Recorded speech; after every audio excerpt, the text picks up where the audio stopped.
scene. Cuts, camera, action. My twin bringing that cat in. No standing, ovation. Yeah, but he in the clapping. Whoa. Trailer be smacking. Yeah. The country they maxing. Whoa.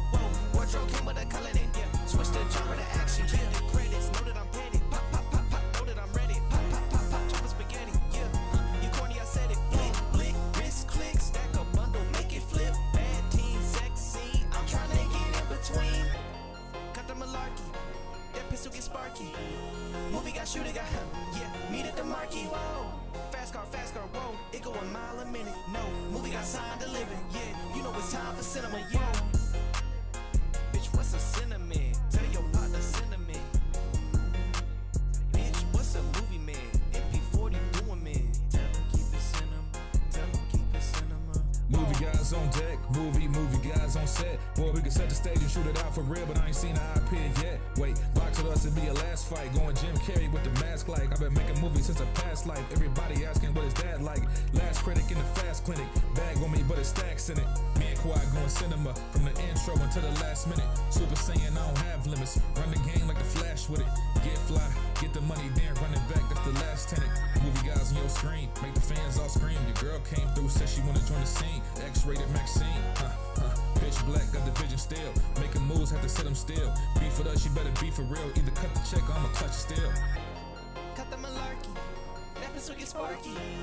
Movie got shooter got meet at the marquee. Fast car. It go a mile a minute. Movie got signed to living. You know it's time for cinema. Whoa.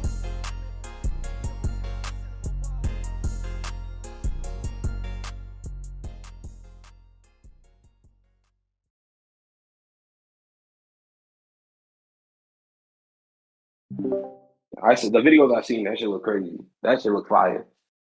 I can't wait. BC, I think Burn calling you out. Well, what do you say? Oh, about the Spider-Man shit? I guess so. I'm just that nigga put Spider-Man 3 as his best Spider-Man movie. Like, what do you want me to say? Oh yeah, I noticed that.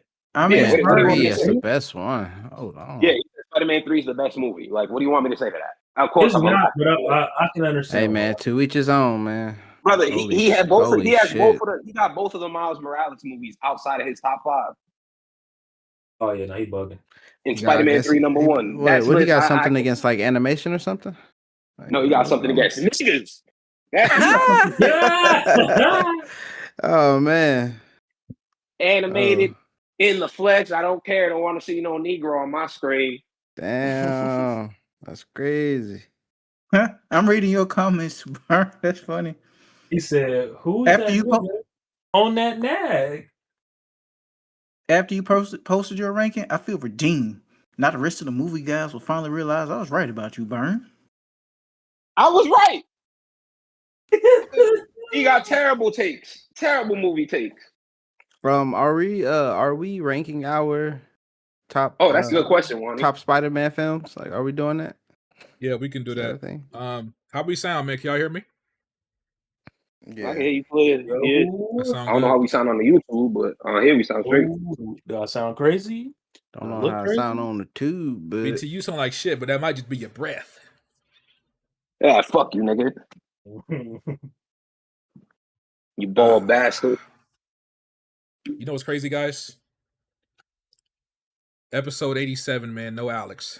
Can you believe it? Can you believe it, man? No Alex, man. He's still on his way home. He's on his way. He's fucking bullshit. He hit the airport on Tuesday. It's a long flight. He's a flake. He's a flaker.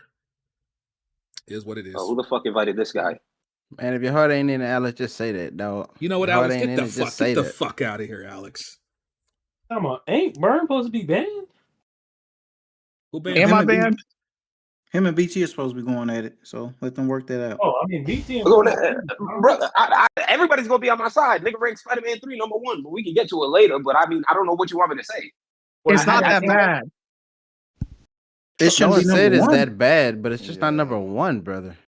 Yeah, bro. Fuck that. Objectively, it's not number 1. I'm sorry. Spider-Man 3. Why do you have no? You know why he has Spider-Man? You know why he has Spider-Man 3 number 1? Because he saw a white man in blackface, and then so he sent him out. Oh man. Why do you have Far From Home as number 2? What? I really like that movie, man. It's good. No, you're done. You're done. Stop talking. You just got Far From Home number 2. Get him out of here one time. Yeah, Hey, brother, it's my I can't opinion. save you. I can't protect you. Your opinion's wrong. Get out of here. I can't Is protect that Red them, Pig y'all. breathing into the fucking mic? Fucking Red Pig? wetback. Red Pig? They're taking a listen too. Watch. Look, now he quiet. All right, Hold his man. breath. Let's get this fucking show on the road, baby. Episode 87, Movie Guys Podcast. We are here. It's been a couple weeks since we saw you guys. A couple things have happened. Just a few topics to go over today, and then we'll get into the reviews. Topics we got tonight, guys. Obviously, we're going to talk about the box office. This has been a huge summer for film. Film is back in a major way. Movie theaters are back in a major way, and I will explain further when we get to the topic. What else do I have for you guys? We're going to talk about Comic-Con. Comic-Con happened the day after our last podcast, that Saturday. So there's some news to go over briefly. If you want a full rundown of the news that happened, please check out the Delayed Takes podcast on this channel. Saint and the guys went live as the Comic-Con was happening, so you'll get their fresh and live thoughts. But we'll go over the news briefly. Got some news about Jurassic World, Red Pig. We got some news about Supergirl. And then we have some X-Men news to round out our topics. And then I have to be here for Supergirl too. Yes, well, we got burned for Supergirl thoughts. And then obviously we have some reviews for you guys. Mafia and BT saw a bunch of movies. And then, of course, we have Spider-Man Brand New Day reviews. Before we jump into reviews, how's everybody doing, man? How's everybody doing on this fine Friday evening? I was doing great till Burn pulled up. Ruined my fucking night. You called my name. Hey, yo. My name's Not gonna lie, I'm a little sleepy. You know, I'm a little tired, but I'm gonna pull through. I'm gonna push through. You always fucking sleepy. You know, You looking at- always Sleepy tired. Joe. looking at this ensemble cast we got today in this podcast is sound real nerdy today. It sound like this pod sounds like it's just Come on, bro. Why you got that on standby? It's not the room shake you thought it would be. that's brother. that's what this podcast sounded like today. You got Sun God in here. It got Sun God in here. It got fucking Mafia Quad in here. Fucking Burns in here. Hey, Larry in here. It's a real stinky nerdy podcast. Red Pig in here. I'm ready. Everybody who's usually here. Listen. I got a clothespin ready for this podcast. It's gonna stink. It's giving Comic-Con. It's giving nerdy. It's giving y'all don't put on deodorant type of vibes today. So I'm prepared. Yeah. If I sound like this most of the podcast, is because Sun God is talking. The clothespin ends on my nose. You know. So yeah, So I'm ready. I'm ready for the pod. I came prepared. I love that. Hell yeah. Woo, woo, woo, woo. How about everybody else, man? Come on. How you doing? How we doing tonight, guys? It's been a long week, but I'm just happy we can talk about Spider-Man and Year's E-Days here. It's been a long week. About You good, damn brother? time. You good? I'm It's just been a ready long to week, vacate bro. next week, bro. You It's honestly. ready to Dang, go? how didn't get to you join playing- last you playing pod too Gears, much. Saint? Yes, sir, man. Live right now. Feel me? Fuck that, nigga. Madden 27. That's what we on. The real Ew. game of the real game of the year. The hell? You Nigga played look like like Gears. Red Pig.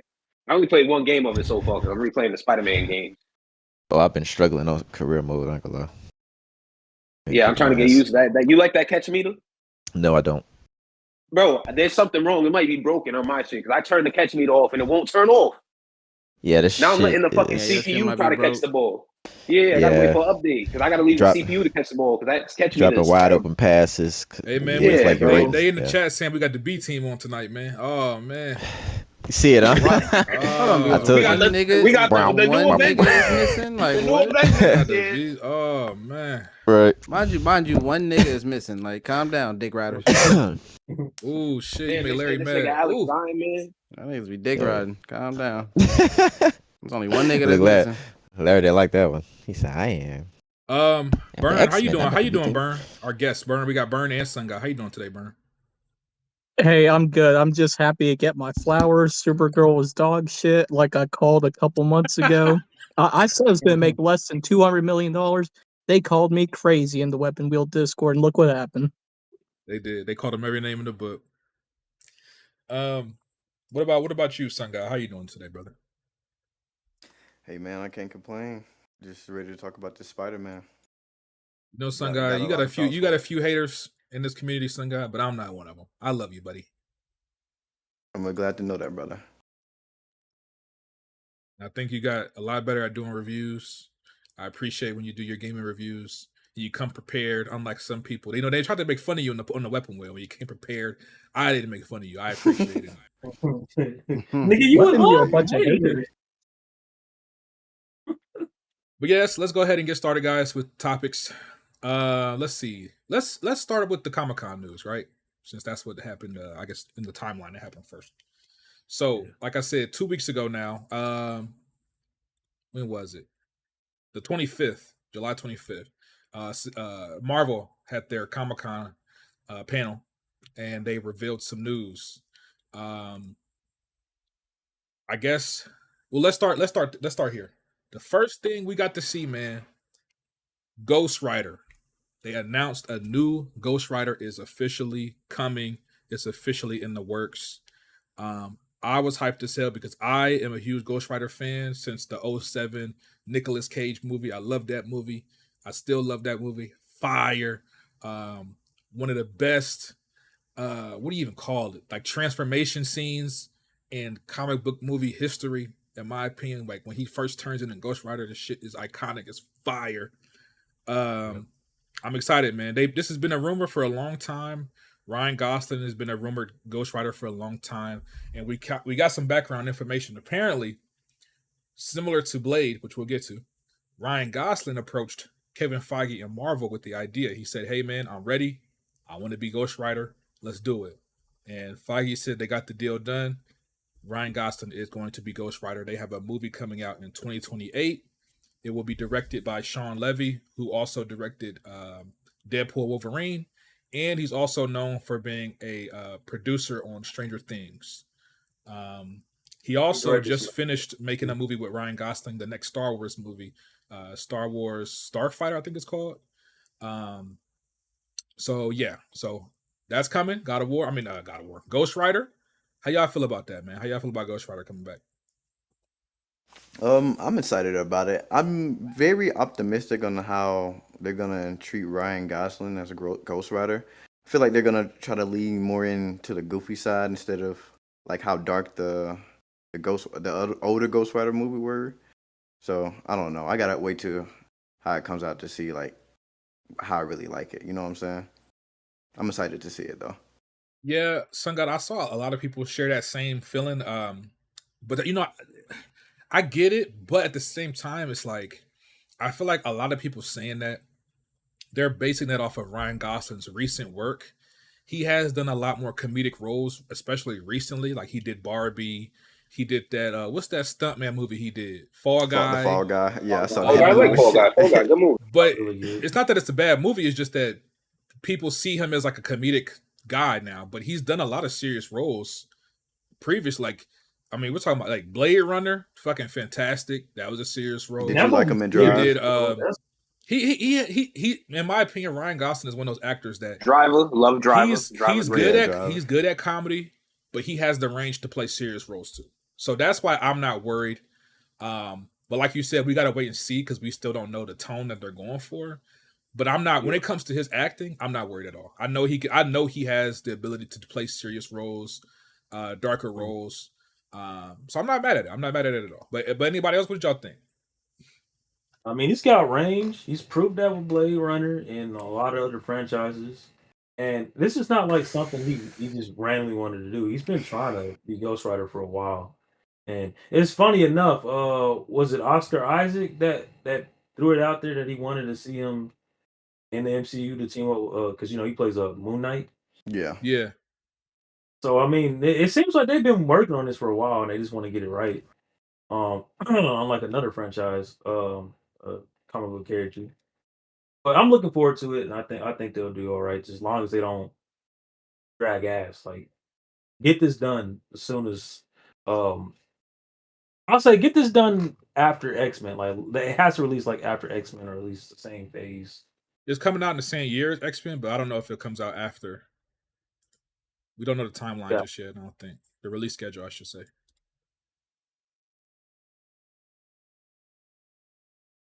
That's all I got on that one. Because anybody else, Larry?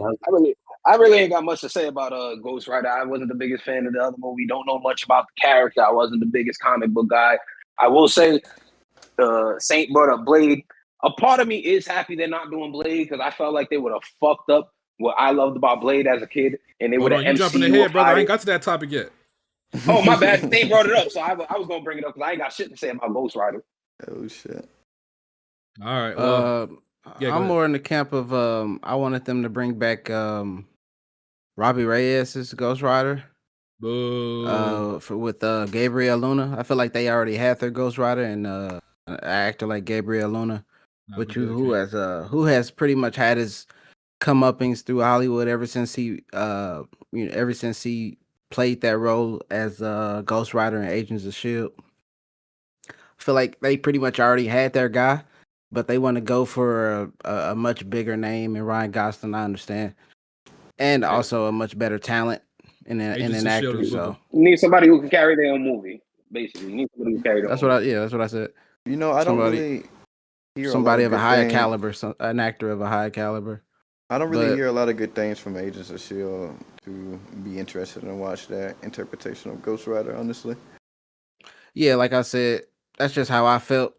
That's just the camp I'm in. I feel like they already had their Ghost Rider, but if they want to move in another direction, hire an actor of a higher caliber, someone who can lead their own, someone who could pretty much head their own film, lead their own franchise. Ryan Gosling's your guy. He's pretty much top 5 hottest actor in Hollywood right now. So it was pretty much a no-brainer. It's pretty much a no-brainer, and yeah. Yeah, the only other thing I can add to this is I'm wondering which version of Ghost Rider they'll go with. I have a feeling it's going to be Danny Ketch. For those that don't know, there's different iterations of Ghost Rider. You got Johnny Blaze, Danny Ketch. Larry just brought up one that they use for the Agents of S.H.I.E.L.D. show. What's his name, Larry? The Mexican? What's his name? Robbie Reyes. Robbie Reyes. So they got different versions of Ghost Rider. I think this is going to be Danny Ketch, not Johnny Blaze, but I could be wrong. They haven't confirmed or anything just yet, but I'm excited, man. I fuck with Ghost Rider heavy, bro. I've been wanting this. There's a rumor that Secret Wars will see Nicolas Cage come back as Ghost Rider. I don't know. I kind of hope so. I think that'd be fucking fire. But yeah, man, I'm excited. What is it like? Passing on the torch type? No, deal? just this is a rumor that came out years ago at this point. But the rumor was that in Secret Wars, damn near everybody that's ever been in a Marvel movie is supposed to show up. That was the rumor. Yeah. That they're trying to bring back everybody. But imagine if they brought back Ang Lee's Hulk. That'd be cool. Yeah. Yeah. I don't know. That'd be crazy. I hope not. Okay, so yeah, on the topic of Comic-Con, we did get some Blade news. This wasn't necessarily at Comic-Con, but it kind of came out around the same time, within the same week or so.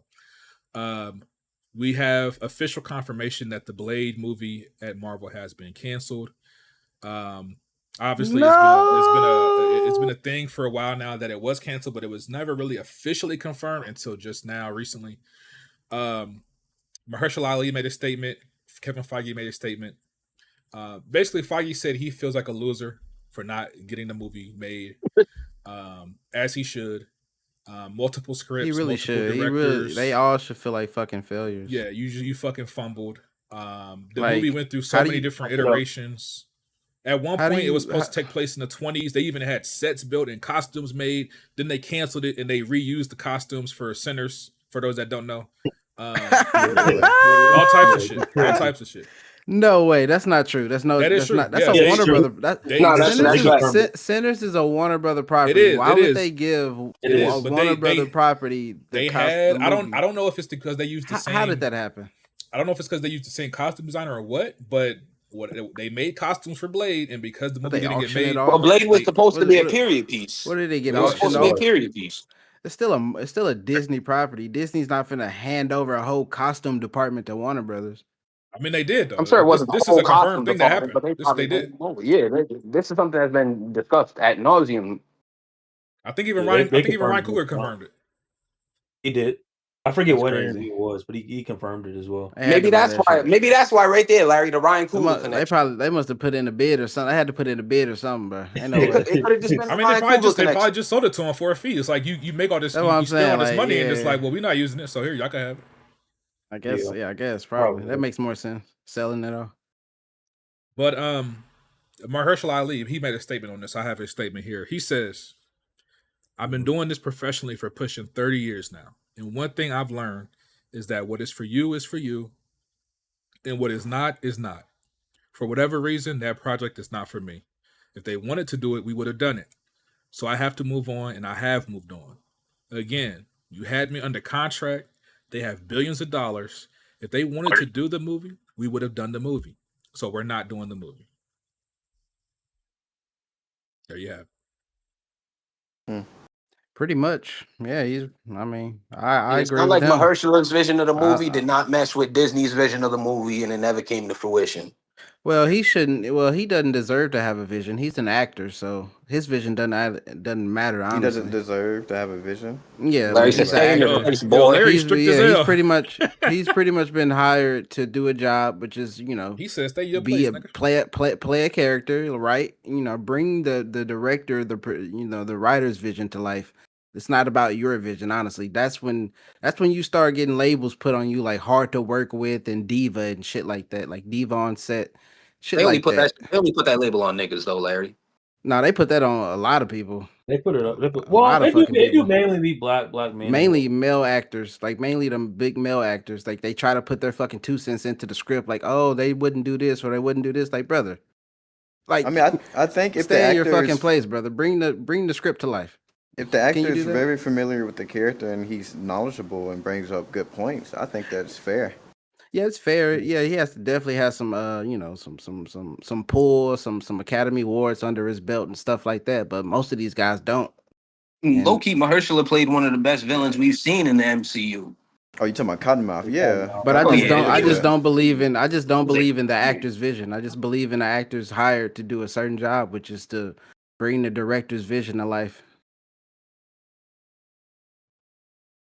Well, apparently they ain't have no vision because the movie ain't happening. Right. I do think it's unfortunate because when they announced this, I was very excited for a lot of reasons. I think we all really fuck with Blade. It was one of the first Marvel movies to really kick all this shit off. Mahershala Ali is a great actor. It's sad, bro. It's sad they couldn't get this shit to work. I'm hoping maybe in the next saga with the X-Men they figure some shit out. I just don't know, man. It might be at the point where Mahershala Ali is burned from the whole thing, and they might got to find somebody else. But well, after his comments, I don't think they're gonna work with him. Yeah, I would move on if I was both parties. I would just move on. Well, Mahershala is moving on because that trailer for Your Mother looks crazy. That movie looks fire. Yeah, he pretty much just took everything he learned while like preparing for the Blade movie and just went and did his own fucking movie and put that skills he learned in that, doing that shit in another movie. Yeah, John Carlos. I'm like, hold on, is this is this nigga weapon of choice a Blade? Like that's funny as hell. Like Marvel cancels a Blade movie and he drops a movie where his weapon of choice is a Blade. So what he said, because he actually spoke on that. What he said was because he didn't get to do Blade, even though he basically trained to do Blade. He went through sword training and all of that for Blade. The movie didn't happen, so he said he used his sword training for his new movie. In his new movie, he plays a hitman in his new movie. So he said he used his sword training to help him with the new movie. That's fire. I fuck with it. And that trailer's fire. It was a wrap when he joined and signed out to Jurassic World, like before it was even like in production. Yeah, because that's a whole franchise he just signed on to do. Yeah. I'm gonna be honest. I'm not the most disappointed that the Blade movie's not happening. Not because I love Mahershala Ali, but I was just worried about the MCU's interpretation of it. Like I love the original 3 Blade movies, even Blade Trinity. I had fun with. I would have hated for them to ruin my. Wait, say that one more time, brother. Blade Trinity, I had fun with. All right, yeah. You had fun with Trinity? Oh man. Yeah. but I get shit for liking Spider-Man 3. Brother, you put Spider-Man 3 #1. I said I had fun with Blade Trinity. I didn't say it's the best fucking Blade. Hey, You put said and we I Spider-Man ain't have 3 fun saying. with #1. Spider-Man 3. My So bad. much I so ain't mean that to you put it sidetrack. #1. Go ahead. But yeah, I just would have been disappointed on the route they would have took with it. They would have sanitized it. They would have made a little PG-13 vampire movie, barely any blood. No, I really Yeah, think they would have went. I would have went rated R again. I feel like they would have did it. They should Now, I have. can now We'll did it, never understand know. that. now did That that would, Blade movie have to make $1 billion? No, but 500 million at the most for a good Blade movie that everybody liked or whatever. I feel like they could have did that. They could have made that type of movie. They could have made a rated R Blade It movie that sucked, bro. was Like I just fuck with Blade. Like, oh man, I'm just mad they that's not made it. easy, bro. Like vampires, like slaying vampires. Then you slay the big bad vampire. That's your fucking Yeah, bro. movie. We just Make saw it. What are Sinners we is the biggest doing? movie of the last fucking year. That shit made it like what? Vampires. Come on. Like, come on, bro. Give us some cool fights, some superhuman fights or whatever, like fighting on top of rooftops and fucking ceilings and shit, and then throwing some gadgets and some hand to hand, and then some blade fights and some dodge and and they slow time bullet and then they scenes. would have had Like, come on, they would man. have had a cameo from Scarlet Witch or somebody, Doctor Strange, one of them type characters. Somebody, Yeah, yeah, like I tease think Ryan Gosling or I something. Like, think come I on, that's would man. prefer if they do make a Blade movie, I would like it to be isolated away from the MCU. I wouldn't want to see it integrated with everything else. now Personally. Buck saying that. Do you think the reason why this movie failed is because Feige had his hands and fingers in it, trying to see, oh, how can this connect to this and that? I think, Possibly, yeah, I think they overcomplicated the shit for but real. I mean, definitely. but with some of the moves that Disney has made in general, not just with the MCU, but outside of the MCU, it clearly seems like there's being an agenda pushed from the top that would have prevented a Blade movie from happening, and that's what I'll say about that. But y'all No, niggas know what I'm talking about. Say what you want to say, bro. Wonder Man, Wonder Man. When Wonder Man was probably their best show, Wonder Man is phenomenal. If you've never seen Wonder Man, go watch Wonder Man. They did what they did with Blade, not recasting T'Challa, which I'm not the maddest at, but not recasting T'Challa, and then everything that Disney's doing with ESPN. You're giving these motherfuckers that have certain agendas and certain personalities and giving them a platform while cutting off niggas who are for us and Buck, you know firing what? them. It seems like a top-down initiative from Disney, and maybe not necessarily a part of Feige, but maybe I'm giving Feige too much rope here. I don't know. You think they trying to appease the we hate woke media crowd? That's basically what you're saying. I'm just yeah. Nah, I think it's deeper Talking than about the that. DEI. 'Cause Yeah, That those I, people. I think I think it's deeper than that because of and I don't know if you had it on the topic of what Destin said about Wonder Man, because he said it wasn't Feige that canceled it. that's So why I'm saying. That's why I'm thinking it's there's coming from the top. So what only happened? three people above Feige. I forgot their names, but one of them is making the calls, and I'm just seeing the pattern. I'm just saying, and Like, you could have easily recast them, but they just said, "Nah, we're scrapping that. We're doing two entirely different movies." What the hell? bro, Saint, Armor.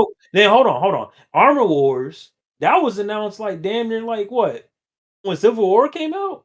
Am I That Yeah, was bugging? a that was announced a long time long ago. time ago. That was a long time ago. And that has been that not shit talking been about like stuck how in Blade was development supposed hell You for know when they announced to Armor almost Wars? The 8 same day that years. they announced fucking WandaVision. Yeah, that makes sense. 'Cause I remember they wanted to do a movie, but then they announced it. Yeah, 'Cause and that's when they did the whole yeah, fucking Disney Plus lineup when Disney Plus first came out. Didn't they say there was going to be a movie and then it turned back into a television show? Yeah, that And shit keeps like, switching. I think And the bro, reason I'm why they just saying, cut I it. think there's an initiative coming from the top to put a stop to a lot of things, and I think Blade was probably a part of that, especially considering what they were thinking about. Everything we know about Blade, about what the plot was supposed to be, was again, it was supposed to be a period piece. Blade, black wasn't it vampires. something about his Vampires daughter? gonna be white. Yeah, that Like was one of the second rewrites. They was gonna try to include his daughter with it. It's Like, like, bro, get that shit the fuck out of here, bro. Like, what the fuck are y'all doing? Like, who the fuck gives a fuck about Blade's daughter, bro? Like, yeah. get the fuck out of here. I Have don't him know what slaying the hell some is going fucking on. werewolves and vampires, bro. What the fuck are we doing? I Yeah, think well, I'm Disney just hoping, like got I said, over I'm hoping ambitious. they can salvage it somehow, and we get to see Blade at some point down the line. Because this definitely pissed me off because I was looking forward to this movie. But going back to Comic-Con, one of the other major pieces of news to come out, Black Panther 3 is coming in 2028. So right now we have 3 confirmed films for 2028. We have Ghost Rider, X-Men, and Black Panther 3. Black Panther 3, I believe, is the only one that has a set release date of December of 2028. And they have cast a new Black Panther. For those that don't know or don't remember, Black Panther 2 at the end, and I'm sorry for spoilers, but the shit came out 4 years ago, guys. At the end of Black Panther 2, they revealed that T'Challa had a son before he died, and his mom named him T'Challa. He's basically like T'Challa Jr. Well, Ryan Coogler came out and confirmed that Black Panther 3, there'll be a time skip. So now T'Challa Jr. is, he's an adult now, and he will be taking over the mantle of Black Panther in Black Panther 3. The person they cast to play Black Panther is David Jonsson. Some of you might know him from Alien Romulus. He was in The Long Walk. He's been in a few things the past couple of years, but he's still a fairly also in good Waste actor. Man. His best performance came in Waste Man. If you haven't seen Waste Man, go watch that. Yeah, so he's still kind of an up and coming actor, but he's had a few really good roles the past couple of years. So he is the new Black Panther. From what I saw online, and we'll get your guys' thoughts, obviously, but from what I saw online, there was a mixed feedback on this. A lot of people fuck with him because he is a good actor, but a lot of people really wanted Damson Idris to play T'Challa. And so there are some people who are conflicted. They feel like they maybe have picked the wrong guy. But I will say, just to finish what I'm saying here, Ryan Coogler came out and he said that he picked this guy personally. They said, and Kevin Feige told the story too. He said Ryan went to dinner with David Jonsson. They just had a conversation. They talked, and Ryan walked away and he was like, I know it. I feel it in my bones. He's the guy. He's the guy to play T'Challa. So he picked him personally. But what are y'all's thoughts on this new development? If Coogler selected him personally, then I have all the confidence in the world in Ryan Coogler. He's given us no reason within the MCU, outside of the MCU, to doubt his ability to cast individuals. I will say I'll be interested to see how they handle the time jump, considering it was kind of confirmed that Shuri will also be in the movie. So if they're doing a time jump, I'm interested to see how they handle that with Shuri, because Shuri's not going to look fucking 20 years older. You know what I mean? You know what they say, BT, black don't crack. They're just going to put her in some orderly. Yeah, so I'm interested to see what they do with that. And David Jonsson, I had issues with his performance in The Long Walk, but I thought he was great in Romulus, and then I thought his peak performance was in Waste Man. So I think he's a very, very good actor. Interested to see what they go with it. Ryan Coogler has given us no reason to doubt his vision, his ability to direct, his ability to write, his ability to put good shit on screen. So I have all the confidence in the world that it's going to be a great movie. But I'm interested to see if he appears in like Secret Wars, let's say. I'm sure at some point he's gonna appear at Secret Wars in some capacity. But I'm just interested to see the route they take with this. Very interested.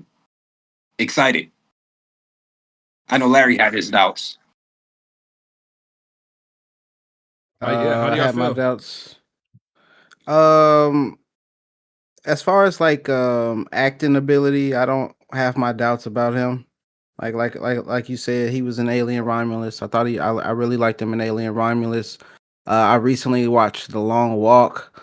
I was teasing him. Buck's talking about the way I was teasing the way he walks in the movie. He's kind of pigeon toed. So I don't know about you all, but I don't think I want my Black Panther walking all pigeon toed, tripping all over his feet while he's trying to run like a cat. You know what I mean? I kind of want him to be a little more athletic. You know what I'm saying? Not fumbling over his feet. Man, but I was just teasing him about that though. I think he'll do good, you know, for what they want from based off what I've seen from him. I think he'll be able to handle the role as Black Panther, you know.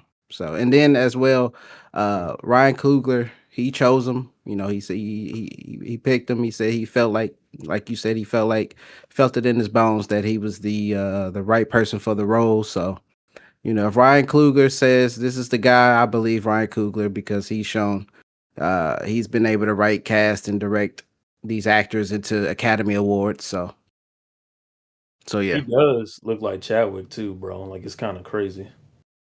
So yeah, I like this news. Pretty good news. They got their guy for the next 10 You think he like 10 to 15 years, you know. He's gonna be the Black Panther.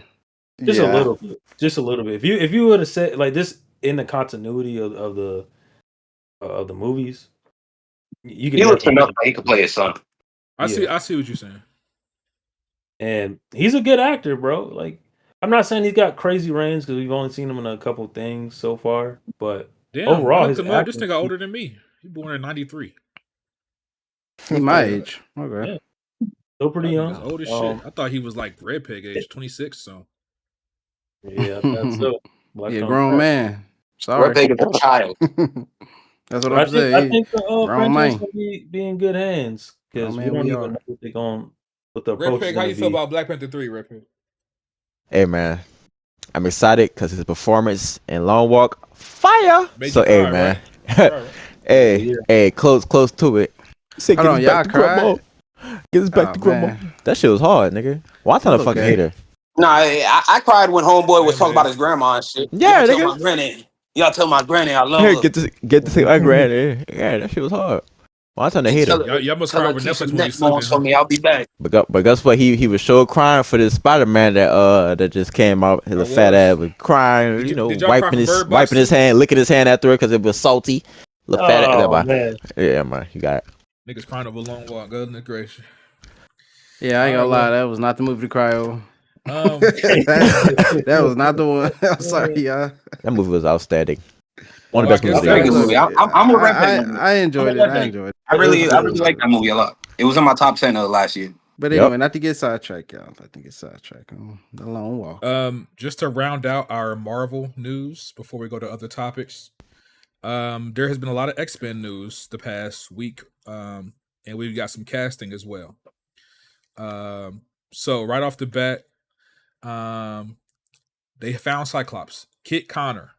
Kit Connor is the actor that is going to be playing Cyclops. I don't know a What lot of movies his, was he in? 'Cause I'm not familiar with him. I don't know a lot of his filmography, but he was in Warfare, which we Great saw movie. last year. That was a great movie. Oh, okay. that Let me was a look good him movie. up real quick just to see what else he's been in. Oh, he's in the new Elden Ring movie, Fire. He was in The Wild Robot, Red Pig. It says he was in Ready Player One. That's who Was he the main character? He must have been No, a I child. don't think he was the main character. That was that Logan. No, wasn't the main him. character in that movie was Cyclops in the last round of Yeah, X-Men joint. he can't be Cyclops again. From looking at his filmography, he's a fairly new actor because he hasn't been in a lot of films. Yeah, Kit Connors is a name I haven't heard a lot of, at all. So he's a over fairly the new last actor, 5 but years. he was in Warfare. I think Kit Harington. And he's Kit young. Connors has a crazy name too. I don't know if Larry said this on the last Kit pod or if this was in Discord, but Larry was saying that you're going young with the X-Men, and he's right. Kit Connor's only 22, so he's young. He's real young. Really? Damn. It's young. But yeah, so he's playing Cyclops. Samara Weaving. Now she's in her 30s, but she was in the Ready or Not movies. BT, right? Samara Weaving. Yeah, she was in the Ready or Not movies. She was in the Babysitter movies. She was in a movie that I'm gonna review later in the pod. She is playing Emma Frost in the X-Men films. Now those two are confirmed. There's another actor that's confirmed, but it's kind of a spoiler, so I don't know if we should say it right now. Don't say it right now. Well, we could. Don't say it right now. Then there are some other actors whose names have been thrown out there that are probably cast, but it's not 100% confirmed. That Chinese dude for Beast, right? That's not confirmed. They haven't officially confirmed that. Yeah, that's one of the names that was thrown out, though. That's what I'm saying. He was thrown out there for Beast. Oh, Charles Melton. Charles Melton, who was also in Warfare, but he's been in a lot of shit recently. He was in the Bad Boys movies. He was a Chinese dude in the new Bad Boys movies. Yeah. The girl from Alien Romulus is rumored to be an X-Men. Kaylee Spinney. She was in Civil War. Aren't they saying she's gonna be Rogue? Or like she's gonna that's the rumor. The rumors that she was in Civil War. She was. Yeah. But the news to come out of all of this, right? Marvel has been testing actors for months for X-Men. A lot of big name actors want to be in the X-Men franchise. So they've had a lot of big names audition supposedly for different roles. Indy Never Ready too. Indy, she's openly campaigning to try to be Mystique. Yeah. Like she's in interviews spoke saying she out wants to play Mystique. Mystique. Yeah. So Now, apparently, D23, that's Disney's like fan event that they do every year, is next week. There's a rumor that they are going to announce the X-Men cast at D23. So if that's true, we'll come back to y'all after that and give y'all updates on that. Yeah, that's held in LA, correct? I think it's in LA this year. Well, I think it was in Japan last year. I think it's in LA this year. And then Insane, you gonna be out there for that? You should pull up. Yeah, that's what I'm saying. I'm gonna already be out there, so it's gonna be kind of. You should try to pull up. You should try to go.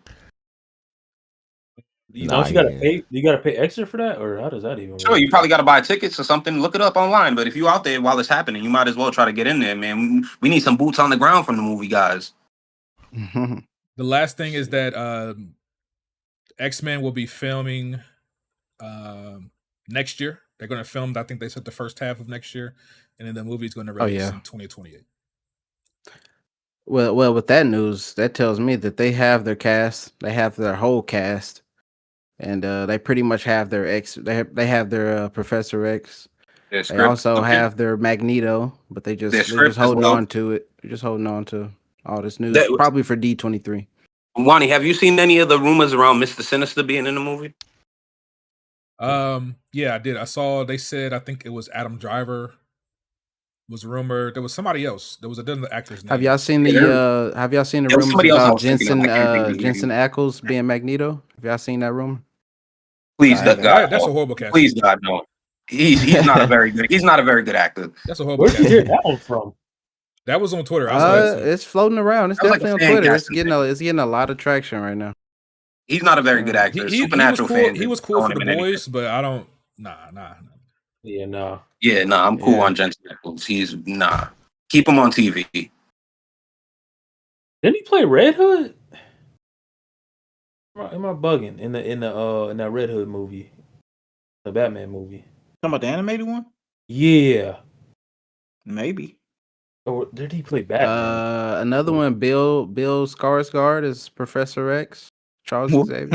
I wouldn't mind that. I would like that. Bill Skarsgård's a phenomenal actor. I could see him as a Charles Xavier. I like Bill Skarsgård, but Professor X, no. Make him Beast. No. Yeah, I don't know.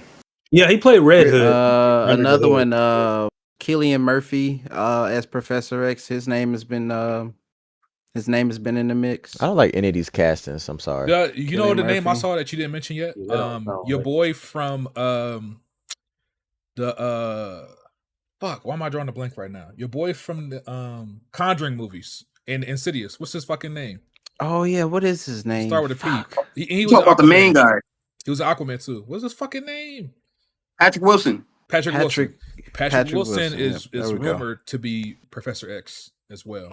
Those are some good. That's a good short list of guys for Professor X, bro. I'm not even gonna lie. Bill Skarsgård, Cillian Murphy, and fucking Patrick Wilson for that's a good short list right there, bro. Now guys, I found out some shit that I didn't actually know. Apparently, Professor X in the comics, I mean, Saint can correct me, but he's not British in the comics, is he? He's American, right? Yeah, nah, he ain't British. He's not British. American. He wasn't in the cartoon, at least. Yeah, in the animated series, he's not British. But in the movies, they make him British. So in this reboot, they don't technically have to go with a British actor. They could pick an American actor in this reboot. So that's one thing to note. Hey, there's a list right here that I can read off real quick of like the names that have like been thrown out but not confirmed. Right. Like some that we hadn't named yet. Like for Storm, they got Jamie Lawson, the chick from Sinners. I would love that. The chick from Sinners, they got her, and that's the Ryan Coogler connection. So there's a rumor there's a rumor that she might. Yeah. Right. Yeah. So Ryan that would make sense going to be for the. He might have some type of influence on the cast. Right. He's also in. Yeah, he's pretty much in charge of casting Rogue at this point. Like Ryan Coogler's he's really coming up over at Marvel, bro. Like he's really making some big decisions, and it seems like him and Daniel. I mean, he's one of the more successful directors now out of all the directors they work with. Like he really has like real big say so. Like he's casting characters that are going to be with us for like the next 10 years. So he's really a big deal over there. So I'm happy to see that. As he should be. Love that. Yeah, treat him like he royalty because he deserves it. Shit. All right, so well, we'll see what happens with X-Men. Like I said, D23 is supposed to be next week, so the rumors that we'll get some more news there. But they're actively casting, they're actively prepping for the film, so we're gonna get a lot more news in the coming weeks, guys, for the X-Men cast and what's going on with that movie. We might even get story details, but we'll see. All right, let's move away from Marvel real quick to a couple other topics we have. This one is for Red Peg.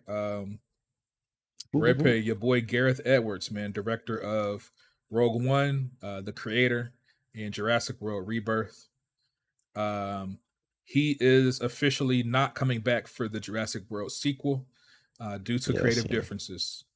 So they're going to get a new director, but the cast is coming back. So Scarlett Johansson's coming back, Jonathan Bailey, Mahershala Ali. They're all coming And the back. same dude is writing the script again as well. Yeah. So, how you feel? Hey man, not too excited about this. I think they should put Jurassic World on ice for a little bit.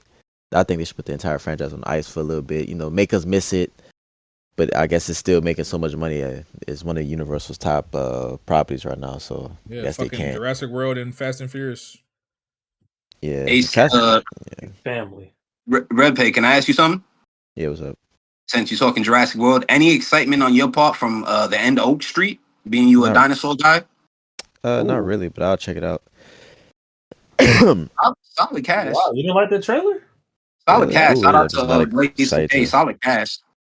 I was not excited to see it. You know, it's funny. Rebirth, despite the movie being like just okay, it was one of the best looking Jurassic World movies. Like, and some, you know, it like since the first two movies, I think it was one of the best looking movies. So it's sad to see. What do you mean by that? Like Edwards visually go. or what? Yeah, visually. I mean, visually, like the cinematography, like how I don't know if you've seen that movie in Dolby. That movie is gorgeous. Your boy, bro, his cinematography is like the creator. That shit is Yeah. beautiful.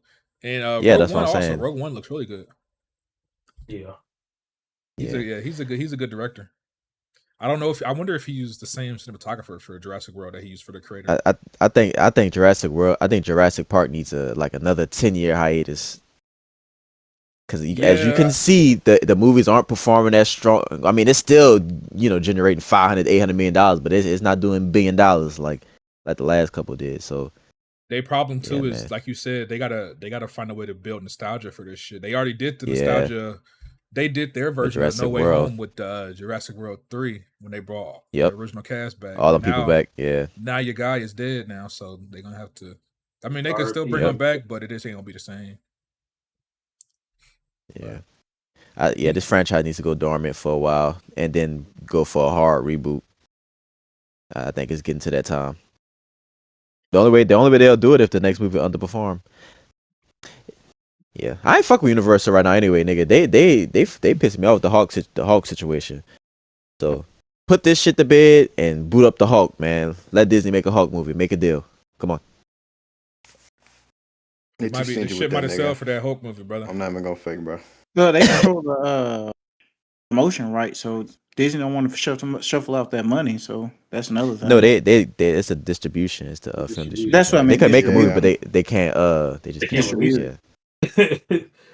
If Sony and Marvel can come to a deal for Spider-Man, of all fucking characters, and Universal didn't come to a deal for the Hulk. Like, right. Niggas forget the Hulk is like a top 5 Marvel character when it comes to popularity.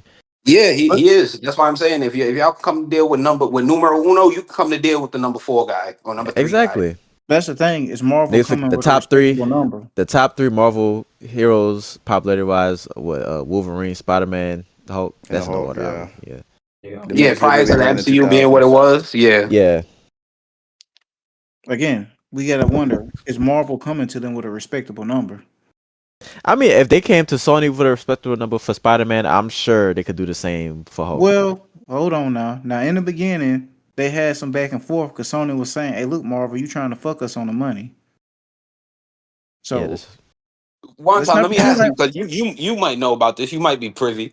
Motherfucking, how did that first Hulk movie come to be in Phase 1? Well, that one came out before they even. That's before they were sold. Yeah, before they were sold. That, But that's that why came they out did post the Iron last Man, movie. right? That came out post Yeah, Iron Man. that was a It was the week. No, second that was movie. before Was it the Iron second Man. movie? No, it Yeah, it wasn't was before Iron Man. The It Edward was. Norton. Yeah, No, it was It came before what Iron out. I'm It Man. came what out I'm June. saying It came out before. June 2008. Iron Man came out. Iron Man came out May 2008. So it actually came out after. Oh, Iron Man. okay. So So a okay. month apart. So it was in production at the same time, even though Iron Man came They out were. before. Yeah, they were. I'm talking Yeah, about the first what I Hulk was movie. what I was saying, BT, they before Disney had bought all of that Marvel property, pretty much they were already doing that movie, like they were already in production and shit. Yeah. But they were able to come to some form of agreement to where there'd be some overlap because in the post credit scene you had Iron Man come in for the post credit with Ross. Yeah, Oh, Not yeah, even it yeah. wasn't even post credit. He was in the end of the movie. It wasn't even a post credit scene if I remember correctly. yeah, it was at the end. Yeah, so they had some type of understanding at that point. At that point, Marvel probably couldn't they had to come with a respectable number. Like Marvel's got more money now and they got more hype, so they just like, hey, look. Yeah, they didn't have the same leverage they have now. But if they can come to an understanding, then they should be able to come to an understanding now. And if you're Universal, it should do nothing Yeah, but benefit you. I'm Yeah, reading this. one Because I time, mean, look at what Spider-Man has done for Sony. Like, one look time, what Real the quick, MCU has done for Sony. real quick. one time. I'm reading this about the Hulk, right? It says Marvel foot the bill for the movie and Universal distributed it. Yeah, but how much did they make in the box office compared to the Like the budget? 500 mil. The 2008 Hulk, You can look at Yeah, 2008. look not- up. it not made the- not the Ant-Man. $265 million. Oh, Damn. they ain't that half of good. what that I guess. Budget was Yeah. But 150 yeah, million. Universal should see what and the MCU did for the Sony's version of Spider-Man and think like this can be nothing but beneficial to come to a deal. So I mean, come on, man, make something happen. I think people are just scared to write the Hulk as a character. Like they don't understand how to do him in a solo movie in live action. Well, it's kind of hard because the Hulk is more about internal conflicts, not really Right, his yeah, villains. and trauma and shit. You can do a story with the Hulk though, man. Yeah, you niggas can is do lazy. that. But people got to go to the movie theaters and support it. That's another part too. It depends on what type. If you tell like World War Hulk or Planet Hulk, I think people will show up for that. But I think honestly, Hulk, more people will pull up in the Planet Hulk movie at this point. Planet Hulk would have yeah, to definitely. Hulk. Yeah. Because just story wise, anyway, World War Hulk comes literally before Planet Hulk. That's how we got Planet Hulk. The was thing World about War it Hulk. though is in the current timeline, a Hulk movie don't really make sense. We're gonna have to wait till they post Secret Wars Reboot. They have to Yeah, reboot. because it just Now, don't fit what's going on right now, Marvel. I mean, we ain't I'm far off from glad. that. I'm about to say I'm glad we're talking about this Hulk conversation because never mind. Actually, I'll just wait till we get to it. Anyway. They can start discussing now because we are in the movies that are coming post Secret Wars are already in production. So this is a discussion they could be having now, especially given the reception that we've seen over the last 2 weeks. I'm gonna just say like it is, bro. I know Red Pick fuck with the Hulk. Nigga, we don't give no fuck about no Hulk movie, brother. We don't give no fuck about no Hulk movie, man. There's way bigger and better characters that we want to see. We don't give a fuck about no Hulk movie, nigga. I'm sorry. I'm gonna tell you this right now. This is the only time I would defend. Yes, we do need a Hulk movie. No, we nigga, absolutely do. I'm gonna tell you need right a now. Hulk movie, nigga. You got your Hulk movie, Thor Ragnarok. Enjoy. We Nigga, we moving hell no, nigga. We moving the fuck on. You are insane if you don't think that a Hulk movie can work. I didn't say it can't With work. what the fuck he can I do? said we don't want that shit. We don't want that shit. Y'all man. think it will make You don't want it. You We don't don't want it. that shit, man. Fucking Hulk. I think. Come on, I man. think it'll make the profit this off of the budget. We're not going to see It that does cost shit. a lot of money to make the whole movie. And you know, it's so funny. The Hulk movie, like, I'm gonna be real with you. Them last two, them joints kind of they didn't flop, but they moved. Them joints Yeah, made like it is $200 million. That's it. Come on, But man. that was at the beginning of the MCU, though. I mean, it's hard to 265 at that point. How much did the first Iron Man make? It made more. I know that. Less. 2003 made less. Yeah, Ang Lee's Hulk. 230 million. That flop. Ang Lee's Hulk was a flop. Yeah, that was. Come on, man. They had Eric Banner playing You Bruce telling me Banner. Hulk can't crack 300 million on his own. Damn. Shout out to Incredible Hulk Ultimate Destruction too. Great game. Yes, I'm not a gamer yes. enough according to Red Peg, but Incredible Hulk See, Ultimate Destruction. And with stories like that, like if you could just like round that up into a 3-hour movie, man, that's it right there, bro. I don't understand what the fuck they're doing. We don't need no 3 Hulk Y'all movie. got Thor Ragnarok. That's 3 a Hulk hours. movie, bruh. Come on. It's a Hulk movie. Man, stop playing with us one time. There ain't no goddamn Hulk movie. They implemented aspects from Planet Hulk for Let me that ask y'all movie, this: though, for sure. Would y'all They have already felt better? butchered Planet Hulk and Werewolf Hulk for Ragnarok, bro. No, look, it's over. Let me ask you. They ruined it. They gave us Deadpool and Wolverine. Would you have felt better if they named that movie Thor and Hulk? Because that's what it is. No. It's Thor and Hulk. That movie is Thor and Hulk. I wouldn't mind that. I'm just saying it's a Hulk movie, but they gave you a Hulk movie, but they just called it Thor. My boy SP Scarecrow in chat, he said, "I'm dead ass paying money to tell Wani to shut up. Streets want a Hulk movie." Hey man, Facts. I'm happy for. Listen, I hope they make it for y'all. I'm just telling y'all right now. Don't nobody want that shit. Y'all, if you asking for it, don't nobody want that shit. But we'll see. I mean, we'll see. The more we think about like this whole reboot thing and them starting up a new saga, I wonder what their future plans for the Hulk even are. Like, where do they go from here with this? Do they cast a new Hulk? I don't know, because I don't know. This nigga Mark They Ruffalo definitely will. Well, he said he already said in an interview that he said he don't think pieces this. the way they have been for the past decade. Continue if to they- use them for that little. I also found it interesting that they sidelined Mark Ruffalo for all the promotion of Spider-Man. Hey, deeper darker link, Wonton, you know what I'm talking about. Yeah, you know. Yeah, we know peoples, why that. BT, them your peoples. You support them.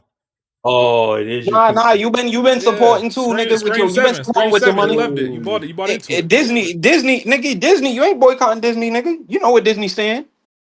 I was gonna say with the Hulk, they probably if they don't end up using Mark Ruffalo again or continue to use him in the near future, they're probably just gonna use his son Scar or keep using. hope not. God no. That's completely Nigga. retcon. At this point, that never happened. Larry, I think Larry, what did you say on Twitter, bro? I do like Mark Ruffalo as Bruce Banner though. I think he's a pretty good Bruce like, Banner. what the fuck were they even trying to cook? Like, what the fuck? They burnt the kitchen down, bro. I'm happy I ain't watched She-Hulk, I'm yo. so glad if that y'all nigga is never coming back. If y'all pay attention to what they're doing with the new Avengers, like it kind of sets it up. You know, him even being introduced, I feel like they were trying to say like, yeah, he's gonna be working with the young Avengers or the new Avengers. Honestly, scrap the young Avengers and just keep the young X-Men. That's replacing the young Avengers. I mean, I don't X-Men, disagree. our young cast of X-Men are going to replace the young Avengers, and I'm happy about that. Yeah, I don't need to see Riri Williams. I don't need to see Kate Bishop. I don't need to see none of that. We already got our young. We already got our young group of heroes in the Hey, X-Men. We don't need another group of young heroes. All right, man. Well, since we're Alright. talking about superheroes, let's go to this next topic. Burn, where you at, Burn? I'm right here. Burn, come to the front. Come collect your flowers. Burn. This past week, we got confirmation. We got news, man. Supergirl has officially flopped at the box office. Let's the movie go. was a critical and utter failure. Supergirl ends its theatrical run with $126 million at the global box office. That means in the entire world, it only made $126 million. The budget was $170 million. The budget was $170 million. This is projected to lose the studio nearly $200 million. Now, Byrne, please tell us, how does it feel to be vindicated? You know, Byrne came out and said, this movie's going to flop, right? He even made bets. He made bets with people in the Weapon Wheel Discord. Shout out to Deontay. He made bets. People were clowning him. They said, Byrne, you're insane. You think this movie's going to flop? You're insane. You're out of your brain. And then just lo and behold, it happened. Byrne, how do you feel? Oh, I feel amazing. Shout out to Tarek. What did he say? He said it's a Kimpachi level bet. Hey, there's a reason he's not on this show no more. Oh shit! Damn. Whoa. God damn. Hey. I can't let you diss my pod member, brother. No, I fuck with Tarek. I'm just joking, man. I'm just joking. I fuck with Tarek. No, but Deontay, shout out to him. Hey, but I need to say, James Gunn, what the fuck is going on here, man? Spider-Man's about to make $2 billion, and we're getting casting choices for Jimmy Olsen and Gorilla Grodd. They need to have a conversation with James Gunn right now. Hey man, James Gunn might be out of a job in the next couple of months, man. I hope so. Yeah. Hey man, if Clayface bombs and Spider-Man 2 bombs, GG's. Ain't nobody going to see. You mean It's Superman over for too? Nobody's fuck, going to see Clayface. People will see Superman too, but ain't nobody going to see Clayface. I'll What? watch Clayface. I'm going to see I'll watch it Clayface. because it's supposed to be Yeah, a I watch horror the movie, Clayface but movie. I want to Burn, did see. you- I want to see what this It's gonna Gotham feel fuck. like. I Did want you to make see any Gotham money? before Batman. Off of this news, bro. But Deontay paid me my $60 like a month and a half ago. He sealed the Oh, deal. He already so know. he gave up. He already knew Fire. what happened. Okay. Fire. Fire.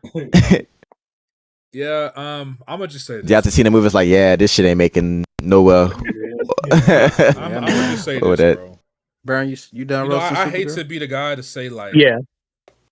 I hate to be the guy to say I told you so, but like at the same time, I don't because I told you so. Like when this Hey, shit was going on a year Jonsson. ago, it was me and a couple people. You know, shout out to Burn, but like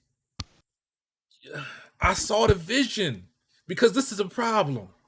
When Superman came out, it's okay if y'all. It's okay if y'all like Superman, right?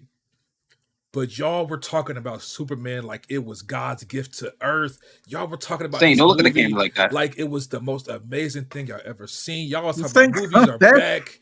Y'all niggas said superhero fatigue where James Gunn is saving cinema. That's how y'all was talking. I can go pull up the receipts. And I'm coming out and I'm like, bro, did I watch the same movie as y'all? Superman was okay. It was okay, bro. You But y'all smoking. were glazing that shit like it was fucking like Jesus himself made it. And A this is nigga where here we gave that go. movie a 10. Hey, to defend myself, I gave it a 7. That's all. I'm just saying. That's all I'm I'm just saying. saying, bro. real. I saw I the gave writing it on an the 8. wall. And I stand with it. I'm gonna say this too. Superman is one thing, I right? get it. We got Superman. It's all right. It's cool. It's all right. But then later that same year, last year, we got Peacemaker season 2. That's what officially opened my eyes. I said, "Oh, this nigga James Gunn has lost his mind." Peacemaker season 2, like the first 2 episodes, it sets up something. Okay, cool. I can see the vision. That show is ass. Season 2 is ass. It's so It's fucking not ass, but no, it saying it's definitely was ass. like It's shit from it a was butt. mid. I'm not gonna lie. Ass. Yeah, I didn't finish season 2. I put it Season down. 2 of Peacemaker is dog shit. Season Shit 1 from is a After way better. loving season 1, season Compared 1 to is season 1, beautiful, but it's yeah, I disappointing. couldn't It's finish season fucking 2 either. horrible. The writing is And shit. then he The said, shitty ass yeah, there jokes won't are be a season horrible. 3. That shit is terrible. It was so bad to the point I said, "Oh, this is not the same James Gunn that I know. Can't be the same James Gunn." So I say that to say, I don't know what the hell he got going on. I don't know if the money's too good, if life's too good, and he's just not locked in. I don't know, but something is wrong with James Gunn right now. He's not locked in the way that he was. He got a He's not. fetish. He got a fetish for C characters. He did has his a thing with fetish for Guardians of the he has a fetish Galaxy. for butt jokes. There's a butt joke He every did fucking his line thing in on Guardians of Peacemaker the season Galaxy. 2. Now he wants to do all these obscure characters and shit. You know what, Buck? Thank you. That's exactly the problem with this new DCU. He's focusing on these C-list characters. Just the other day, he tweeted out Amanda Waller's birthday. Yeah, like who gives a fuck? And you know what's funny? I'm gonna tell you. Why would he do that? I'm gonna bring this up too, guys. It's their birthday This was a twins. good point that I saw on Twitter. Right? They said James Gunn likes using obscure characters because he can actually change the characters and change their personalities without much fan backlash. Because if he picks a major character and does that, there'll be a lot of backlash. He picks these obscure characters that nobody knows about and then kind of makes them his own. Same way he did with Guardians. When Guardians of the Galaxy came out, people told me that the Guardians comics were not popular. They weren't really a major group in comics at the time. He took them and he completely changed their identity to the point now when people show the Guardians in other media, it's basically a version of James Gunn's Guardians. Right? Yeah, he literally made the Guardians. He mainstream, changed the which Guardians is to nuts. he changed the Guardians completely to his vision. Yeah, They he say made that the Guardians he liked that's why he likes obscure characters. relevant for sure. The problem is that doesn't work when you're trying to make major motion fucking blockbuster movies, brother. It just doesn't work. Yeah. We don't, and not only that, TV shows. We don't want to watch no fucking Jimmy Olsen Gorilla Garage show. What the fuck? What the fuck is that? Yeah, like what is that? Like, come on, brother. And you doing this DCU, you did Superman first. Your very next movie is Supergirl. Why? Then your third movie is Clayface. Okay, cool. That's a Clayface. smaller movie. But then your follow-up to that is Superman 2. Damn. We getting beat over the head with Superman. God, fucking, can we get somebody else in this bitch? I mean, God. Wata, you know what it is? He trying to do what he did with the Guardians. He trying to make these obscure characters That's what into I'm something. saying. That's what I'm saying. Into something. After Clayface, Yeah. we'll be getting Green Lanterns. Don't do that. Don't be. No, we're getting. But that's clearly he's not. We getting a show. But you know he's not making. He's not touching the. He's not touching the well-known names that you know niggas want to see. Hal Jordan, for some Jon reason. Stewart. We need Wonder Woman, The Flash, Those are well-known hell, names. Green in DC. Arrow. Right. And you know what I'll say too? Right. On top Like of what? that, this is something Lanterns else aren't that this important? is something else that he's Since doing. when? And Larry spoke on this before. The same way that he put a shit ton of characters in the last Superman movie, he's doing the same thing with Superman 2. Do you know Superman 2, Larry, is rumored to have Superman, Lex Luthor, Wonder Woman, Green Lantern, the new Green Lantern, Jon Stewart. It's rumored to have it's a whole bunch of, like, he's introducing new characters in Superman 2. Instead of giving them like their own separate movie or whatever the fuck. He's cramming all these people Make in. the same mistake the DCU made in prior movies where they try to rush it. Yeah, so They're doing it again. They're rushing their universe again to catch up with Marvel when they should just be taking these Here's what one DC by here's, one, building up to these event films the way Marvel did. here's what DC should do. Like this shit isn't Don't- going anywhere, bro. Don't try to be Marvel. Just make a bunch of individual, they own contained, self-contained movies. They ain't gotta be Marvel. They so caught up with trying to be Marvel and make this connected, interconnected universe. Just let them be their own movies. Let Superman have his own thing. Let Batman have his own thing. Let the Flash have his own thing. Let Wonder Woman have their They're own making thing. the Not same everything mistake has Zack to be- Snyder made with his universe. Because The they're exact so same caught up mistake. in trying to catch up to what Marvel's doing. Just focus on making good fucking movies for each one of these characters and not so caught up in trying to make this connected universe. One time, didn't you say Blue Beetle was coming back as well? Like, damn, Yeah, that's bro. another They guy. said Blue Beetle was Yeah, they haven't touched on him in a while. Another guy, Blue I Beetle, don't gonna give be a in the fuck movie. about no Blue Beetle. Like, even though I did kind of, I kind of liked that movie. The movie was okay to me, but yeah, like Blue Beetle being in the movie is kind of unnecessary. I watch a at this point. Beetleborgs movie before I watch a Blue Beetle movie. Oh man, Y'all don't know about Blue Beetle? I know about Blue Beetle. Y'all niggas don't know about the Beetle. Beetleborgs, the big bad Beetleborgs. I'm just Sir, saying, stop bro. it. Don't sleep on I was Blue Beetle alive now. during it. Beetleborgs. Yeah, bro, you remember the Beetleborgs? Big bad Beetleborgs. I didn't Big watch that shit, bad. nigga. That was my shit. That was my shit back in the day, boy. I was born in the I 90s, watch a sir. I'm sorry. I was Beetleborgs born in movie. the 90s, not the 70s. I'm sorry. Nigga, It was now nice. you niggas, y'all remember Beetleborgs? Yes, we watched it. I No, watched don't say we, Beetleborgs. nigga. Mafia, you old too, nigga. I As don't a like that DC shit. fan, you got a super chat from John Donuts. I'm weak. Don't know if you saw it. Yes, I did see that. John Donuts, man. Salute to John Donuts. As you know, we Hey, miss you, brother. 5 pounds. We can't wait to have you back on. John Donuts says, as a DC fan, the fact that his first solo female film was Supergirl instead of Wonder Woman, the most successful female hero in comic history, pisses me off. I agree with you, John Donuts. I agree with Yeah, you. that was an odd choice. I agree. John, he's taking a piss, John. This is But wait, it Dawsa. wasn't his This film. wanker. What was Really, that? he's in Saying? control. I mean, what was that, Mafia? What was that? I Mafia? said it wasn't his film though. He's in control. He's in the one- control signed though. off on the- he signed off He on the laid film. out. He pretty much laid out the roadmap for this universe. Yeah, he's the one that gets to But yeah, decide but- what movies get made and get to come out. I'm pretty sure he looked No, at. but why did Kevin Feige. He's That's the not Kevin even an issue. Why did he approve that script, bro? That's the thing, how though, did Stan. He said it's the best script he read in a long time. Oh, that's He the said it's thing the though. best script. That's the thing. Something when you reading something, it could sound great, but when you actually put it out there on the screen, it may not translate the same as you reading it. Right. No, When you I put it out there in understand that words and aspect, actually but, try to like, convey this it and don't even- act this it don't out. even- Shit ain't what it is. Yeah, no, there's no way in your right mind you read that script and thought, yeah, this is gonna be good. There's just no fucking way. Yeah, there's no way you saw the craftsmanship of the fucking character for the villain and was like, yeah, this is a great villain. This is really going to push Cora to evolve and become a better person towards the end of the film, and none of that happened. She's And literally also, the we get- same person who Mafia, loves to I drink really herself think- to sleep from the beginning of the movie to the end of the movie. Also, Mafia, we got I to really factor think- in. Go ahead, I Saint. Go think- ahead. I really think he saw that opportunity of just putting Lobo in the film and having Jason Momoa finally play that character. He didn't think nothing else of it, bro. Yeah, because And everybody then was I so also hyped. think he was cocky about how Superman was so successful that he thought it would translate to Supergirl just because it's a Kryptonian. Also, we don't know what could have been cut out the movie. Like maybe the script he saw wasn't the script they said they was gonna all the way go with it. Then maybe they said, you know what, he approved this, but let's take this out, let's change this, and he ain't gonna mind. It was Supergirl's the reported that only James Gunn. Oh, go ahead. Supergirl's the only major release this year that I have not seen. I've seen every other major fucking release this I year. haven't seen it yet. either. Supergirl's the only one I haven't seen, and I have zero plan on watching it. Zero Bro, plan. watch on it, watching Watch it bro. at some point, but I'm not in a rush at all. Yeah, me I'm too. in no rush. Hey, Like if I happen to BT, see it, if you could Wait, subject Wante, you never yourself seen to Supergirl? watching War of the Worlds, Nope. nigga, you can subject your motherfucking 2 hours to watching Supergirl, brother. yeah, Why but at would I- least why would I what watch that dog I- shit? I'll do that for a movie roast. That's about it. Hell no. Wait, none of brother. y'all seen it? But no, I'm I bullshitting. You ain't think- gotta Yeah, go back I and watch that shit. You I can saw definitely it. skip that shit. Not recommended. I Yeah, I told haven't Mafia full- when I fell asleep watching it.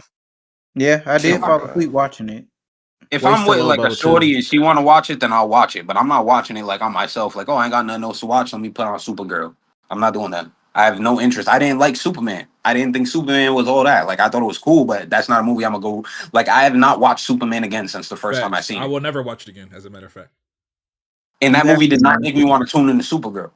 I have no reason to ever watch Superman ever again. That's your favorite movie, Wayne. Shit was so weird and basic. But you know, I I'll go also back to Man of Steel before I go back to this last Superman. Ooh. Superman. No, made no, me you Man of can't Steel is a realize- banger, though. Man of Steel is a hell You of know a what that made sci-fi. me realize, Buck? Because all the comic book niggas be like, "This is the most accurate version of Superman on screen." If that's the accurate version of Superman, then I don't like that version of Superman. He's fucking boring. He's boring. I was Yeah, never a I- Superman but look, guy. one time. We literally told you that. One time. That's literally shit's why I ass. really. That's why I think Superman is an overrated character. It's because he's boring like that. He's and boring as honestly, fuck. honestly, that's what made me like the movie. I'm like, okay, well, look, at least he is Superman. So If that's I can give him Superman, credit congrats what to he all your niggas that love Superman. That ain't for me. did. Yeah, As a I agree with child, you on that. I was Spider-Man, I was X-Men, I was Batman. I was watching the Facts. Batman The real animated Yeah, I series. was superheroes- Batman. I was on real all that superheroes shit. Spider-Man, that actually X-Men, matter. Batman, Speak on it. Superman, Speak on it, BT. Spider-Man. Speak on it. Spider-Man never had any interest in watching the Spider-Man cartoon as a kid. Spider-Man is way better than Superman. Yeah, I don't like the Batman way Spider-Man better than cartoons. Superman. Look, Nigga, Wolverine way better than Superman. That's Like, what are we crazy. talking about? Come on. I watched Yeah, the DC Spider-Man animation was definitely Spider-Man. superior to Marvel's animation back then, And then you know what's crazy? except for like X-Men and when shit. we talk like about that. DC, we can move on after this. But we talk about DC. Superman's supposed to be like the what do you call him? He's like the head honcho. Yeah, like DC heroes. Nigga, he's the least interesting one out of all of them. Think about that. Yeah. That's true. That is true. Think about that. This shit is crazy. But real quick, man, super chats. Burnfire said Gunn approved the woman who wrote Supergirl to do Wonder Woman as well. oh god, That's gonna change. And now he has to make a big decision by firing her and making sure she never writes another fucking film of his. They're gonna have to work. He's on probably that. not gonna fire her, but he's love definitely this not. he gonna oversee. I think he gonna oversee the next one. No, I would never let no. her touch another script again. The way she butchered that fucking Supergirl comic, bro. That comic is so much like she had the blueprint and she butchered it, bro. Never write another movie again. They said she misinterpreted the ending. I can't talk about the movie or nothing because I didn't see the movie and I don't know the comic book. But everything I saw online was saying she completely butchered the ending of the movie and completely misinterpreted the comic that they were adapting. The comic, the comic is damn near perfect, bro. How do you fuck it up? By being a fucking egotistical fucking maniac. That's how. Yeah, I've looked into the comic book as well. Hold on, Wani. I don't know if you saw Jason Rittman's Astro Boys got canceled. I'm hurt. You said Astro Boy? Yeah, it got canceled. I didn't know he was making. I know they was making a new Astro Boy. Yeah, not moving forward with as Sony. My boy Snyder, bro, Dan Snyder, he just confirmed it. Fuck. Superman keeping the lights on for the movie side of things. What else finna say? Okay, well we can go to the next topic, y'all. Supergirl flop. Rest in peace. I was This right. next topic, man. Movie theaters are back, baby. Movie theaters are fucking back in a big way. Take that, Okay. Netflix. This time last year, Netflix CEO Ted Sarandos, let me pull up his quote. Ted Sarandos said releasing movies in theaters was an outdated idea for most people, and that consumers wanted to watch movies at home. Well, guess what, guys? Last weekend, movie theaters had their biggest weekend of all time at the global box office, thanks to The Odyssey and Spider-Man Brand New Day. Biggest weekend of all time. And it wasn't just those two movies. Toy Story helped as well. But yeah, man, movie theaters are not done. They're not dead. Every summer, they prove you wrong when these movies come out and they fucking blow shit out the fucking park, bro. You love to see it. You love to see it. This is what we want. As people that love going to the theater, people that want theaters to stay around, this is what we want, man. We want theaters to stay successful, because I'm a speak for myself. I don't want to watch movies on fucking Netflix. I want to go to the theater and sit in the comfy chair, my Dolby Vision, my Dolby Cinema, get my popcorn, my hot dog. You know, hopefully they have the hot dogs in stock, Red Pig. That's what I want. Movie hot dogs are diabolical. You never had one, so you can't hate, Larry. You gotta try it. So you gotta try I see if we at the baseball game, we at the baseball stadium. What you think is the difference? We got us it's just better. It's just the same, better, bro. It's the same meat. Like hot dog at the theater, like don't really sound like good on paper. You know what I'm saying? Larry, I'm telling you now. You never had an AMC like Lizzie. Popcorn, nachos. You know what I'm saying? That's a movie theater food. Nachos are one of the worst movie like, snacks I'm you good, can get. brother. Horrible. It's Anyway, the same meat one time. This ain't about snacks. This is about theaters. Now to that point, a couple numbers for y'all guys. Spider-Man Brand New Day surpassed $1 billion at the worldwide box office. They say it's probably going to hit $2 billion by next weekend. Well, this weekend actually is this weekend. That when they released that, next weekend was actually this weekend. The Odyssey has also passed $1 billion at the worldwide box office. Yes, sir. I think it's officially Nolan's highest grossing movie, because Oppenheimer, I think, ended at like 800 million. I think I'm gonna check right now. Tick about to punch a hole in the wall. No, it almost hit $1 billion. I think it was like 9, right? 9 something. I'm about to check. Oppenheimer ended at 975 million, so close. Which is actually insane for the kind of movie that it is. It's not an action movie at all. Yeah, man. So movie theaters are back, bro. Movie theaters are fucking back. How do y'all feel about that, man? I love that, man. Keep them on. Keep them coming. I got to give myself a lot of the credit because I'm really out here seeing these movies. Yes, sir. Yes, sir. Burn, how many movies you seen? Appreciate you, Mafia. Appreciate you.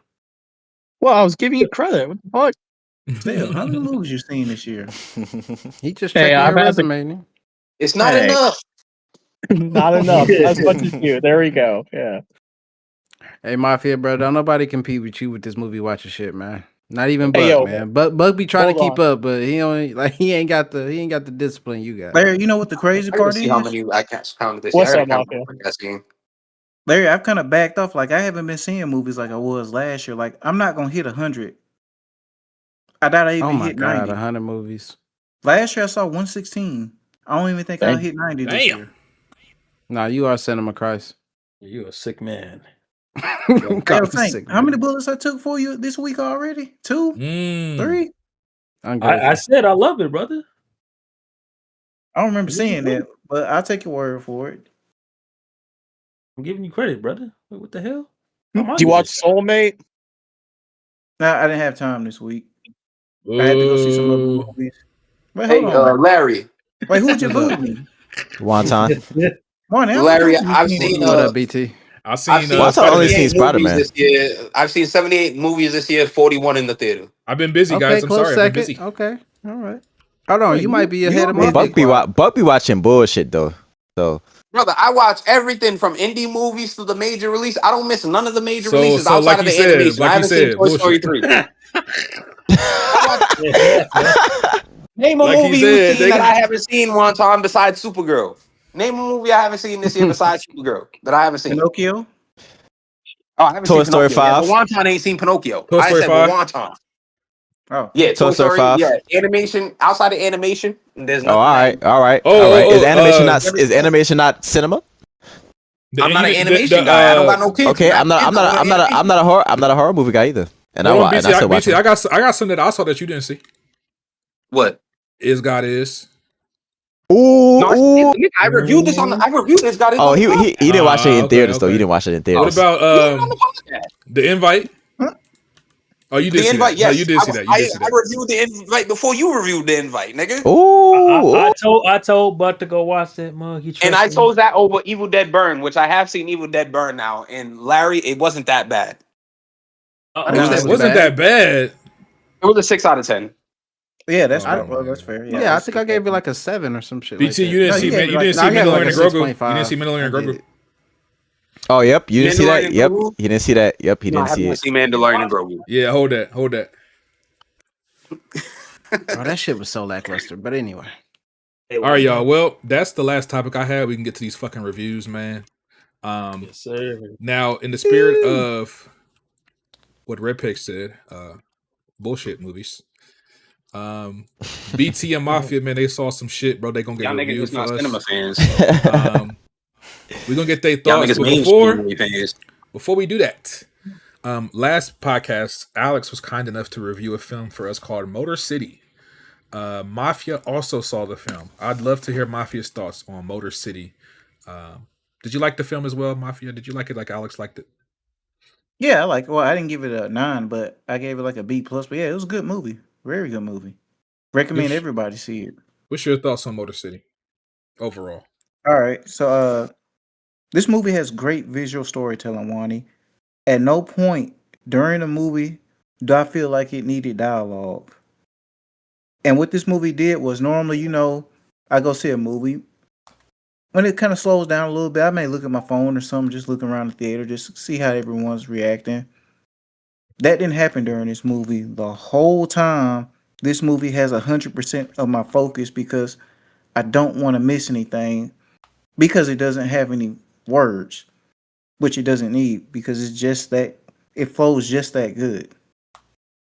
I like the main villain in the movie. This man got his chick taken, Wani, and he turned into Eisen. 20 set plan to get his chick back and set the MC up for the fall.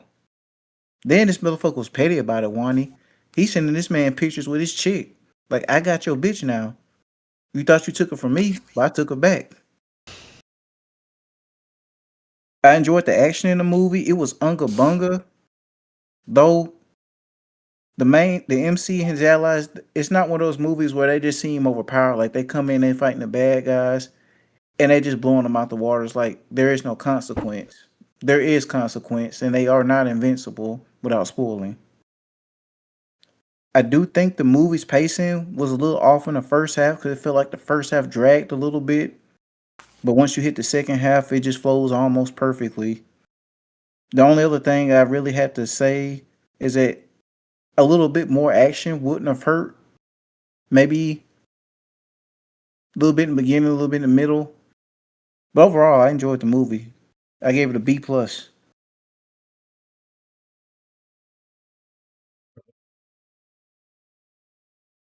Hello? Yeah, so Yo, quiet. yeah, we listen. Are you going to give an A plus to anything this year? Wait, he didn't give. Oh yeah, he didn't give Odyssey A plus either. When I What do you give found- Odyssey? Because I wasn't there that last week. The When last he A B? Yeah, I think watches he gave it a a B, movie yeah. that deserves an A Yeah, plus. Gave it a B plus, Get an right? A plus. I gave it a B. He is an agent from China. I keep trying to tell you. He gave that China. Yeah, I ain't gonna lie, slap. Mafia. I'm trying to understand. Look, what's going on, Mafia? What's going on? There's no movie like last year that pulled me back to theater for more than one showing. Like last year, Sinners. I saw Sinners like 4 times. I saw Ninja 2 Damn. like 4 times. I saw 100 You know- meters 4 times. You know, I it's funny. saw- It's funny you said that. I don't think there's a movie that's came out this year that's better than Sinners. I don't think Odyssey better than Sinners. Oh, Yes, it's not. it is. Definitely not. It's not. Definitely not. What? You think You're so, over, Wanta? y'all That's niggas close, are that's close. overhyping the That's- fuck out of Odyssey, bro. And I'm Wait, That's- Wanta, you think Odyssey better than Sinners? Yes. No. Oh my no, god. No. Like, you think it's much better, or you think it's like No, not So, much. like, Better, you got the but it edge. is better. That's close for me. I really love both of those movies. I give Sinners the slight edge just because, nigga, it's a pull up black art, nigga. So I'm gonna go with Sinners. Sinners is great. It's one of the best movies we've gotten in the last 5 years. But we also got to be honest a little bit. That movie is also slightly overrated. It's very good, but it is slightly overrated. Wait, how so? Wait, how can you say a Because movie you is one gotta- of the best movies of the last 5 years and overrated? Are at the you same time? Because you, Right, because hold on, wait, because words have meaning. Do y'all know Agree with him, when it you is say overrated. something's overrated, No, it means Odyssey just is. that it can be good, but the way people talk about it is not necessarily to that level.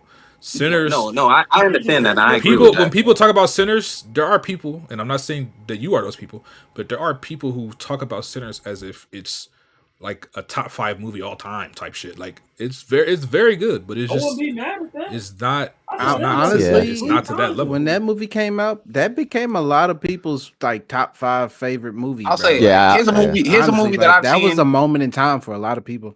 I'll Yeah. say in the 2020s, it's not better than Everything Everywhere All at Once. I'll say that. Ooh, It's not better. Nah, than I got it over It's that. not I better ain't than gonna Everything Everywhere All at I Once. got Sinners over that.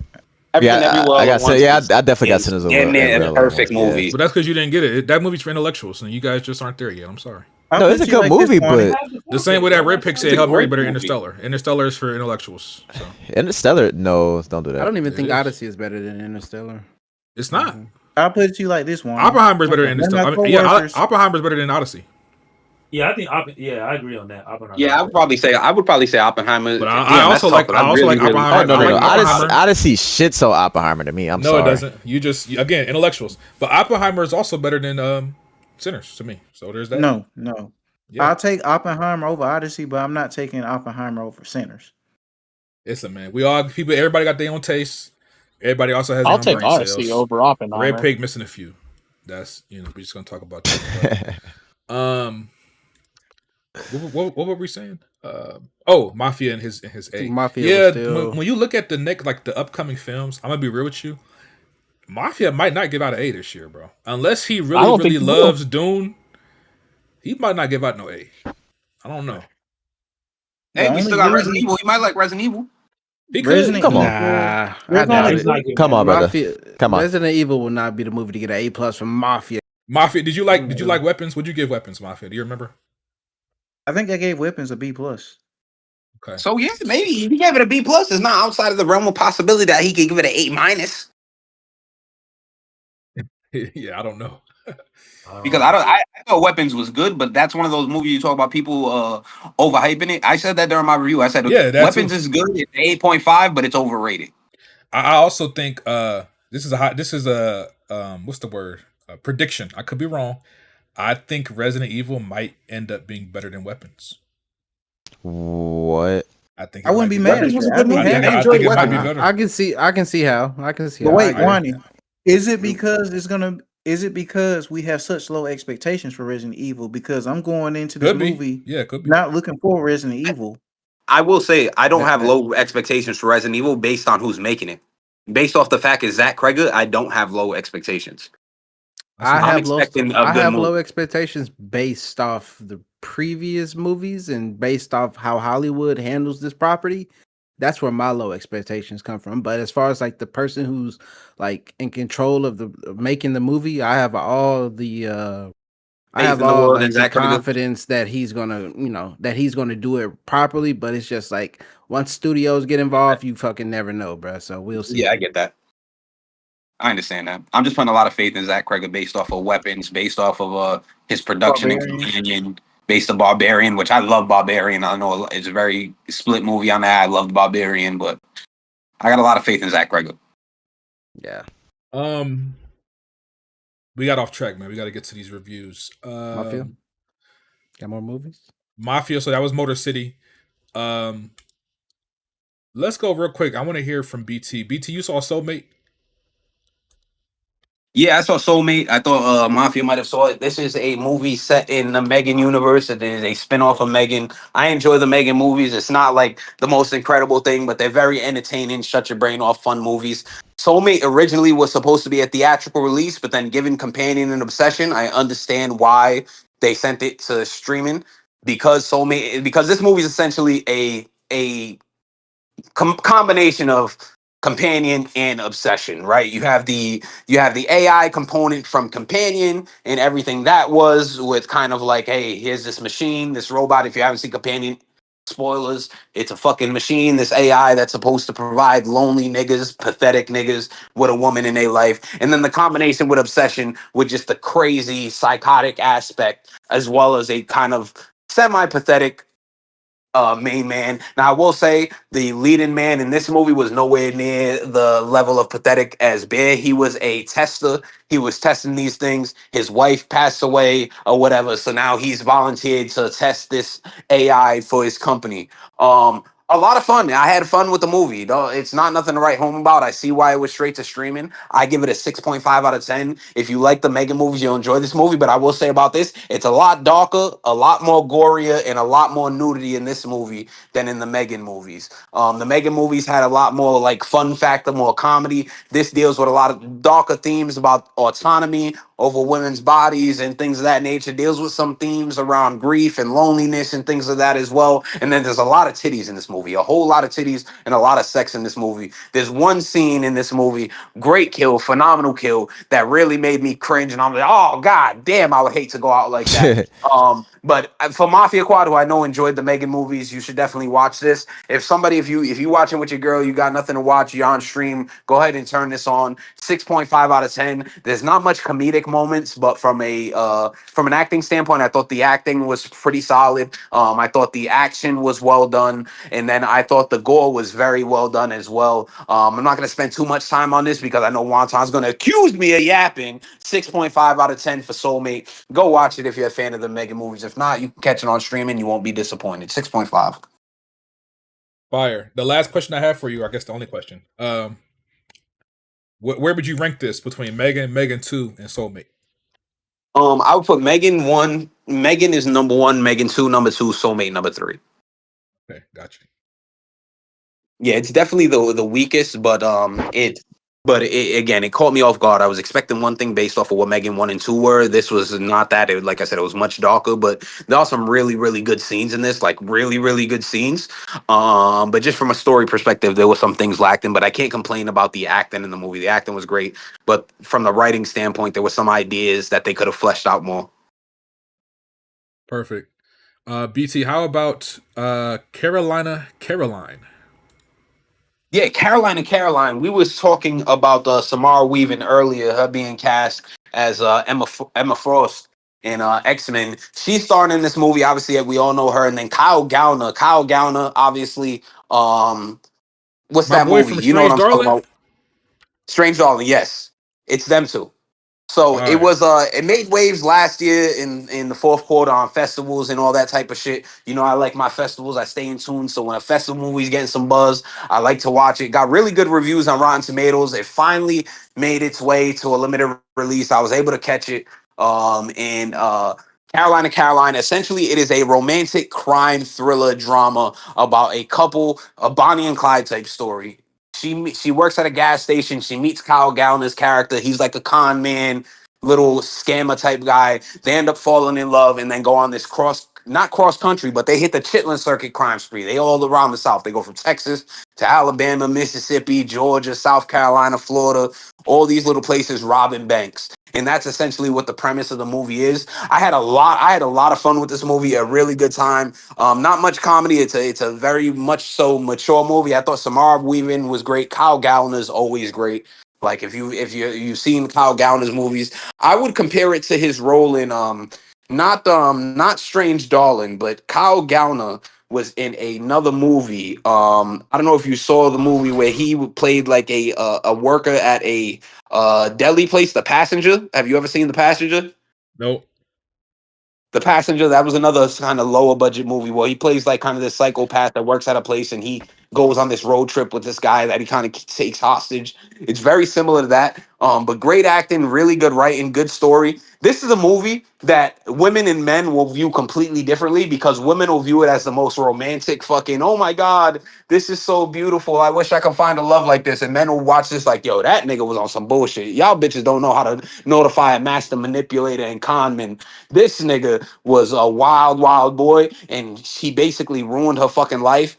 And by the end of the movie, I'm like, damn, Samara Weaving's character just could not see this man for what he was. But as men, we know how men operate.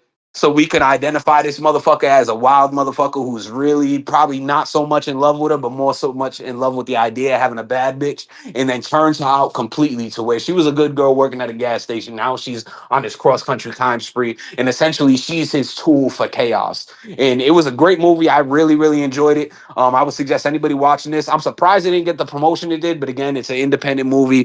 So if you're tapped in with the festival circuit, you would have found it. I gave it a 7.5 out of 10. I had some minor gripes with this movie that held it back from being like an 8. But all in all, had a good time with this. I definitely recommend seeing it. Good couple movie. Because again, at the end of the day, it is a romance story. 7.5 out of 10. Really good ending, effective ending. I love the last shot of this movie and how they played that. Good movie. Go watch that. Caroline. Very, very good movie. Limited release. Maybe it'll be on streaming here shortly, I'm sure. But yeah, Caroline, good movie. Kyle Gallner smoked it. Samara Weaving smoked it. How did you watch it, sir? Illegally? No, I told you I caught a little small screen. I couldn't even catch it out of AMC. I had to go to a fucking what's the name of this fucking movie theater in Riverview? It's like a little obscure movie theater company in Riverview. What's this Escape Theaters. I had to see it at Escape Theaters. It wasn't even at the AMC. So I had to go see it at Escape. All right, bet. All right, let's hop over to Rose of Nevada. The fuck is that? This one, I wish Alex was here for. These next 2 movies I specifically outline these because these are movies straight out of the Alex playbook. You know, those deep, layered, abstract type of movies or whatever that Alex loves. He likes to delve deep into the allegories and what this means and what that means. Rose of Nevada is just that. It's a sci-fi drama movie.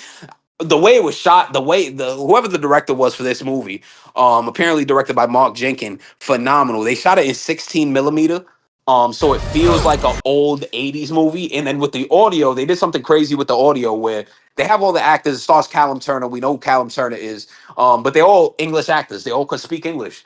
They did their regular scenes, and then they went back after and then dubbed their same voices over it to give it like this old school, like you're watching a movie straight out of the 80s on VHS. So when you're watching it feels like you're watching a movie on VHS that was shot in '88 or something like that. But it's essentially a time travel film, movie about a small fishing town in England, in the UK. This boat goes missing 30 years ago, and then it reappears. It reappears 30 years later, and our 2 main characters, they need to make shit happen for their family. So they're like, okay, we're gonna go fishing. This is a fishing town. We need to make some money for our family. So we're gonna go on this boat that disappeared 30 years ago and just now reappeared, essentially a ghost ship. And we're gonna go fucking fishing. And now these niggas go out for fishing, and when they come back, they're back 30 years ago when this fucking boat first disappeared. And I'll say this movie delves more so into atmosphere and feelings and themes more so than plot. Like it's not concerned with explaining how the time travel works. It's not so concerned with explaining the overarching story. It's more about putting you in the position of the things these characters are dealing with, and they do a very, very good job of that. I would say it's one of those movies you have to lock in for. Like you have to watch every little detail because a lot of small details kind of explain what's going on. And you have 2 different sides of the coin, right? So they go back in time. You have this one character who's like stuck in this time and he's going crazy trying to figure out how the hell he can get back home to his family. And this other guy who was in his present time before he went back in time was kind of this lost soul, had no family, has no friends. He goes back in time and interacts with this woman who believes he's this man from 30 years ago who went missing. She thinks so he's embracing kind of the situation that they're in and seeing those 2 different sides of the coins and the messages and themes they present around family and around acceptance. Really, really well done. It's a slow burn. And again, it's very, very thematically rich. It's not like a heavy action movie. You think sci-fi, you think action and big fucking set pieces. It's none of that, which is why I wanted Alex to be here for this, because this is an Alex movie through and through. This is a true art house independent piece. 7 out of 10. Good movie, worth the watch. But if you're gonna watch this, be prepared to lock the fuck in and pay attention to every little detail. Because if you do, you'll be rewarded at the end by being able to put it all together. But this is 1000% an Alex film. Alex, if you're watching this, go watch Rose of Nevada. You'll fucking love it. The best part about this movie is the direction. I would love to see this director get an opportunity to direct something bigger. Maybe not write the script, but give him a property that he's able to just put his vision behind, because visually it's fucking incredible. It is incredible the way he puts you in kind of this. He immerses you in this world throughout his visual decisions and his style of filmmaking that is unparalleled. One of the more beautiful films I've seen this year, from a stylistic standpoint. Sounds like a skip to me. Hey, it's got great reviews on this movie. This is another one of those festival dollars that I had to tap into. But 92 on Rotten Tomatoes, 103 reviews. Good movie. Nice. Not my favorite. Not my favorite. I gave it a 7 because it was a Okay. little slow for my taste. But a guy like Alex will love this movie because he'll have a lot to be able to dissect upon. Oh, the cinematography of the dichotomy of the thought process of the character's mental state. He'll get into all that. He'll love it. BT, I think it's Maceo in the chat. He said, "Have you seen Biosphere?" Biosphere, no, I have not seen Biosphere. But Biosphere is also not a movie that came out this year, I believe. That's like from 2022. That's a Homeboy. What's his fucking name? Sterling Brown was in that movie. I know what movie you're talking about, but that's from like 2021, 2022. Oh, you know Yes, your sir. shit. Well, let's get your review for before we switch over to Mafia. What's your thoughts on Her Private Hell? This is a movie that just came out as well, another limited release. Her Private Hell, a Neon production. I saw this specifically because it was Neon. I think Neon's a great studio. So I saw this, and then it also has Sophie Thatcher, the girl from Companion. So I'm like, okay, sci-fi movie, Oh yeah, she's good. Sophie Thatcher, Yeah, and Neon. BT. Side note. The director is Nicholas Winding Refn. He also did Drive with Ryan Gosling. Ryan Gosling. I did not And know he did Drive. he did Drive. If I knew that And before. if you played Death Stranding, he was Hartman.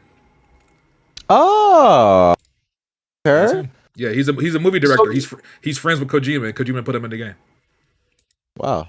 So yeah, the premise of the movie alone got me intrigued, and then Sophie Thatcher being in it, and then of course it being Neon, and knowing it's a sci-fi kind of dystopian sci-fi thriller, and then reading the synopsis, I was like, okay, this is something I'd like to see.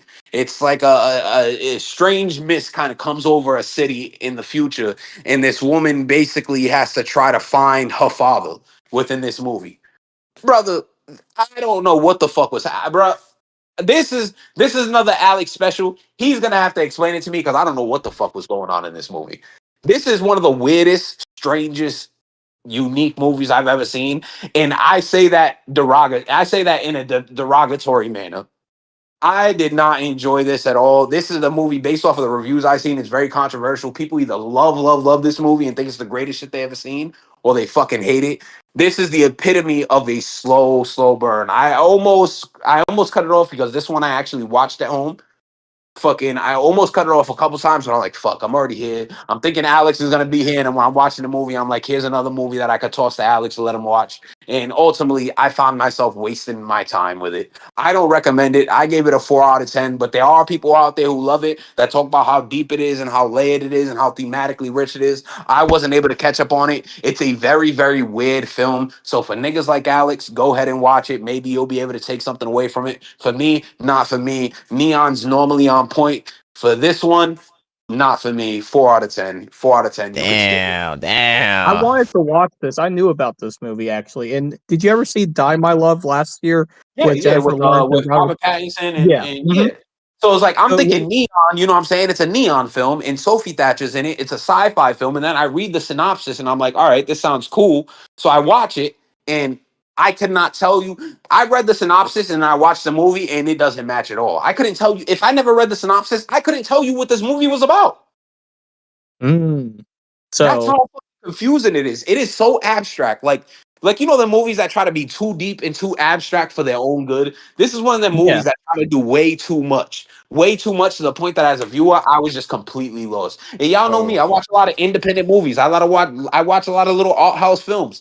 This movie was just too much for me. And I'm like, damn, as somebody who watches as much as I do and watches as much of these independent little abstract joints, I was completely lost. I was completely lost. So for Neon, I'm always on Neon side. I think they do a great job. I love Neon as a studio, but this just was not it. This was just too much. They did way too much, and where they lost me as a viewer in this one.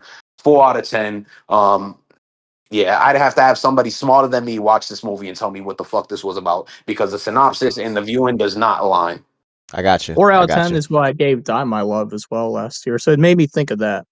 It was better than Die My. No, Die My Love was better. I should say Die My Love was much better than this. Okay. I might check At it least in out. Die My then. Love, you can understand what the fuck is happening. Well, Bro, yeah, I that's- kind of understood. That's probably my least favorite genre of movies. It's the fake deep movies like Him or like Don't Worry, Darling. I fucking hate Oh, Brother, but those Alex movies, loves bro. him. Him was This dog shit- shit. Bro, Bro, it was I like hate watching him. it almost felt like you were watching The Wizard of Oz. Like it was dreamlike. Like you're off transported to this non-existent world outside of reality. Like the characters, it's so weird. The costume design, the set design, everything was so fucking weird. Even the score was just weird, bro. It felt like you were watching It felt like you were watching The Wizard of Oz if it was completely incoherent. Mhm. So yeah, I know this movie was another one that, again, like I said, it was Her Private Hell. I pay attention to the festivals. This was one that got some hype on the festivals. I didn't understand the hype at all. I don't know what this movie is about or what it means. Alex, watch the movie and you explain to me what the fuck was going on, because no. It only had like Appreciate a you. week in theaters, didn't it? I missed it. No, I missed it as well. That's why I watched it at home, because I was excited for this movie. Like I said, Sophie Thatcher, Neon, sci-fi thriller. I'm sold. Nope, Yeah. I was wrong. Maybe he been hanging around Kojima too much, man. Doing abstract shit.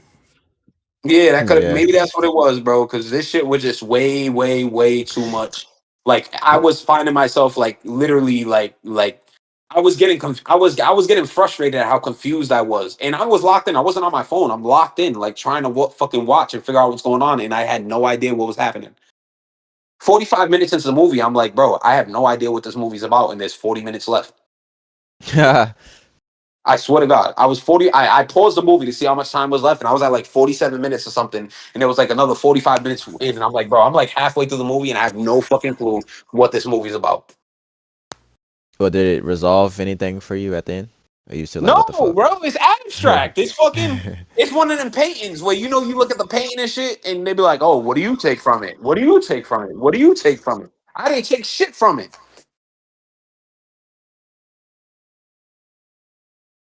Appreciate the review, BT. Wow. All right, man. Let's jump over to Mafia.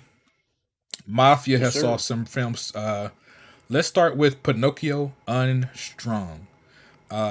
This is the newest film in the, what do they call that shit, man? The Pooniverse? Yes, sir. Yeah. That shit is crazy. The Pooniverse. I think the Avengers movies is coming out this year for it. I see this shit say Pooniverse Monsters Assemble. Y'all some sick niggas for this, bro. Holy come on. shit. Is that this year, Mafia? Yeah, I think it's actually coming out this year. Their version of Avengers is coming out. Oh, brother. Oh hell And yeah! Peter Pan is supposed to be the main villain. No, that's incorrect, Buck. So I did some research today. He is not going to be the main villain. Originally, that's what the plan was. He was the main villain. He will be a part of the team. The main villain has not been revealed yet, but speculations are Garfield, Mickey Oh my Mouse, God. and I forgot the Nigga, next one. You did not say Garfield, bro. Yes, So real quick, All just right, for you have everybody to go. listening, this Pinocchio film in the Pooniverse, it's part of the whole horror themed, like they came out with Disney like Winnie the Pooh, and it was horror themed a few years back. Then they came out with other spinoffs. They got Pinocchio, they got Peter Pan, they got different ones. Bambi. And it's like Bambi. It's like a whole universe now. So this is the Pinocchio film. Is this a sequel? Like, is this the first Pinocchio horror film, or is this a sequel? First Pinocchio. Okay, so this is the first Pinocchio in the series, called Pinocchio Unstrung, and it says a wooden doll named Pinocchio embarks on a violent crusade to carve itself into a real boy, one piece at a time. It says Robert Englund plays cricket in this. Robert Englund played Freddy Krueger. For those that don't know. Mafia, what's your thoughts on Pinocchio Unstrung? Okay. Let's go. So Pinocchio, he was a good sort of tragic character. He was not inherently evil. So basically what happened was he was with the little boy. They were watching Animal. Well, the little boy fell asleep. They were watching Animal Planet, and basically Pinocchio got from Animal Planet, "Oh, I'm a part of a pack, and in a pack you have to kill the other animals to protect your animal." So that kind of starts him off. Geppetto, not as much screen time, but he's used pretty good for what he has to do. Basically, his whole reasoning for even creating Pinocchio was that his grandson's parents died. His grandson's best friend had died, so he's just like, you know what? My grandson's plagued with death, so I'm gonna give him a friend that'll never die. A friend to the end. Cricket, I thought he was fun, but the problem with Cricket was they brought him in kind of late to the movie. So he didn't really hit as well as he could have if they had him brought him in a little bit earlier. Everyone else in the movie is really just there to move the plot. I enjoyed the story for what we have. I thought it was well told. And it seems like a very predictable movie, but they do enough things to where the movie, it does surprise you at certain parts. In terms of the gore, I think the gore was pretty good. I think someone like BT, you would be pretty satisfied with the gore. The only problem is with the BT, none of the kills outside of the first one stick with, well, the process of the kill will stick with you outside the first one. You love the gore, but you'll forget how the kill happened. Got you. I do have some other nitpicks. There's one part, so after, I'm just go ahead and say, after Pinocchio kills somebody, there's one part where they kind of hint that he might be having some moral issues about this, because he's like, this lady's crying about this man being killed by him. And he's like, hey, this doesn't make sense. Oh, buddy's evil. He tried to hurt my pack member. So why the hell is she upset about that? They set up that kind of moral conflict, but then they never kind of touch back up on it, which I think would have probably added to the film. The MC isn't fleshed out enough. And most of the other characters are, like I said before, they're just there. The tension in the movie is pretty weak, especially for the final showdown, which went kind of quick. And it could have been a little bit better in my opinion, but overall, I think if you're a fan of the Puniverse movies, you'll like Pinocchio. This is something I was definitely glad I went out to theaters and saw instead of waiting around for it to hit digital. B minus. I'll say I haven't Pretty seen high. this one, but the last year one of my biggest surprises of the year was the Peter Pan movie. I thought that movie was going to be terrible, and it turned out to be a very creepy, very well done movie. Very well done. I still swear y'all niggas should see the Pinocchio movie. I mean, not the Pinocchio, the fucking Peter Pan movie. That shit Is it was low actually budget? no, it's like a decent budget. It doesn't look low budget at all when you watch it, but the Peter Pan story lends itself to like a creepy, this fucking guy who doesn't want to get old, going around taking kids Is it to in English? Neverland. Yes. Oh, where can I watch it? It's on I- Amazon. yeah, it's on Amazon. You can watch that shit on Amazon. But yeah, the Pinocchio was very, very good. Is it called Pinocchio? I mean, not Pinocchio, Peter Pan. Is it called Peter Pan? It's just called Peter Pan. Neverland Nightmare. Yeah. Okay. I might give it a watch. Surprisingly good. I was shocked. I went in expecting a bad movie, and after the opening, I was like, "Holy shit, this might be good." And by the end, I was like, "This is a great fucking horror movie." Oh, it's a horror movie. Oh God. You can handle it, Red Pig. It's not gonna make you have nightmares. Okay. What they do with Tinkerbell though was sick. Oh my God. Facts. Whoa, you spoiling the movie, bro. No, I'm just All right, All right, one. Let's get your thoughts on this new film from Olivia Wilde and Cooper Hoffman. I Want Your Sex. I've heard a lot about this film. I haven't seen it. I think it's like a rom-com, basically. Give me 1 second. So it says I Want Your Sex. Stars Olivia Wilde and Cooper Hoffman. Follows What you and gonna be watching? Cooper Hoffman, by the way, he was the white boy from Long Walk, Red Pig. Okay. follows an awkward young man who becomes the sexual muse and submissive assistant to a provocative, high profile contemporary artist, spiraling into a chaotic world of obsession, power dynamics, and murder. Mafia, what were your thoughts on this film? Is so one. This movie is basically low key a parody of that Baby Girl movie that came out last year, except that it's more so the boss is coming after the employee. In terms of the comedy one, I'm not gonna lie to you. There was only 2, maybe 3 scenes that really had the movie theater kind of laughing, though it kind of had me uncomfortable because it involved a dildo and buttholes. What? What the So, fuck? Sound like like movie right there. I'm gonna break it down to you like this. This scene really hit with the females in the theater, but basically she's got them over her crib, and she's spanking them and stuff. They're having fun, and then she's like, okay. After she finishes paddling his ass with the paddle, she pulls out a big pink dildo, and she was just like, okay, are you ready? He's like, hold on, wait. This crosses the threshold. This ain't what I'm here for. She's like, look, relax, just chill. I lubed it up. There's plenty of oil on it. It'll go in just fine. And he's just, I don't know about this. And she's like, She look, just red breathe. pegged him? Yeah, she red pegged him. She told him, just breathe. And then she just rubbed it on in there. And then, Nigga. and then the movie just focuses on his face. And she's telling him, breathe. And the look on his face is just like, it was low-key traumatizing, but the women in the theater lost it. That was just like their moment for them. And then they kind of scare you because they make you think it's gonna happen again. There's another scene in the movie where it's an even bigger pink dildo, and it's like, oh no, man, she ain't about to have other girl fuck him in the ass. The first time was traumatizing enough, but yeah, I won't spoil that. Sound like you enjoyed yourself, Mafia. No, I was scared. I almost walked out when they did it the second time. How did you feel as the only man in that theater watching this? I wasn't the only man. Did you did they lube it up? Did you lube it up? Nigga, I'm not gay. Watching this movie?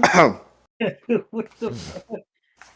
Red Pig, something's wrong with you. But yeah, that scene kind of traumatized me because I definitely had a nightmare about it. Because I almost walked out. You had a nightmare. Holy shit. It's crazy. So basically, I'm not gonna say who, but I walked into the room and somebody we know in the community, they was getting red pegged. What the hell? Is he in the room with us right now? Burn Fire is the only one in Huntsville. Yeah. It was a burn. Oh, it wasn't me. All right, there we go. It was Alex. Oh, wait, so it was you, Burn? You just didn't see? Mafia said it wasn't me. Oh, okay.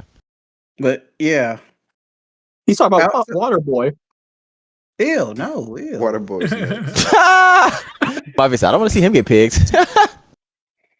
So you'd rather see Alex get pigs versus fucking Waterboy big flappy ass. Okay, I'm joking. I don't want to see anybody get pigs. What's going on, bro? What is this podcast? This is a movie podcast, by the way. This is a movie podcast. We are talking about a movie. Hey, Mafia was disgusted. He said, ew. You heard him right. He said, ew, no. But yeah, outside of those scenes, the comedy in the movie is kind of like a poor man's American Pie, basically. So it's not really gonna stick with you much, unfortunately. Olivia Wilde's character was probably the best part of the movie, just with how she was manipulating old dude, getting him to do shit and stuff, and how that led to what we believe being killed, because that's a big part of the movie. It's how it opens up. You're trying to figure out, did he really kill this woman or not? And basically the movie's just taking you through like his memory of how everything happened out. The main character, like I said, like Wonton explained, he's awkward. And he honestly doesn't sell it. Like, you really don't care for the dude. It's just like, bro, really after you got dildoed in the ass, it's just like, I lost all hope for you. Let's just skip to the end credits. But, yeah. Not really my kind of movie. I gave this one a F+. Damn. F+ is crazy. That's wow, bro. That one Where'd scene the really plus pissed come you off, from? huh? Huh? Where'd the plus come from? Oh, so there was this. So there are certain parts they show titties and stuff in the movie. So I was just like, okay. I mean, The dildo would give the plus. Is what you're saying? how does titties equate to a dildo? Explain that. You can rub a dildo between tits, Mafia. I didn't think about that. You know what? That's not. You finna get him You excited, ain't never brother. seen a JOI?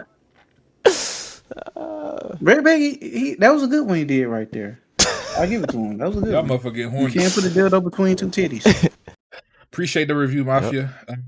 Let's go ahead and finish up with Haunted Heist. This one is directed That might by have been your best review, Mafia. What? directed by Lil That might have been your best Howery. review. Red Pig, you finished or you My done? bad. My bad. A Haunted Heist, directed by Little Rel Howery. His directorial debut. Stars him and Tiffany Haddish. Premise says 4 estranged friends reunite for what turns out to be a robbery attempt at a mansion, only to find out the 1950s ghost owners never left and plan to use them for a demonic sacrifice. Comedy horror. What were your thoughts on this film, Mafia? Man, Wani, I'm gonna keep it real with you. This was a poor man's The Blackening. Oh. The plot is pretty much the same outside of the fact that they're going to like a haunted house to rob some shit, but they're being haunted by some racist ghosts. There were some jokes that had us laughing in the movie, but the problem was when you walking out the movie, the only real joke or scene you're gonna remember is basically them having like an orgy with this dude's grandma. That's crazy. Yeah, that's What kind of movies are you watching, Mafia? the kind of movies y'all won't go see.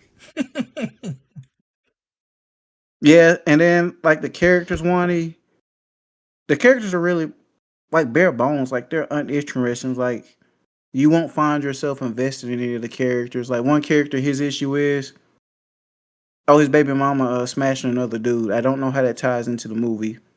Another dude, he has a company. He just got kicked out of his company.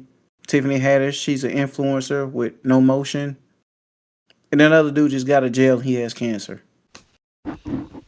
They don't go anywhere with any of those kind of plot threads. It's real deal, just a blackening with a little bit of water added to it.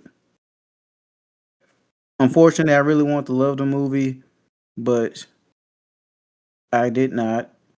But still, I support it, unlike Saint. So I give this movie, I got to give it a straight F. Damn. Not even a Sound- plus. Sound like you had a long week, Mafia. It was a long Long 2 night. weeks. I saw 3 movies. I saw 3 of the movies in one day. Oh hell no. Damn. You say you saw 3 movies in one day. Yeah, Motor City, Pinocchio. Then I left delayed takes earlier so I could go see a haunted heist.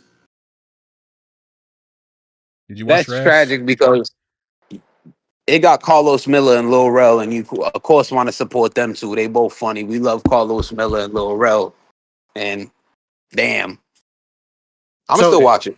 Yeah, this Yeah, sounds I like right up support your it. alley, BT. I think Nah. BT, if he likes War of the Worlds, I think BT would like this. Like I said, Waterworld again, is cinema. like I said, there are some funny jokes in here. The problem is they're not gonna stick with you after you leave the movie theater outside them having an orgy with the grandma. Oh. Oh, you weren't It's joking it. about that. No, I'm serious. That was the most memorable part of the movie. What the fuck? What's better, this or Scary Movie 5? Scary Movie 5. But yeah, but I still support it because this is a black film. I think even if you don't go to the theaters and see it, still just see it online when it hits digital. Give real fair criticism so he could kind of get this better. Because my thing is, I don't think he really understands like the whole structure of storytelling. Hey, Mafia. What's that? I'm gonna speak for everybody on this panel. We're not watching that bullshit. You saying this is? I think you're Asian of China, Saint, because you ain't really black. You Tank don't kinda really see these black ambiguous. movies. Look, when I think about it, damn. Yeah, Saint don't I support like black people. Django. I like Did Black you watch Panther. God is God? Whatever the fuck it is we watching? No. Is God is? Oh, yep, there you go. Agent of China. See, he was trying to turn that shit on me, but Saint's the real Agent of China. I Not see at these all, black brother. movies Have you and Saint. seen any black film this year? Saint? No, he hasn't. I don't think so, to be honest. Ooh, ooh. They're Agent not of moving the China. needle. Damn, you're not for the people. I told you, Saint just a pop culture ass nigga. Here we go. Yeah. But just to close this out, like I said, if you ever see the Movie Guys podcast, my advice to you would be is learn the structure of storytelling. I think if you do that, your next movie could be better. There was something there. I just don't think you had the right roadmap. It just seemed like you were kind of following the blackening with just like a few changes here and there. No Oh, disrespect. That's it, Wani. Appreciate you, brother. No problem. All right, y'all. We can go ahead and wrap it up, man. Spider-Man, Brand New Day is our final review of the show. So this is how we're gonna do it, y'all. Let's just go through as a group. Just give your overall thoughts of the film. Did you like it? Did you enjoy it? Did you not like it? And then once we're done with that, we will open it up for a spoiler discussion. I'm going to put spoiler tags on the screen for everybody, and I'll warn you guys before we get started.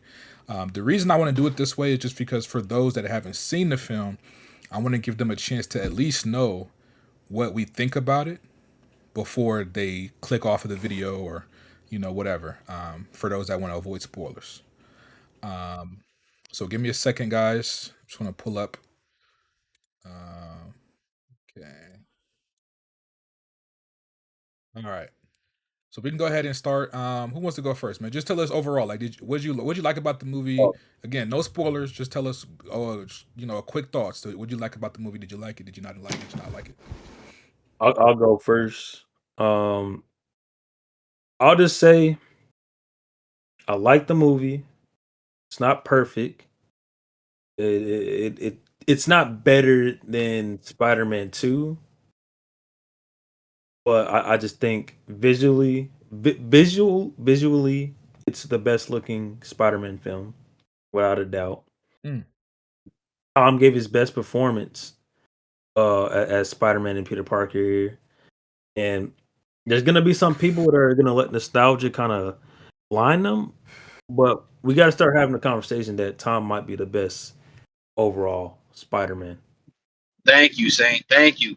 I saw Red Uh, Pigs tweet about that too, nigga. You ain't the only one.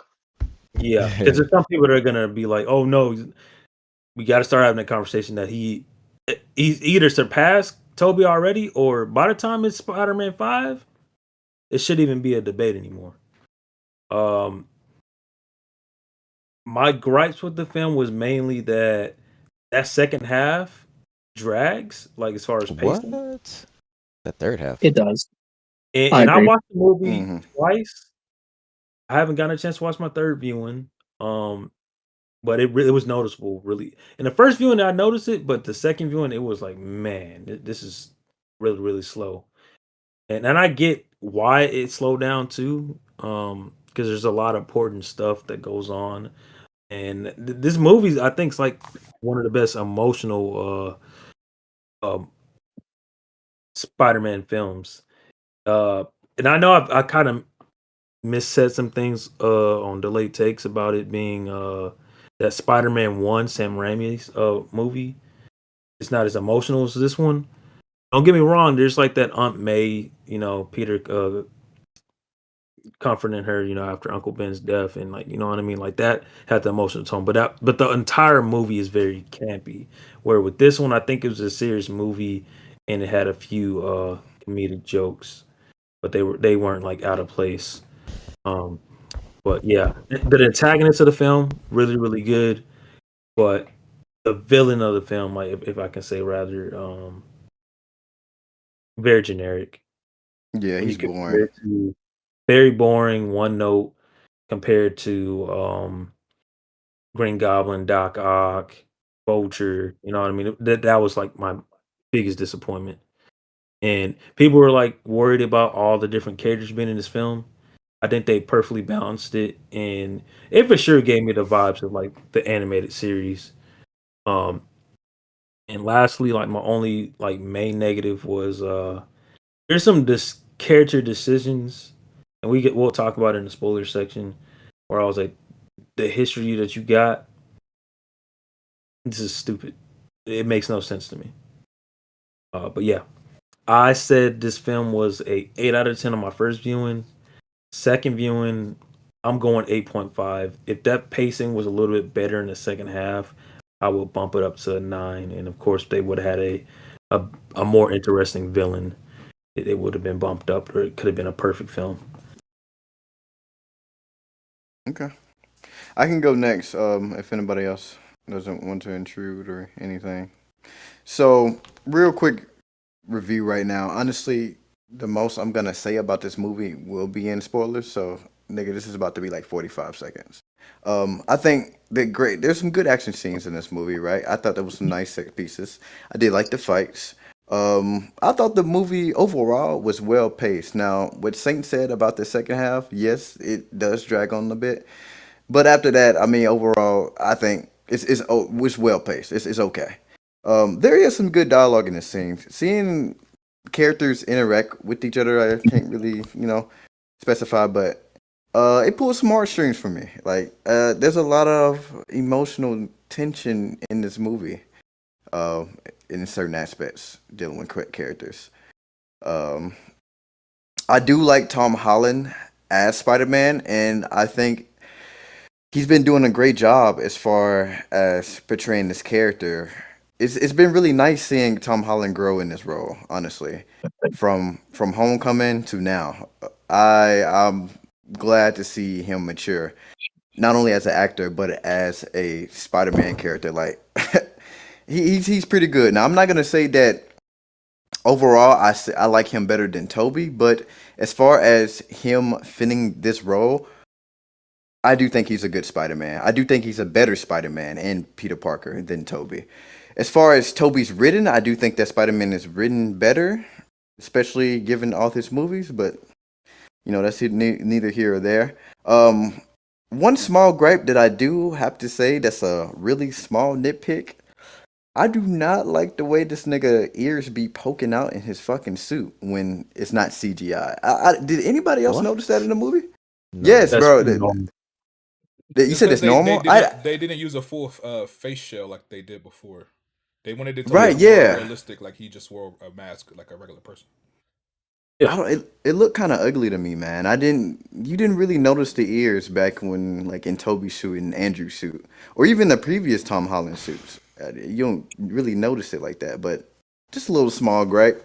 Again, I can't really talk about everything that I don't like about this movie because it's heavily in spoilers, but I do agree with Saint said about the actual villain in this movie. He's very it's a very generic villain. Yeah, they could have did without that. 7 out of 10, love it. Well, not love it, but 7. yeah, it's a Damn. 7. Crazy. Oh, this nigga's an idiot. You'll see why. Oh man. What you get? Hold on. What you get? Superman. Superman? Yeah. Oh, here we go. I gave it a Superman an 8. Oh, you're an 8. Oh my god. No. I think there's a lot of things that we can I called you answer. Mafia. Sun God. I'm gonna let you live for right now, son. I'm gonna let you live, bro. Look, hold on. Before y'all get into that, I think this movie is in a definite honeymoon phase. What? And bro, when this because look, here's the thing. Niggas said the same thing about Far From Home, and niggas said the same thing about No Way Home. Those movies released on digital, niggas was shitting on those movies. No, you're right. Because of the People right switched up. People have People switched up. revisionist history. They always do. Right. That's Right, what so I'm I'm saying niggas saying like, oh, it's an 8 and 9 right now. They probably not gonna be feeling the same way when it comes on release. Now, Saint say he liked it on his second watching, so you know what I'm saying. I'll take that as it is, but definitely niggas. Look, let's just wait for spoilers, bro. I can't say. I'm too gonna much. say Just wait for this. spoilers. Saint. I mean, damn, I keep fucking up your name. Damn, Sun God. Get it together. Jack is Get in it the together. chat glazing you right now. Jack says Sun God spit. Y'all be handling MCU movies with kid gloves. Movies at 6.5, 7 at best. Jack movie is an MCU hater. The nigga don't like nothing MCU. And Jack is a fucking idiot, by the If way. it don't have a fucking turtle So- shell on it, or it come with gravy, he don't like it. So Right, or some floppy fucking pizza. His stupid fat ass been saying stupid shit all fucking week, nigga. yeah, Jack don't fuck with Need to knock it Spider-Man the like fuck that. You're off. not a Spider-Man guy. We don't listen to you, nigga. And that nigga is a fucking Eddie Murphy connoisseur, so we know what his stance is on movies. Nigga, he enjoy bullshit, nigga. If he don't got no fat jokes or grandma jokes, and he ain't gonna like it, nigga. Hey, yo, isn't Norbit going back to theaters in September? And you know Jack will be in there eating his He fucking gonna be on corn there dog. with four corn dogs. Yep, front row. Right. It's fucking silly ass. Yes, son God, you tripping, bro. 7 out of 10. All right, who next, man? Just quick reviews, man. Who next? All right, I'll go like real quick. All right, so I saw this on my birthday. I've only seen it once. I'm going with a 10 out of 10 at first, but thinking back on it, it's a 9. Second half, definitely, you can notice even while watching it drags a bit, but I'll go more into depth than spoilers. So real quick, 9 out of 10. All right, fire. Red pick. Wait, Monta, did you give your thoughts one time? I want you to go give yours. Hold on. Unless you're not ready. Hold on. You go first. I'm gonna go. He's pulling up Chat GPT.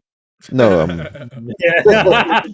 All right, I'm gonna go. Real my quick. bad. I'm Go in ahead, an Mark. intense. Okay, I'll go.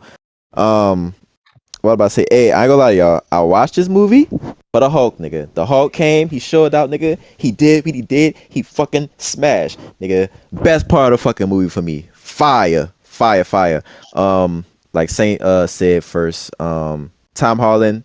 He gave his best Spider-Man performance. He's in this movie. He gave the best performance any Spider-Man has given in any fucking Spider-Man movie. I don't give a fuck what y'all say. Nigga, the range he showed here, fucking outstanding. And I don't see none of y'all talk about how this movie was shot. Like from the opening shot, this movie is fucking gorgeous. I said it had great action scenes. If you've seen, it was great. if We you've haven't seen this all movie, had our and reviews yet. if you've seen this movie in Dolby Cinema, the colors pops is just movie is just fucking gorgeous. Cinematography is fucking vibrant. It's clean. I felt like the direction was inspired. I loved how New York looked compared to like the previous movies. Like New York had that gritty, mean look to it. I think the It had that- director, I think he Yeah, nailed that that. gray overcast at all times. Yeah. My only issues with this movie for real is the third act. I felt like it was all over the place. Because the second act, it was really exciting to me. I liked I liked like Peter being Peter, him showing the struggles and shit. The second act, the Hawk part happened in the second act. So of course, like, what the fuck y'all niggas talk about? It's dragged. I like that shit with him, interacting with the Punisher and shit. I thought that was really cool. Yeah, but that's one A moment. lot That of ain't the whole emotion, second a act. lot of big emotional beats happened in the second act that I don't think y'all niggas are really truly appreciated. Tom Holland put on a fucking The big emotional acting act was in the third clinic. act. You said it was boring. I didn't say it was boring. I said it was all over the place. Red Pig, real I quick. just felt. I hate to interrupt you, but Jack said Red Pig like the Hulk because they got I'm the a- same I'm a- vocabulary. Real quick. But I just felt like the third act was just so overloaded with characters and situations that it just became a little like it's just too much. Especially from it just contrasted to the first two acts to me. I really liked the first two acts. The first two acts of this Yeah, that's movie crazy. fucking amazing to me. I really feel I love that. completely opposite. You thought it was too many characters in the third act? Yeah, it's just a lot of shit was going on. I didn't fuck with that. That like was that. one of my But, concerns, but I feel like they handled it pretty well. I feel like they did. but I will say, despite me giving this movie an 8, I think this is one of the best Spider-Man movies. I really do. This movie is better than No Way Home, but this Thank movie you, doesn't yeah. hit this movie doesn't hit the highs that movie hit. You know what I'm saying? Like Yeah. with I know exactly what you're saying. I know with what you the mean. Spider-Mans Like- together and shit, the set pieces, Like, the film craft is Goblin, better, but the like the Red guy. I think this don't like they don't yeah. get as big as the ones. Red Peg. After Yeah. watching No Way Home, after watching Brand New Day, I watched No Way Home, and from the moment that they all met on the rooftop and had that It was conversation. gold, bro. It was just From there on, it is like goosebumps for the yes, last bro. 45 minutes of that movie. I do feel like I feel like No Way Home is a better theater experience. You know what I'm saying? I'm not saying it's a better movie. I'm just saying like watching that shit in the theater, like, oh shit, like this shit, like I can't believe I'm watching this type shit. You know what I'm saying? I think the highs of No Way Home is just you can't. I don't think any Spider-Man movie really will be able to reach that again. But this is a better movie. Yeah, this is like 8.59, and No Way Home is like an 8. You know what I'm saying? But yeah, I think this movie is outstanding. Mind Pretty you, I good. say a quick Great review. Red Peg, thank you, brother. We appreciate you. That was my non-spoiler review. I didn't say nothing else. Mafia, please. Yes, so for me, I think this one is the best rendition of Peter Parker as a person who suffers a lot of self-sacrificing for the greater good. So I really like that aspect about the character. I thought the first half was a better half. I enjoyed the whole Hulk and Peter scene at the building. But getting into the second half, I did find my interest going down, like Saint said, because the movie does kind of drag. There are some other things I would have liked to have potentially been in the movie. But overall, I enjoyed the movie. Like some of the guys have said before, it's not the best Spider-Man, but it's still good. I gave it a B. Love to hear it. I was hoping for a B plus, but that's good. That's good. BT. Yeah, man. I had a great time with this movie. I'm a little bit different in my enjoyment from everybody else. Everybody seems to have the similar thought process of the second half of the movie drag. I personally enjoyed the second half of the movie more than the first half, for the simple fact that Yeah, the first half, as facts. fun as it was, it felt like almost like a montage of just Spider-Man going through all his shit. Once they delved into the character aspects of Peter and what he's going through and what all these other characters that they presented in the movie are going through, while the movie did slow down, I found myself really invested in the characters, and that's what gave me the emotional punch needed in order to give this movie the score that I gave it. So while it was very cool, and I enjoyed seeing Spider-Man go throughout his day and this compilation of him just going all these different villains in his rogues gallery and seeing all of that. Once they got into the character stuff, I thought it was really, really excellent. I was hovering between like a 8 and 9, so I'm gonna go with an 8.5. Keeping it short because in spoilers we're gonna ramble, we're gonna talk in depth in what's going on. But I gave it an 8.5. I really personally enjoyed the third act of the movie. I enjoyed some of the reveals or non-reveals according to social media when it comes to certain aspects of the film. But what I enjoyed the most about this was the character aspects of this and how they delved further into Peter's psyche and kind of his loneliness and his isolation throughout. And I really enjoyed how some of these characters really were a reflection of the different things he was dealing with throughout his life. So I have to say, I enjoyed the second half more than the first half. While the first half was probably better paced, the second half gave me the character moments I was really looking for. I'm going to give it an 8.5 out of 10. I loved it. I really loved it. And to Red Peg's point, it is better than Far From Home, but the peaks of Far From Home, or No Way Home, sorry, No Way Home, was just, I rewatched it again, and fam, those peaks were incredible. It doesn't match those peaks, but from beginning to end, I think it is the better film. 8.5 out of 10 for Brand New Day. All right, and then who's left for quick reviews? Who didn't go yet? Larry. I got my quick review real quick. Yeah, Spider-Man Brand New Day. I thought it was great. First off, props to Destin Credden. Is that how you say his name? Yep. Yeah. Destin Credden. Pretty much show why he was originally chose to direct an Avengers film. Shows that he can handle a movie with like multiple plot threads, multiple characters, sharing certain portions of the screen. Like he handled that pretty well, in my opinion. Pretty much everything from like the script, the camera work, some of the best MCU like Spider-Man that we've gotten as far as like the visuals. No Way Home is another one, and this movie showcased just like it showed us Spider-Man in Manhattan swinging through skyscrapers the way I've always wanted to envision him in the MCU. So I'm glad we finally got that.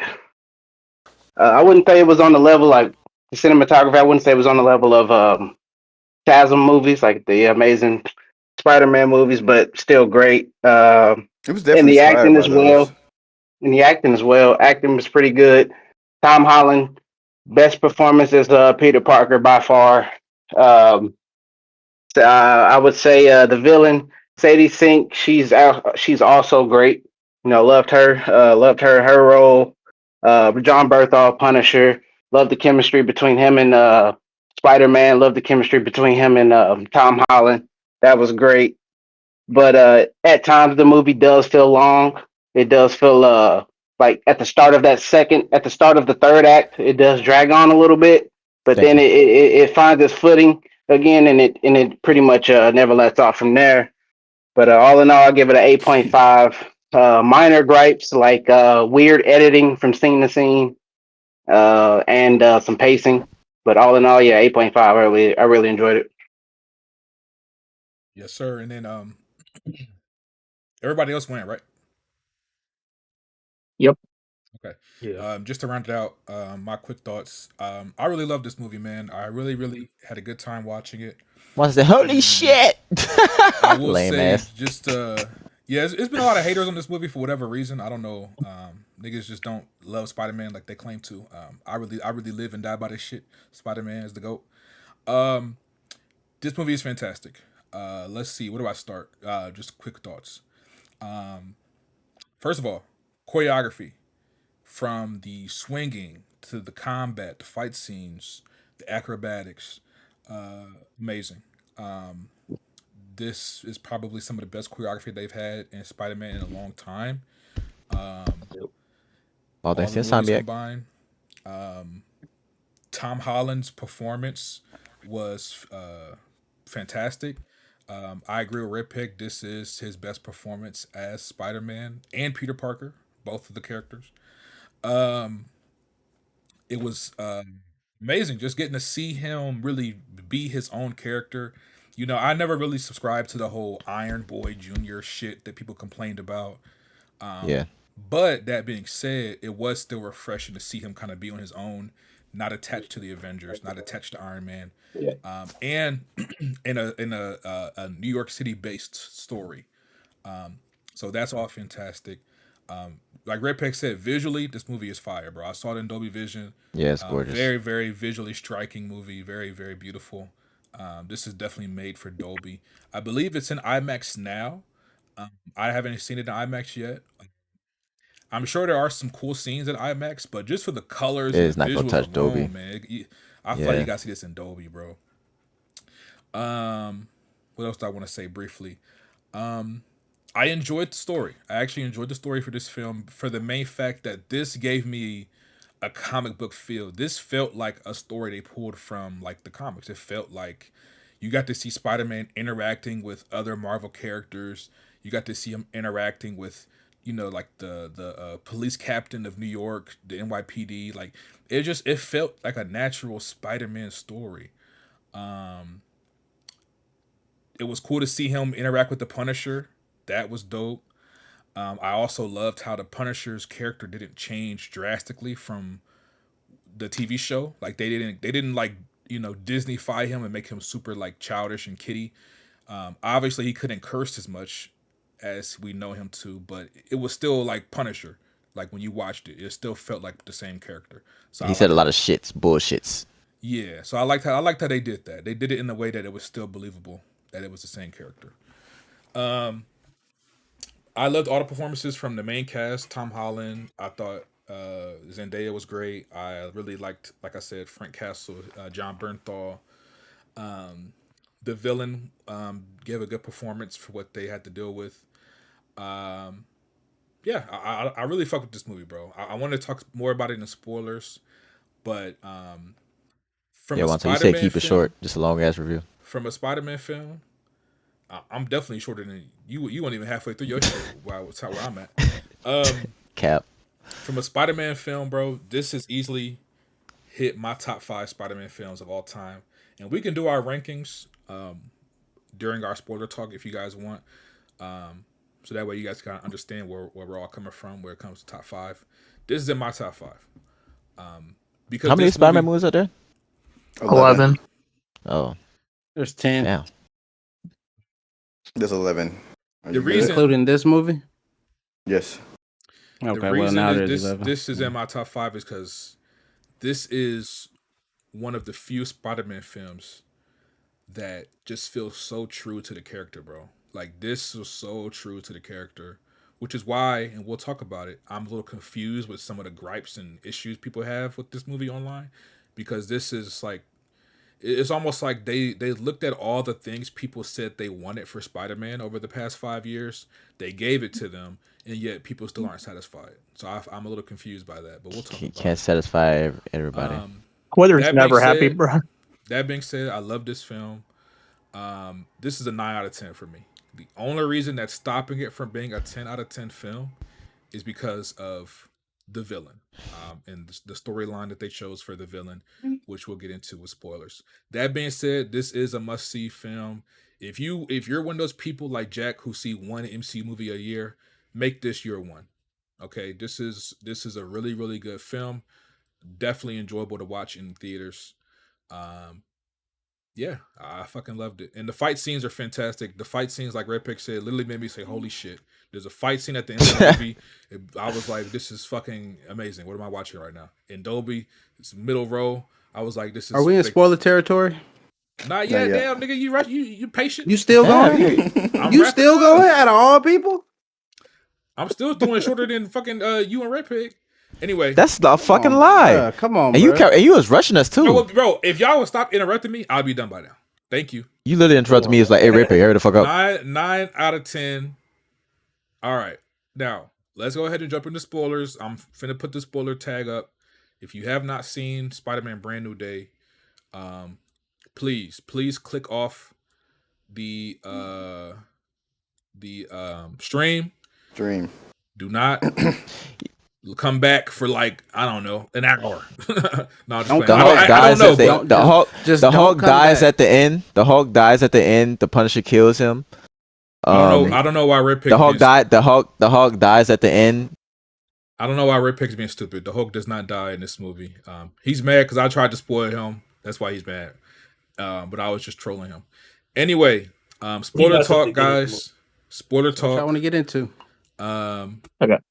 Yeah. So if you haven't seen the movie, I got don't something I want to get into though. hold on. Wait. as far as, like, let me just- do. yeah, Let's give him a little bit. Let's give him a breather. Hold on. Damn. Just wait. Let Just him wait. breathe. Damn, Larry. Damn. It's spoilers time, bitch. All right. Go Not ahead. you, Go but- ahead. Go ahead. Not you, but in general, I'm calling the air bitch, not you. Go ahead. Go ahead. Yeah. Motherfucking. All right, Jean Grey, bro. We get it. We get it, Jean Grey. We get it. You looking for your sister. You're looking for your sister. You do very bad things to get answers for your sister, but killing innocent blue collar working men on the Yes. streets of New York Bro, that dude got ran over. just to show like Fuck look everybody. what I nigga. can That's do. my sister. Like oh, you better stop. You better leave me alone. Look what I can do. I can just murder people. I can just murder MJ. I can just sexually assault you using MJ. Like low key, she was kind of crossing the fucking line from like she almost went across that line of like irredeemability. Like she almost crossed that line. Like the fucking killing the innocent man by having him get ran over by a fucking car. She came nowhere near close to irredeemable, given what She- we've seen in MCU so far. Bro, Exactly. I'm gonna She be honest. had Exactly. no I like reason to try I like to how kill an y'all innocent man I like how like y'all that. don't She use had y'all no suspense for reason. disbelief on certain like y'all very pick and choosy with that shit. And they try to say in the movie, "Oh, you never." She says like you don't know what a teen will do to get answers for her missing sister. Like, bitch, that's not enough. That's not enough. Like that's one of the weakest points of the script. That is not enough for me to excuse you for fucking killing and hurt his innocent fucking people, brother. That doesn't make It's it not an irredeemable. excuse. Bro, Like I said, she Here's- almost crossed the line to irredeemability. Here's the thing with me, bro. What did she do? What did she do that was I worse just than said Loki? it. I just What did she said do that was it. Oh, worse than yep. Loki? No. I I literally know what just she said did. everything she did. But what made her worse than Loki? Because Loki was clearly redeemable. He's been redeemed. Yeah, but Loki can you had say it. But did you watch Loki? Loki killed way more people than Loki's Yep. Loki's Loki had a He killed real the city. freedom. Loki Loki's had no path reason. to redemption she ain't her path to redemption ain't gonna have shit on Loki's path to redemption. She's been, He you literally know is that. She's been in he's one literally movie. holding the What? multiverse together. It literally took him 200 he spent 250 years learning multiverse science in order to save the multiverse. Go But Larry, watch Larry. Loki also Go didn't have watch no Loki. reason to do what Loki's he path did. to redemption is so much greater and more Larry. vast than Sadie Sinks at this Finn, we point. haven't This seen is what her path of It's- redemption this is, is but not we a good do comparison, understand where she's Larry. That's coming what from. I'm saying. Like I'm not saying At like all. you're not listening. I'm not saying she can't be redeemed. I said she almost crossed that line to irredeemability. Well, you definitely changed your opinion because the other day you said she was irredeemable. Ooh. But listen to me now. Like listen to what Oh, I'm so you saying changed your right opinion. now. Okay, Come I'm on just making now. sure you changed your Like opinion. You listen changed your to me opinion. right Got you. now. Clearly I've thought about what thoughts But you change didn't. and opinions change. You had to So. think. You had to think about like John That's Walker. okay. You had to think about John Walker in Thunderbolts. You had to think about that. You had to think about Loki. Nah, like like the You had to fat think about ass something. Jack. Like the No fat one ass ever Jack said said, you John got to Walker stand on was your redeemed. I opinions. never said he was redeemed, by the way. The But fat ass Jack said, you got to stand You on your haven't, but he's opinions. redeemed in the universe's eyes. like We Like saw also Thunderbolts. He's been redeemed. she still got some growing to do though, because she's still a loose. Like I can tell where the Phoenix is going to use that. It's going to use this episode she had. It's going to use her time in New York against her. I love what Wonton posted from Greg Alba from the Real Rejects about how this sets the stage for the MCU's hate for mutants. I thought that was beautiful, and I thought how he fucking teed that up was excellent. Wonton, you know what I'm talking about. You posted that shit. That's when they do the inhibitor. Hey Buck, powders. did you catch that the guy who the head of the director of the CDC, did you catch that he's still on the run? He's still missing? The head of the CDC. Who are you referring to? He's talking about the head of the director of the damage control. The director of damage control. He escaped. He didn't get killed. They didn't catch him, so he's still on the run. I feel like he's gonna play that William Stryker role. Like he's gonna be a part of the fight against the mutants. I can see that. So let me say this, guys, just to go deeper into our reviews now that we can talk spoilers. The reason this film to me is not a 10 out of 10 is because I personally believe they should have went with an actual villain. I did not like the way that they did the quote unquote villain storyline in this film, because they essentially give you dual villains, but then they do the thing where it's like, really, this was the villain the whole time. So initially they set it up like, okay, Jean Grey is the villain. We don't know that she's Jean Grey. They don't reveal it at first, for like the first 2 acts. She's the villain because she is doing things to fuck up damage control. We don't know why yet. We come to find out that damage control took her sister. She's trying to free her sister, right? But for the first half of the movie, nobody knows this because, just movie reasons. Spider-Man doesn't know why she's doing this. He thinks she's a villain. The DODC, they scrubbed a lot of information, so it's hard to... She's also being like kind of like, even though she's looking for her sister, we gotta admit she's being like she's being an asshole about it. Like she's for fucking 1000%. She's trolling Spider-Man, fucking with him. She's having no regard for like the public in New York, like putting civilians at risk, all this crazy shit, right? So it makes her look bad. Then to come find out that actually the Department of Damage Control are the real villains because they kidnapped her sister. We find out that they killed her sister, and they want to basically, because they were trying to do experiments on her, and they want to do the same experiments on Jean. I personally wish they would have went with an actual villain. Like, I don't know if you guys remember when this movie first was being rumored a couple years ago now. It was a rumor that the villain was Mr. Negative. I think they should have went with that. Mr. Negative. Way better source. Go with an actual villain. And I set get, up an actual everything villain. about Jean Grey. I think he would have been a everything about great Jean Mr. Grey. Negative, whoever that guy was. I think he would have. Yo, yeah, And hold on, before y'all go, I want to point something out too. The director, Destin Daniel Cretton, he came out and said that Marvel and Feige, they didn't mandate that they use Jean Grey. He said and the writers asked to use Jean Grey. Now, Wani, knowing where the MCU is going with the introduction of the X-Men, do you actually believe that, or do you think that was just like him trying to fucking? This is what I'll say. Not act like the studio interfered and forced that into the movie. The truth might be closer to what you're saying. Like they wanted X-Men presence. This is my thing though. they could have still used Jean Grey, but just have an actual villain. Like I don't know. There's ways they could have wrote it and formulated it, bro. Jean Grey was the actual villain. I don't understand what y'all like. What the problem? Yeah, that's what I'm saying. Like I don't understand what y'all didn't. She was the about her. No, but y'all. Okay, so hold on, wait. Can I explain? The thing, though. The reason I'm saying that, Larry. Y'all. The reason I'm saying that, Larry, is because we find out that she's not actually a villain. She's not a villain by nature. She's actually. I mean, but she's it was a essentially what she was doing. But no, but you're not hearing what I'm saying. I don't want it to be like, oh, it was a misunderstanding. We're actually not a villain. I'm going to help you now. No, I wanted an actual villain, like an actual villain that's an actual bad guy. Is what I'm saying. I wanted for the story. She wasn't a good person in this movie, to be honest. But her arc isn't finished. She's not done growing. She's still not. She's not a villain though. Larry, she's not a villain. The thing is, she was definitely an antagonist figure of the film. This is before X-Men, so she's not like being. That's like calling Punisher. Like Punisher not a villain. He's an anti-hero, if anything. No, that's different. But like, she's not. But Jean, her role in this film hasn't is been not the taught by or helped by Professor X or anybody from the X-Men. Right she hasn't been like raised pretty much. She hasn't been raised as an enhanced individual as far as like being mentored by people with powers, except for her time with Peter. Like the little time that she's spending with Peter, like he low key like passes on, like in a way he passes on like the great power comes great responsibility.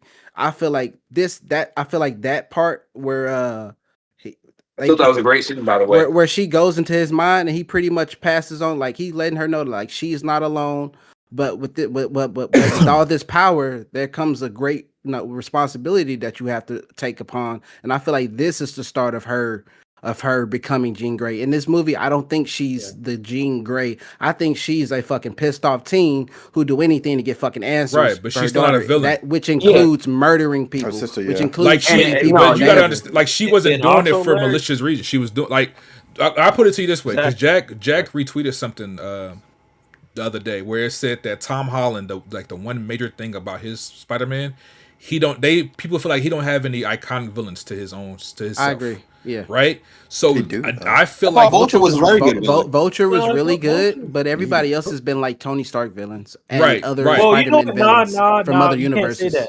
Yes, you can't say that because Mysterio. You can say whatever you can say about created by Iron Man. No. You can say everything you want about that, but that nigga Mysterio, this is all his fault.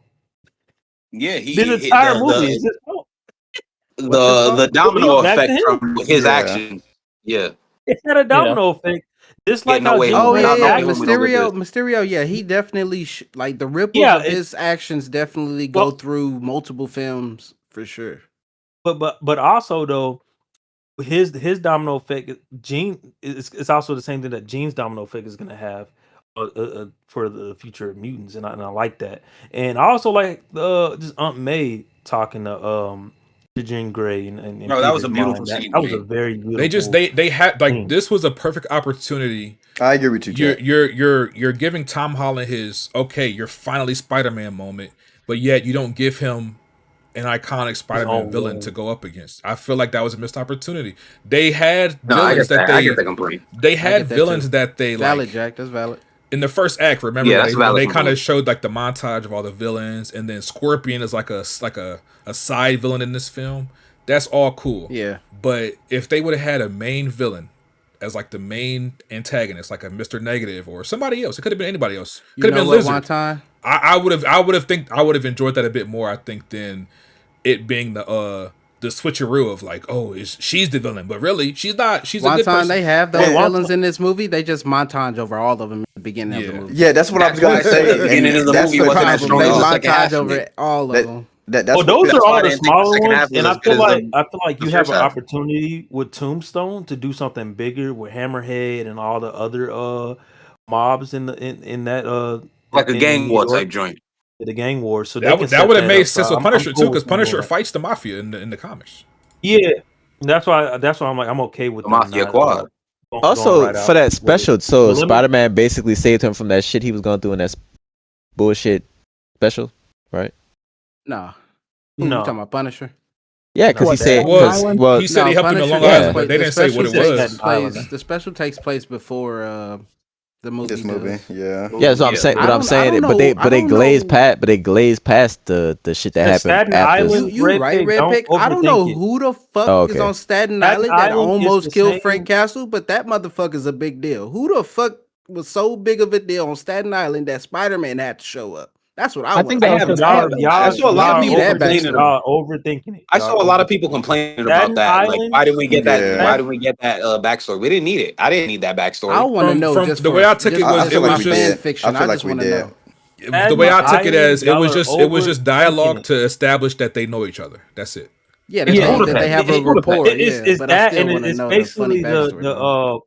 it's basically It's the Budapest. Budapest with with Hawkeye and Yeah. Black Widow. Like That's we don't all talk that is. about Budapest. Don't overthink it. Yeah, we don't Don't need. I do didn't that. need this backstory. I would like to I know it, but do I don't want the need it. Budapest story. I want the Budapest story too. I'm sorry. Give me a I comic. mean, you got give me a little one story. series. Give me a little two No, series comic. no, I'll I take agree that. with you. That Larry, I would like to know, but I don't need it. It's not yeah, to a we don't detriment. need any of You know those what I'm stories. It's just fun lore that I wanted to know Yeah, about. exactly, Like, what the fuck? exactly. Like, who the fuck was such a big deal on Staten Island that this nigga Frank almost kicked the bucket? So wait, I want to Wu-Tang open the Clan. question. The I want to open the question to the Wait, group.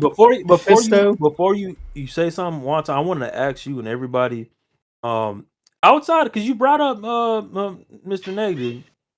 What other villain you think could work for Spider-Man Would 5, fit but just in the in MCU? general, to where I would we can make an say. iconic villain for Tom's I would say franchise. this: being a big fan of the animated series, I would have liked to seen Kingpin, but Kingpin, as presented in the Daredevil series, he's not a match for Spider-Man. Yeah, he's not. He's not a match for strong enough. Spider-Man. Yeah. Like he's Not not comic strong enough. accurate enough. As an animated fan, as a fan of the animated series growing up, I would have liked to see Kingpin. But knowing Kingpin, and I love the way Kingpin is with Daredevil, but he's just not strong enough. So I would have said Kingpin. So yeah, I would say Mr. Negative. Maybe they could bring in. Maybe they could bring in Kurt Connors. Maybe. I'm gonna be real with you. If Craven would have been really good, but they already did the Sony joint. They shouldn't have done that. But Craven, I'm replaying They could still bring Craven. They could still do it. I don't know, but I don't think it would. Yeah, it wouldn't fit. But the I'm replaying Spider-Man 2 right now, and Craven and Spider-Man 2 was so well written. I thought Craven and Spider-Man 2 was excellent. I like Craven. People give Spider-Man 2 story a hard time, but I enjoyed that Spider-Man 2 game. One time disagrees. My issues around that game, my issues in the story in that game have more to do with Venom than it does with Craven. I loved Craven's aspect of him being, spoiler if you haven't played Spider-Man 2, but it's his last dying shit. He's dying of cancer or whatever illness he got, and he's on his final fucking hunt and shit. If they were to adapt that storyline, Craven's final hunt, into a Spider-Man game, I thought that was fire. And I'll say this: Craven was supposed to be in Black Panther 2, but before Chadwick passed away. He was supposed to be the villain in Black Panther 2. Really? Sony yes, said no. What's it called? Ryan Coogler himself that. said that. Ryan Coogler himself said that Craven was originally in the original script before Chadwick passed away. Craven was the villain in Black Panther 2. Yeah, he said it in I think it was the Breakfast Club interview. And that Craven the Hunter was supposed to be the villain, and then Chadwick passed away, and they had to obviously rework everything, and it changed. But yeah, I would have liked to see Craven be a villain because, again, I really thought he was extremely well done. Now, I remember him from the animated series, but in Spider-Man 2, I thought he was a highlight between that and the symbiote storyline. I thought he was the highlight. I forget who said it. I forgot who said it earlier. I don't know if it's Red Pig or somebody else, but like, if they wanted to stick to like a street level story with Spider-Man and Punisher, bring in the Mafia villains like Hammerhead, right? Yeah, Silvermane, like Tombstone. Yeah, Tombstone could have been a part of that. I was saying. Like, bring that aspect. They're eventually going to do that. Yeah, that would have been a good option too. I saw. No, go ahead, son. I was about to say that kind of disappointed me too. I mean, don't get me wrong, guys. See that they were trying to make a montage and see like, oh, this is what Spider-Man's been doing. This is what he's been up to for the last 3 to 4 years. Yeah, they like introduced us to all these characters, and they really didn't do nothing with anybody other than Scorpion. And even then, we still didn't get a lot from Scorpion. Like, we didn't really learn much about that dude. We didn't learn shit. How the fuck did he get the suit? With the suit? We never got a proper Rhino exactly. in these movies. Like, who does he get the suit from? You're right. Like, who does he get the tech from? Like, Nah, a lot doesn't make like they skip a lot with the MCU Spider-Man. Like we never see him get his powers. Like we've accepted that. Like we all know how. I mean, how long did you want the movie to be, Larry? Like the MCU skips over like a 3 lot hours. when it comes to Wait, Spider-Man. hold They on, skip hold over on, the hold on. villains. They Larry skip complain over, about stupid shit. Larry, hold on, Nigga, you hold have on, to hold on. trim the What fat. the fuck are You you have to comprehending? trim I'm the not fat. complaining about anything. What are you talking about? I'm not even talking about this one movie, Red. I'm not saying What he are you talking complaining. about? But Red I'm not Peg, complaining, Red right? Peg, Like what is he talking Yeah. about? Red Peg. Larry was the same guy who all throughout all the trailers dropping that we discussed on Movie Guys. There's way too many characters in this movie. Yep. They doing And I way addressed too that. much I in this addressed movie. that. I addressed that. Y'all Yep. comprehend? Like y'all niggas be tuning out, fucking playing with your balls while niggas is talking, like doing everything else when people are literally talking. Like y'all bringing up shit I've already addressed multiple Okay. times I'm just on saying. this show. I'm just saying. If you Like I don't want them to just remain explain consistent. anything in the movie. The movie is already bloated. It's already full of Can I ask fucking y'all a question? multiple arcs and multiple. I didn't plot think it was. lines. I didn't think it was Go ahead, bloated because they ran I'm through just entourage saying in the characters. They didn't give them MCU any they've screen time. It skipped wasn't over a bloated. lot of Spider-Man shit. They've skipped So over it a wasn't lot. bloated. So It wasn't bloated then. because of that, I want to ask some questions. I got 2 questions right now. The first question is more of a smaller question. I want your thoughts on this one scene because this scene, it didn't bother me, but when they said it in the movie, I kind of raised an eyebrow. I was like, "Huh?" When he visits the Department of Damage Control and he giving them a tour, and he's like, "What are the Hand doing here?" You know, the ninjas. And the niggas Literally, that shit. he was like, pissed me off, oh bro. yes, That's he was what I like, talking about. hold on, let me say it. He was like, oh yeah, since you stopped them, we hired them as security. I was like, wait, what? You hired these niggas as security? That didn't really make sense to me. It just felt like convenient. It made no sense. I'm Like, oh, it's nigga, convenient. Wait, wasn't there like a paid mercenary group though? That's what I thought. What I don't get is the Hand aren't mercenaries. They are. How they work, are you keeping them in check? You can't undercover. pay the Hand to work. You can't pay. That's what I'm the saying. Hand. They're not paid. They're not paid to hire. Pay off the Hand. They're not paid to hire. They're above the social norms of society. Like they believe in like immortality, living for hundreds of years. It just jumped out to me as a little strange. They're It was a already little like weird. magically imbued. Like every ninja's a fucking super soldier. Can I ask because one of question? magic. Can I ask one question along with Fuck that? about money, bro. So I haven't finished Iron Fist season 2. Where the fuck is Danny Rand at? If the Hand is Fuck Danny, bro. He's retcon. He's out. So there. Iron Fist, what happened is at the end of Iron Fist, he gave the power to that girl, Colleen. He gave the power to her. Yeah, Colleen. Oh, but she's not coming back. And you'll never see her again. But he's in Daredevil season 3, which I don't know why if he don't have the powers. What the fuck is he gonna do? But yeah, the Hand was in Daredevil season 2 as well. But yeah, no, that scene just kind of was. I was like, huh? But it wasn't a big deal. The second question I got something for Red Pig. The second question. I think they thought they could get that off because they knew a lot of people watching probably haven't seen the show. Yeah, I don't know. I didn't know, so I didn't think none of it. It was. So and then on top of that, Wani, what pissed me off about that Let this is nigga get his second question though. Him just. Huh? All right. Go ahead. No, you go ahead. You was already halfway through. Go ahead, Saint. Yeah, he just threw me off. I don't know what the fuck you're talking about.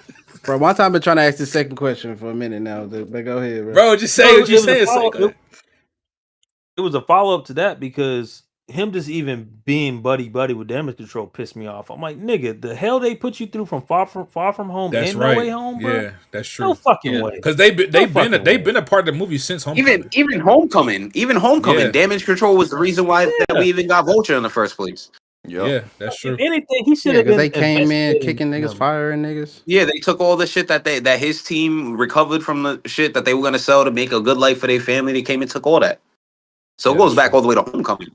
Yeah, it does. Yeah, I'm tired of hearing about these niggas. I don't know why they keep putting them in the fucking movies. I'm gonna be honest with you. Because they're pretty much a part of the Spider-Man trilogy at this point. I was like watching another podcast DLDC. some guy, and they said the same thing. They said they don't think Damage Control has worked the way that they tried to make them work in the MCU. Because they've been, y'all can't think. If you think about it, they've been putting them like they was in WandaVision. They was in like they've been in a lot of shit, but like they just that was Sword and WandaVision. Yeah, that was Sword. No, not what am I thinking? No, not WandaVision. You're thinking of Miss Marvel. Miss Marvel. Yeah, the nigga from Miss Marvel was in. Oh, I never watched Miss Marvel. Thankfully, I didn't watch that one. What happened? And Wonder Man. They were in Wonder Man too. Oh yeah, that's right. They were in Wonder Man. People. Yeah. Saying you got Wonder Man as your profile, and you forgot that. No, I didn't forget that. I was talking about Miss Marvel. I didn't watch that. You don't have to. All right. My second question. with y'all's ratings of the film, right? I'm hearing 7s, 8s, 9s. Now that we can freely talk spoilers, talk about the things that you did not like about this film, please. Go ahead. VMAX. Oh, the VMAX. You didn't like VMAX Why don't you reveal? like I that? thought that No. VMAX I- reveal was so dark and just so I thought the fucking VMAX reveal was excellent. was Yeah, I so like Well, that. I good mean, and dark and like when just I I like that. realized what it hit me. was, it It just touched me. seemed a little dumb at first. I don't know. What's What? dumb about Because it? Explain. No, Explain that yourself. That was was not deep. dumb. That was deep Let as him hell. explain what. Let him explain what he didn't like about it. Oh, like, No, that's what okay, VMAX. But holy shit, that was nuts. It was dark because okay. think about it this way, Burn. When you watch That's a the lot last of thing she comic book seen. movies and a lot of MCU movies, we're used to like MacGuffins or like things that they're chasing. Like they set it up like, oh, VMAX. VMAX must Yeah, be they this. subverted expectations. VMAX must be this thing, this power, or this thing that she needs. And then you come to find out that no, VMAX is just the last thing her sister saw before she fucking died. Like Yeah. that's dark as hell. Yeah. That's like That's pretty actually dark, like man. it's subverts your For the expectation. MCU. For But the MCU, I understand let's I understand clarify. the frustration. I can understand why that would throw you off. I get that. No, I no, mean, like But that was did what you that not was. did you not pick up on it at first? Like, did you not understand it when when it first got revealed? Like, what didn't you like? Like, no. So if I could just explain, it's just like I understand what they were going for, but then once I just realized it's like the peeled off part of like a brand of like ventilation, I was like, oh, so that's what VMAX is. Yeah, it was literally like basically it was what a the last dying thing her sister wish, saw literally before like she a died. dying wish. Yeah, Mm. the last Yeah. thing It was her like, I sister understood the sent her frustration was VMAX. because everybody expected. I know we all expected VMAX was probably going to be some MacGuffin tied Super into the weapon or some mutants and shit. all that type of shit. And then once they Yeah. reveal what it actually is, you're like, oh, I was not what I expected. One and two, that is way more darker and way more tragic than anything I Yeah. would have imagined it being. Like the And actual it helped reveal of VMAX it is made way her be more a sympathetic interesting than what I character. thought it was. I thought it was gonna be some like what Wonton said, some MacGuffin, some top secrets, like Mhm. testing program or a room where she's locked up or somewhere like that, like a prison or something like that. It like the reveal was way more fucking like interesting and creative than I ever could have thought of. And it helped Yeah. make Jean That's fair. not be completely what Larry was talking about, where she's completely irredeemable, where it's just some MacGuffin, some type of item she needs. It was the dying thoughts, the dying vision of what her sister saw Yeah. while trying That's to what gave it communicate to significance, Jean, yeah. come find me. It gave it so much more significance, and it made that last scene with Jean and Aunt May hit that much harder. Like, yep. Like her sister's I feel dying that. thought was VMAX. Like VMAX is like that's the most important thing to Gene in the world right now is fucking VMAX. That was the last thing her sister thought about. The last time she heard from her sister, and she's like, I gotta find this VMAX. This means everything. And it did. It meant everything. It meant her fucking life. It meant she was gone, bro. And that shit was heartbreaking, bro. Even the Yeah, second that's what's time me sad. watching it, that shit I know it's coming, bro. But seeing Gene realize what the fuck VMAX was, like, it's so fucking heartbreaking, bro. Even on the second time, just like, And man. that was the kind of that what her seeing VMAX is what kind of unlocked her next level of power. Yep, You know, yep. she's still a young girl, It pushed and her, that yeah. that anger and that pain pushed her to another level. Yeah, she went Another- Super Saiyan 2. It's like you already have to go through a traumatic experience as a mutant to unlock your powers, but then you have to have that second traumatic experience to unlock the next level of your mutant ability that gets some people to that omega level. And Jean, she pretty much had that. Like she had her little teen experience that unlocked her telepathy or her brain powers. But then realizing her sister fucking died, and that was the dying Not wish of just her died, sister. but was murdered. It was murdered too. Yeah, exactly. Murdered, kidnapped, all that shit. Like that pushed her. That was the next step to Omega level that she needed, and that's what she got. And she'll probably get another one throughout the X-Men movies that'll unlock the Phoenix in her. So yeah, man, Jean is pretty much the leading lady, man. Sadie Sink is gonna be the leading lady for the MCU, man. That's what I'm starting to. Speaking of VMAX, it made me think that She that can last act her ass conversation, off, bro. that last conversation with Aunt May, made that hit so much harder was the flashback with her and her sister at the park. Because think about the conversation she had with her and her sister, where they're talking about their mother and how their mother basically was a piece of shit. And once their mother realized what her daughters were, she kind of cut them off and kind of pushed them away and isolated them. And then seeing that conversation with Aunt May, it was kind of like, this is what Jean always needed and always wanted. And if she had that before, what her mother didn't give us, we might not get the Jean that we see in this movie. That love and that caring and that nurturing aspect that Aunt May provided, or Peter's version of Aunt May within his mind provided her. I thought that made that hit even more. So it was like they kind of foreshadowed and teed that up with that previous conversation, and I think it made it hit even harder. Yep.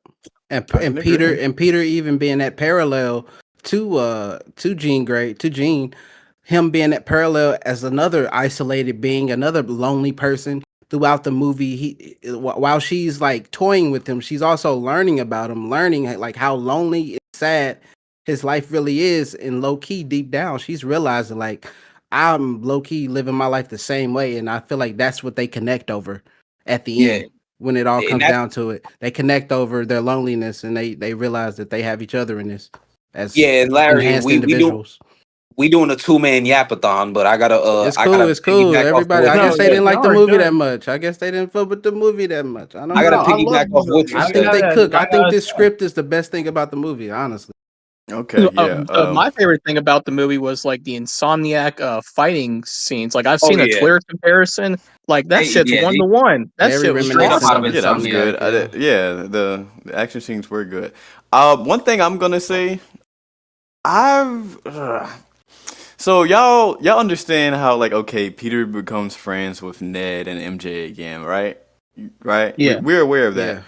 Yeah. Doesn't that kind of contradict No Way Home a little bit? Like, don't y'all? Because the reason.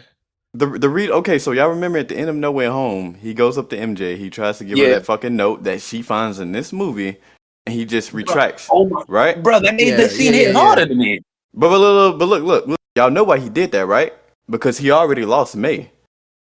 Yeah. Due to the same events, right? He left abruptly and forgot the letter. He didn't mean for her to find the letter. No, I'm talking about the reason why he's not friends with his he's trying to protect her by not being close to her. Exactly. Yes. But I also think Sun God, what you're saying is overlooks the arc of the story with the fact that he can't do this alone. As much as he wants to protect, and he realizes he can't do this alone, and him isolating himself was the reason why he was going through all these mutations and all this type of shit. You know, these dark things that he needs. He needs a support system.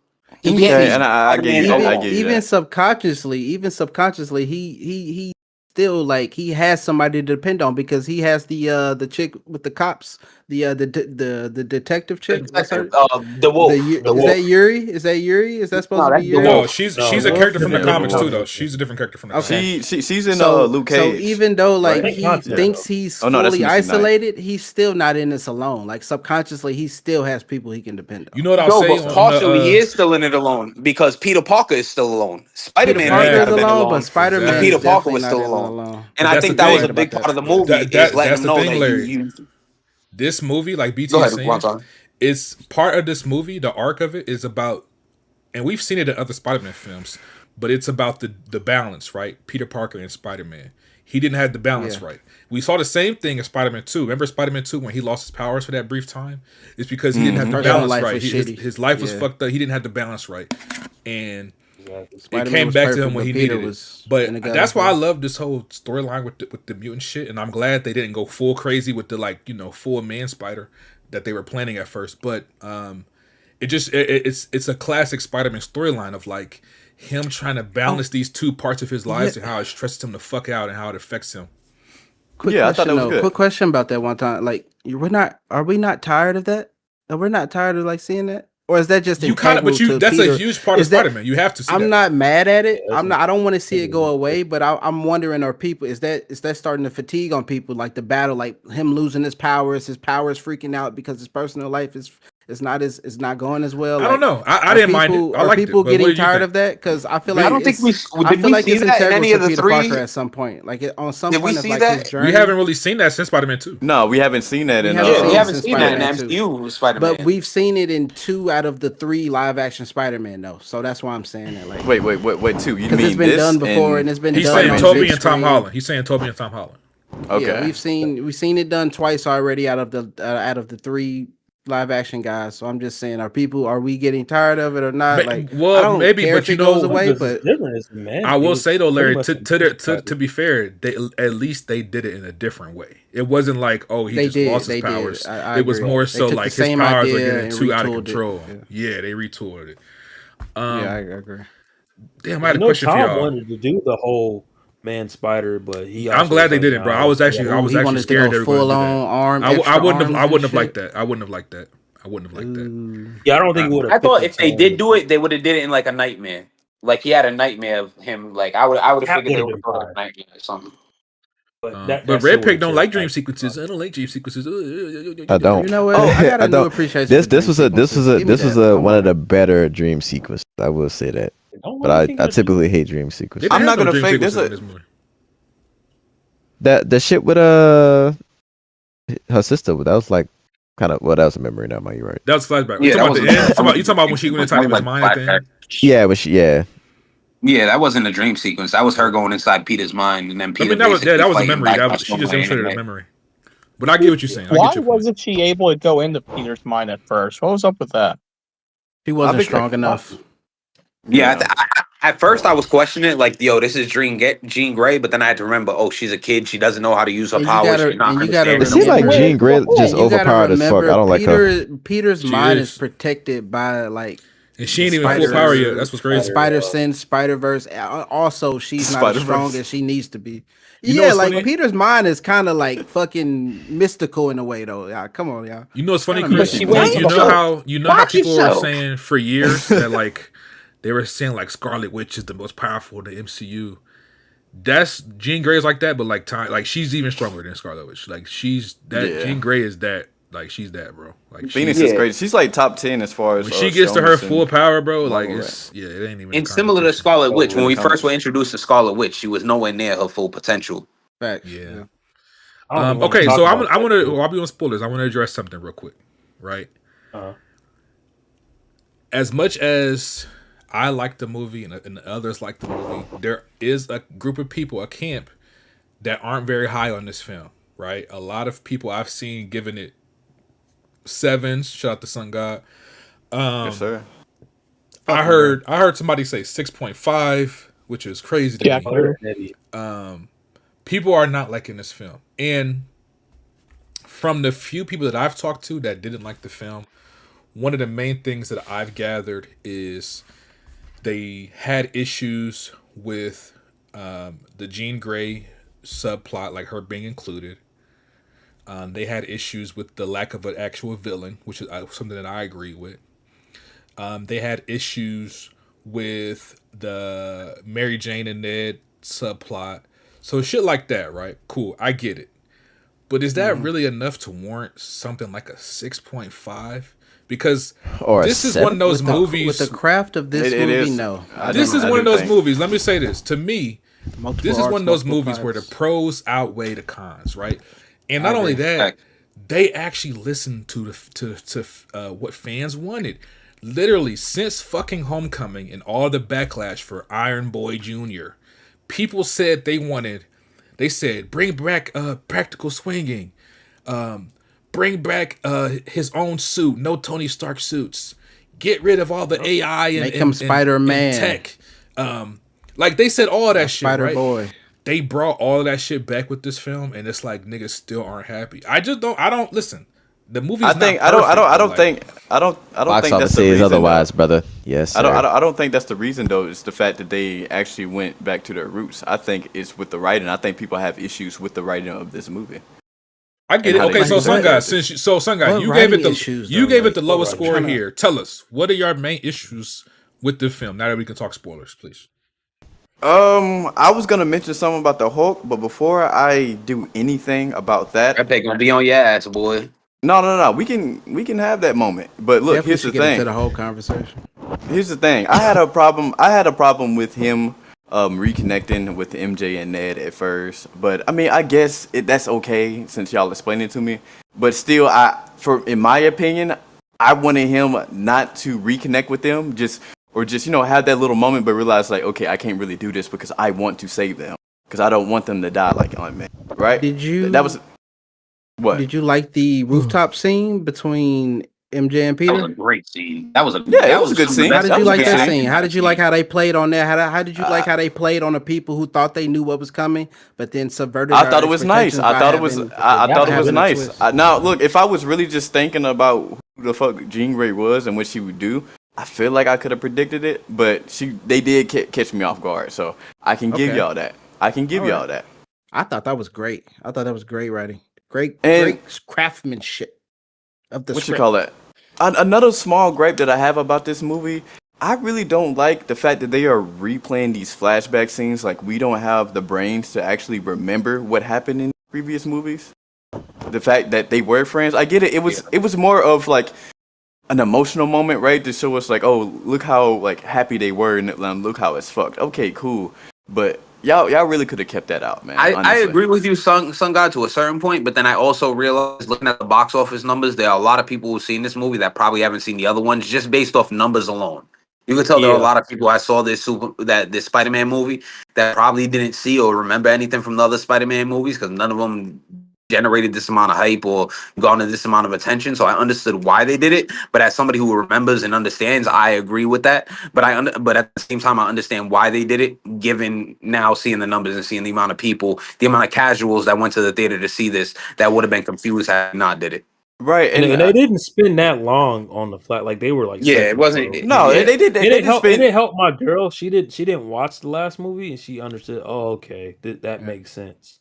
You know what I Right, mean? yeah, and I get it. Spider-Man is a very mainstream hero, so you're gonna have a lot of people coming in who probably didn't see the previous ones because it's a very casual movie. He's a very casual They character. do the script is very exposition heavy, if I might say. Like they do Right. talk a lot about what happened in the previous films or like why things are this way.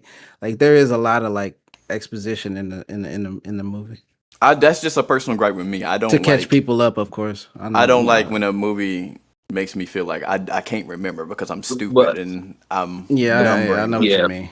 I will say, But- going in though, I would have agreed with you that I wouldn't have liked to see him reunite with MJ and Ned. But after seeing thematically what they were going for and the message they were trying to send around, just in general, just as a person, when you're going through something, you can't go through it alone, and having that support system around you is important. That made it palatable for me. Right. Yeah, and I don't understand why people are tripping about my 7 out of 10. Honestly, I like the film. I think a 7 is a good score. It's not a That's a great good score. movie. Yeah, that's a good movie. Right. So it's not like that I'm sitting right here shitting on the film, but I do think it has smaller problems. Now, I'm also gonna talk about the Jean Grey scene. Now, not the Jean Grey scene, Jean Grey as a character. Now, I think Larry brought up a very great point of the fact that she was very reckless in this movie and she did go too far. So, with that being said, why didn't Spider-Man not take enough initiative until like keep her detained on some type of level? She didn't have to go to jail. She didn't have to go to no fucking psych ward. But she needs to be detained because she was crashing out like a motherfucker, bro. Like, let's be real. Like the Vulture compared to Jean Grey wasn't even that bad. if you comparing like actions to actions, my nigga. Yeah, But- she tries to kill 2 innocent people in this movie. Right, but it's like Now, some people Willem aren't Dafoe, really. on the other hand, was a fucking savage. And Green Goblin, of course. Like that's his status. You know, that's his MO. Like murder. He needed to go. Blow He your needed shit to go. up. But again, like towards the end of the movie, you don't really see any revolution towards that. Not only that, nobody brought up the mutant inhibitor chip or whatever that he created. He That's just gonna left play a that. huge part. I in the feel like movie. that'll come back to play a part in later movies. Right, but and it's like I don't know if he did this purposely. That shit is just with damage control, so anybody can just pick that shit up and use it for anything.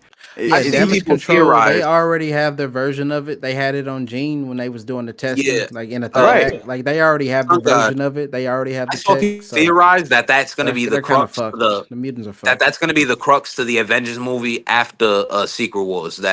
That's what's going to start the beef between X-Men and the Avengers is the fact that Spider-Man made this and the X-Men are going to have a problem with Spider-Man. It's going to lead to X-Men versus Avengers.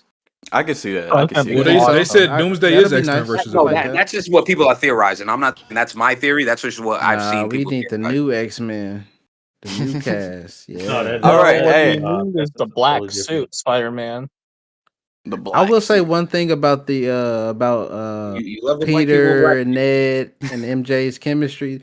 This is the best the chemistry has looked out of all the Yeah. MCU Spider-Man movies. This is because I feel like these the actors they've pretty much honed in these characters and they pretty much have them down pat.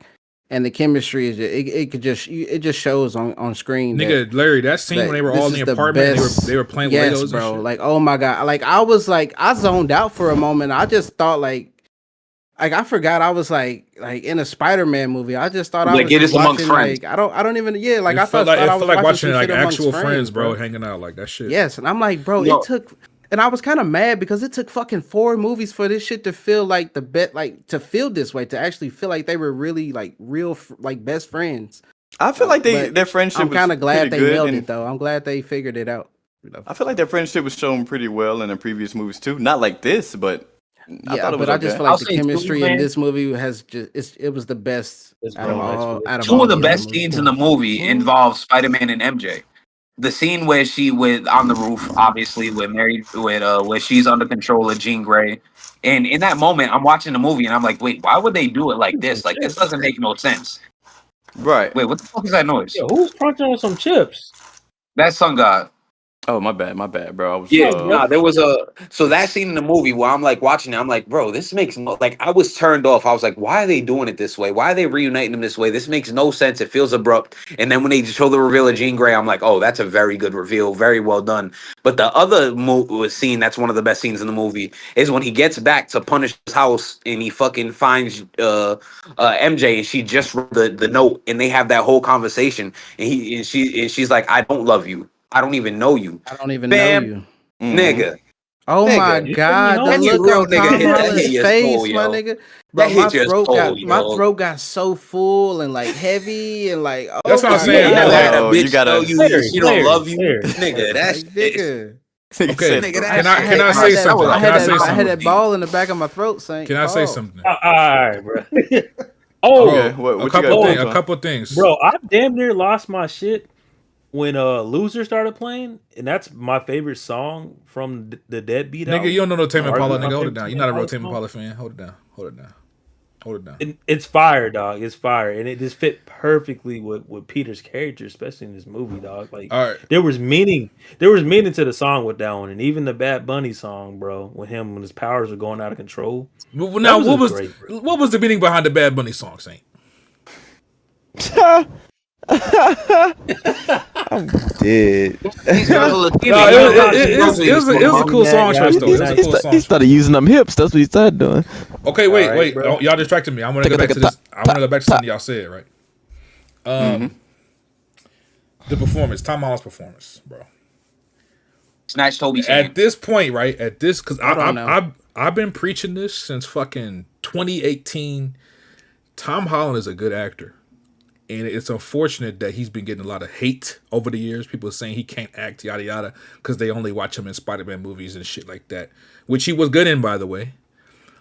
This year, between Odyssey and this movie, he needs his fucking flowers. Tom Holland can This act. is his best Facts. performance. He's a great bro. actor. This is just- Yeah, he's a good actor. yes. I'll When give him that. there are multiple scenes in this film, but two Oh my scenes. God. One of them y'all just mentioned when MJ says she doesn't love him, the emotion Brother, that that came hurt across my his soul. face in that The performance. fucking Which, by the heartbreak way, in his eyes. fun fact, I don't know if you guys remember this. A few months back, there was an article that came out where Tom said, I think it was an interview he did actually. He said that there was a scene him and Zendaya were doing that he felt wasn't working, so they had a different writer come in and rewrite the scene. I'm almost 98% sure it was this scene that he was talking about. This scene with him and Zendaya. Oh yeah, it was the same. I saw. They that- had a I saw writer that come in story. and rewrite the scene to add that emotional impact to it, and it really, really worked. But not only that, the scene that Saint was mentioning when he goes to the party, and at the end of that scene when he sees MJ kiss her boyfriend, and how his fucking out the window. Red Pig said it earlier, he was like his stomach dropped to his fucking ass. Yes. You could see it in his Yeah. face. Like, bro, anybody, if you've ever been in any sort of relationship, ever had a crush, anything, Yes, we bro. all know Yes, what that nigga, you feeling feel is that like, shit in bro. your chest, boy. You Yes, know your what that chest feeling feels is like, hollow. bro. I know. That shit was so real. And Don't then when make me he's think like, about it.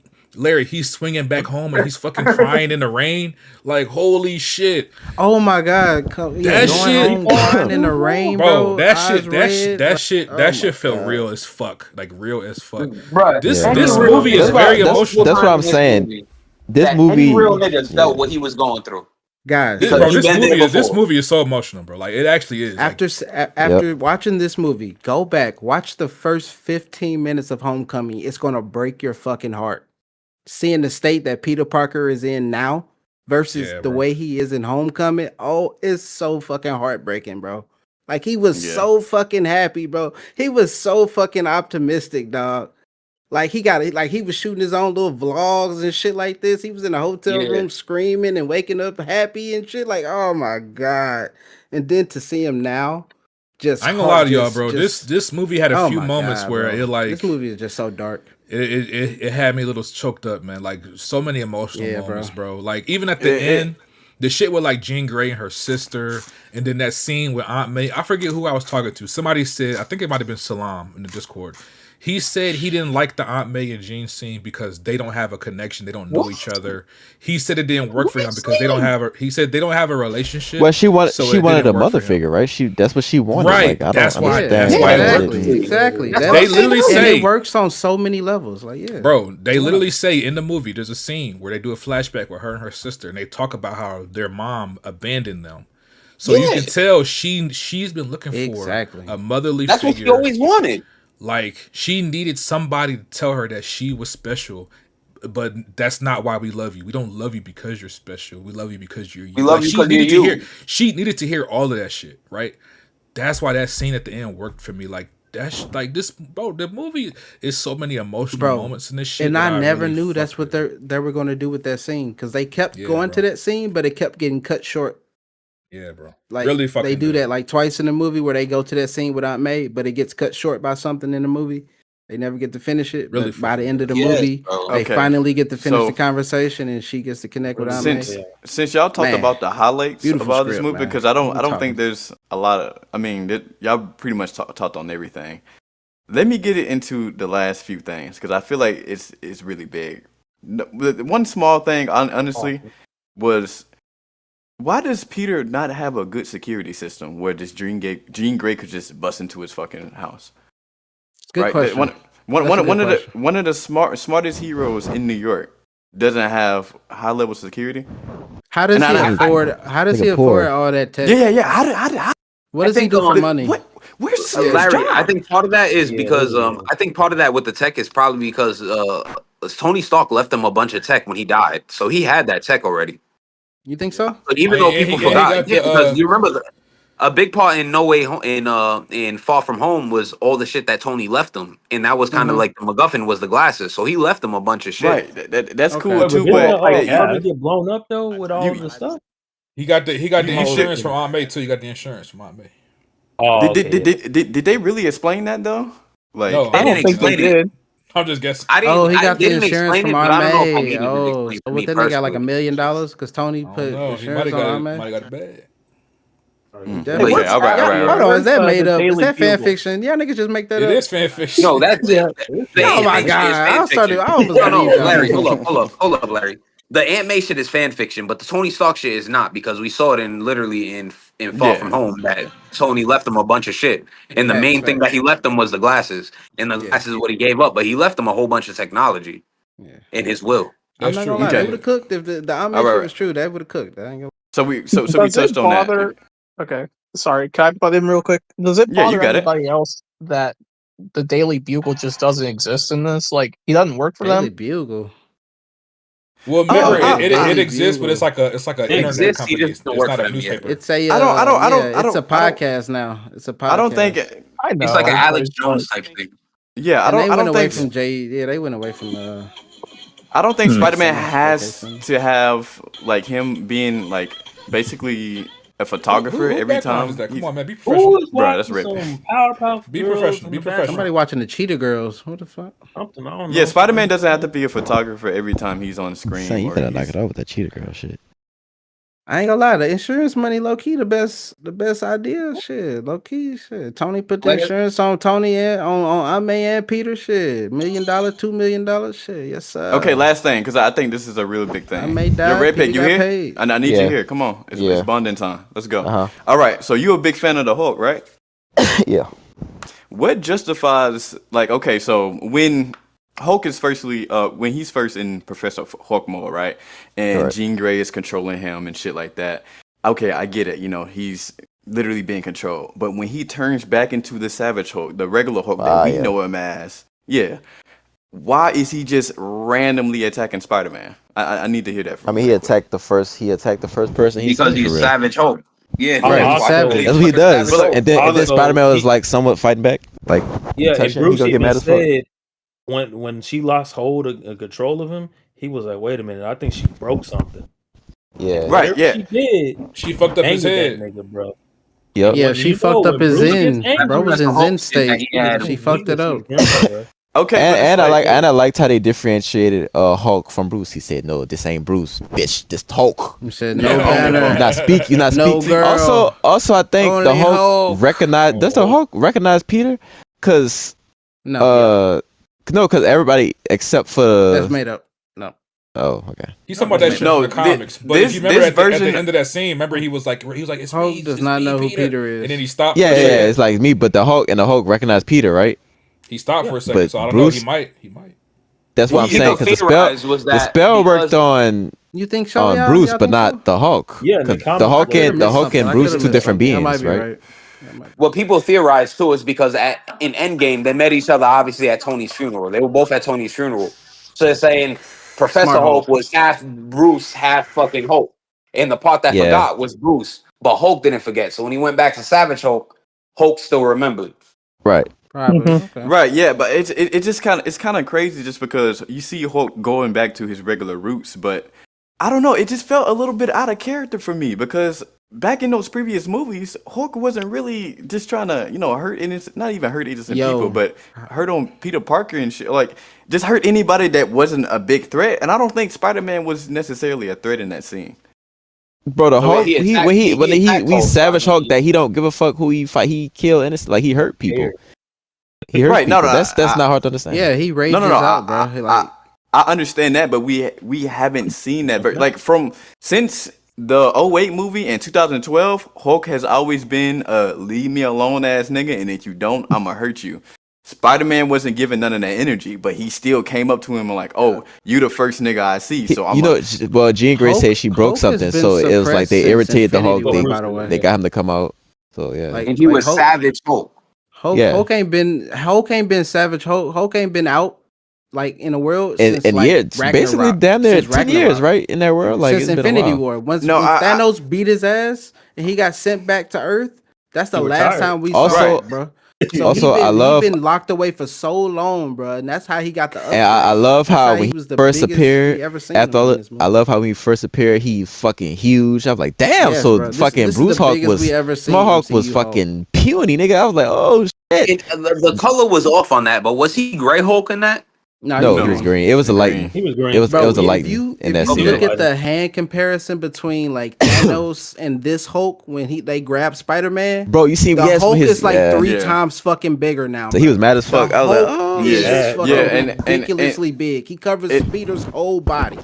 Like, yeah, what when the fuck? the madder he is, the more he grows. The bigger he right? get, the bigger and stronger he Yeah, gets. so he was And that- super pissed off. He was pissed. And that's how Peter was like, I didn't know you could get this big. I was like, oh shit. Because That he nigga Hulk hate beat the fuck girls. out Peter. He I was like, hate when fire. Scarlet play with his head. He hate when Jean play with it. Like Hulk does not like when people. The Hulk get in was his about to fucking kill head, that nigga. I was like, fire. That's what I'm talking about. He even told Jean, "Get out of my head," or Exactly. Yeah. something like that. The Hulk ain't the idiot that people make him out to be. at the Hell end of the no. day. No, yeah. He's way smarter Honestly, now. I Way smarter. I just thought the best part that if he played into character, he would have just ran away. But he attacked Spider. I understand what y'all saying. Like he's Savage Hulk and shit like that. We still never seen Savage Hulk because look, think about this. Savage Hulk still shares the same memories with Bruce Banner. Bruce Banner, even if the spell worked on Bruce still knows that Spider-Man is a good character, is a good guy. So with knowing that, right, if that is the case, I still don't think he should have been, you know what I'm saying? Like, But no, but nah, but he said this is Peter. He said Hulk. I think he said Bruce, but this is Peter or some shit. But he was talking to right. Hulk, and Hulk was like, "Oh shit." Yeah, no, I mean I get that part, but I'm talking about from the point he turned into the Hulk. Savage Hulk still has the memories of Bruce Banner, but he himself has to think about it. So I get it. Spider-Man being in that moment and saying like, "Hey, this is Peter," that calmed him down. But again, I just think Savage Hulk usually runs away when he's in situations like this. He doesn't like attack anybody that's an immediate threat. Whatever Nah, Gene did, this is what the Hulk does, Gene bro. broke This is why he something. was on the run. This is why he, like, the Incredible Hulk.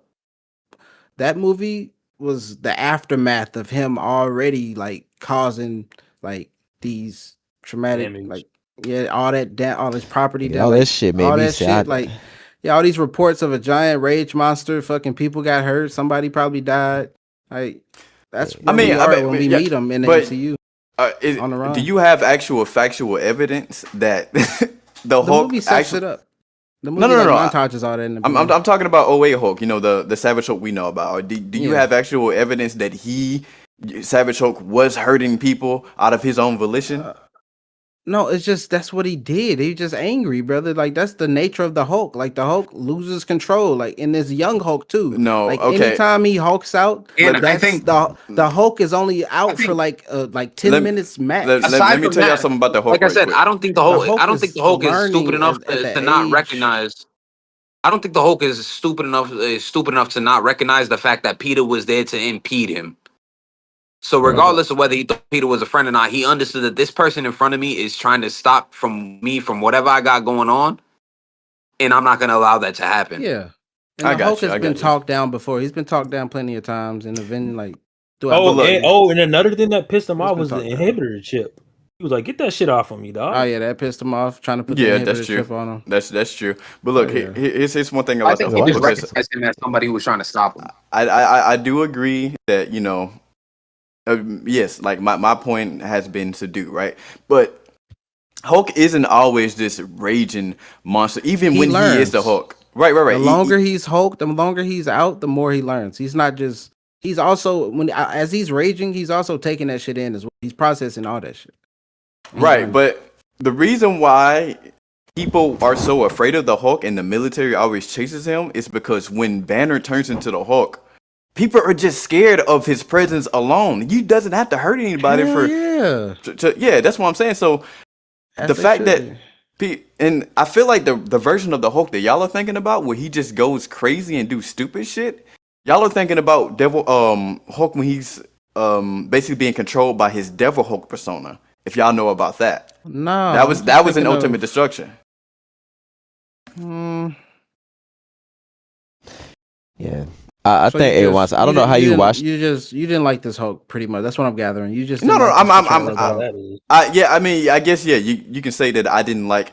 I didn't think he was written as well-rounded as I know the Hulk is, but or as I know the Hulk. You know, he's just angry, brother. He even said in Ragnarok, he said he's always angry.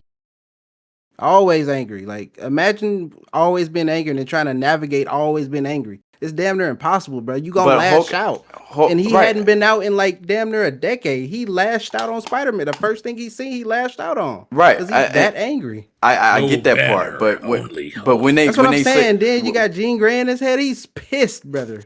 He's pissed. I understand that, but the Hulk as a character, he isn't just some raging machine. That's what I'm saying. He's a tragic character. He's not always just gonna. Yeah, but save that for save that for his but... movie, nigga, not this shit.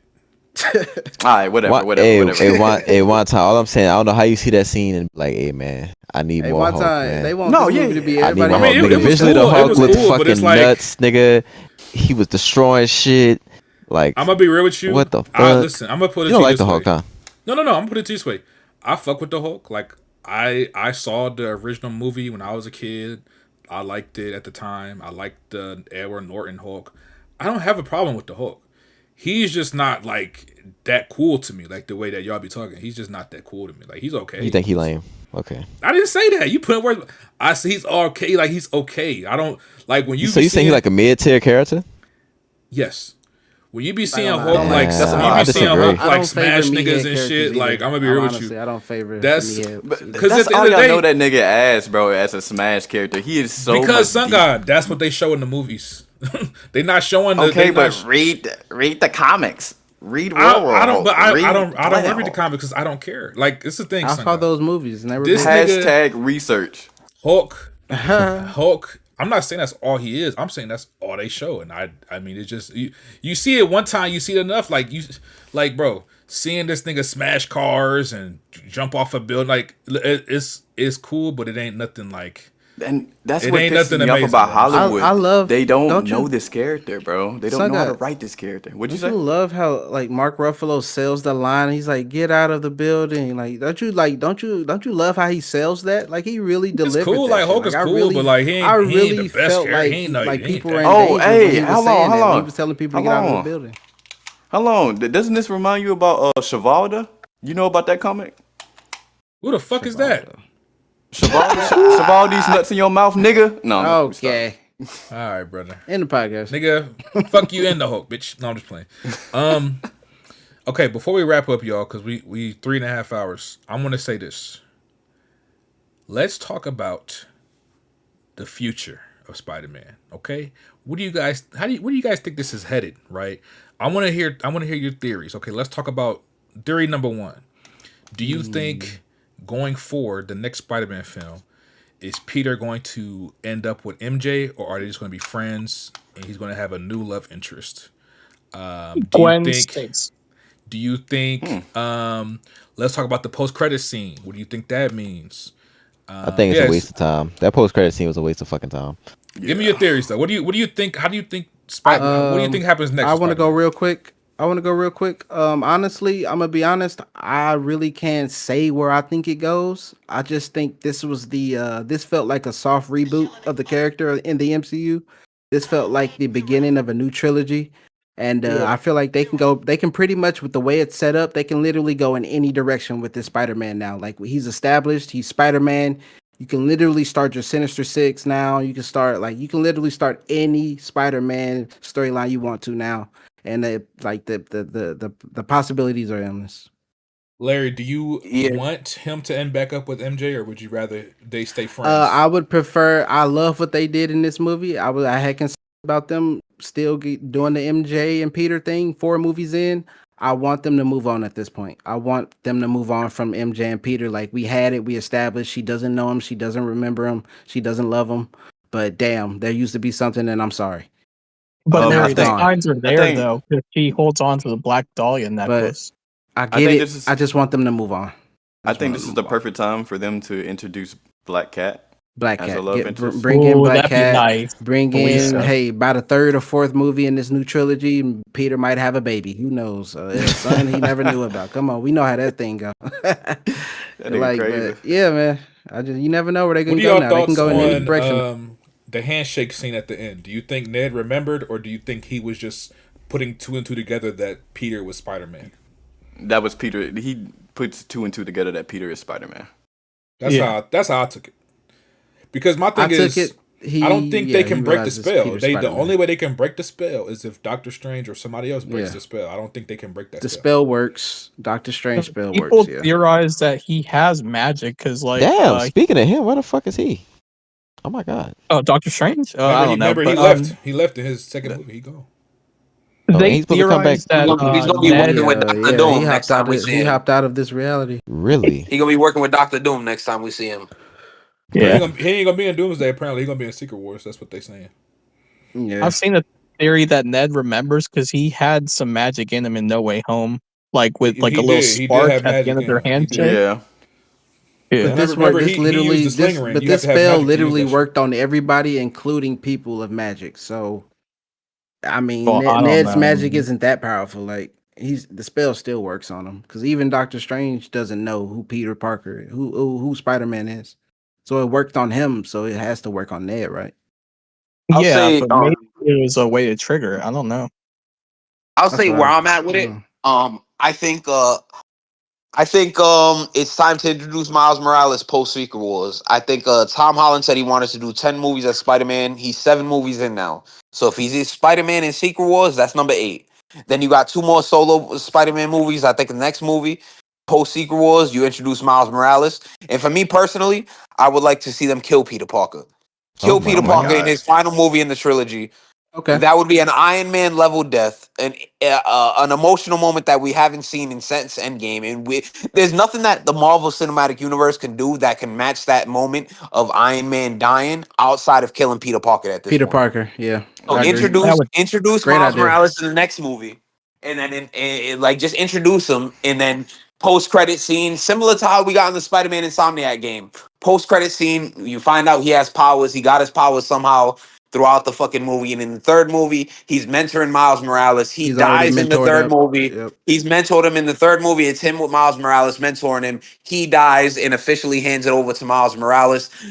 Tom Holland gets his 10 movies like he said he wanted to get his 10 movies. I think as far as his relationships with MJ and Ned, I think if Tom Holland sticks to what he said he wants to do and wants to star in 10 movies as Peter Parker, Secret Wars plus 2 more Spider-Man movies, I think it's hard at that point to introduce a new love interest and a new friend at this point.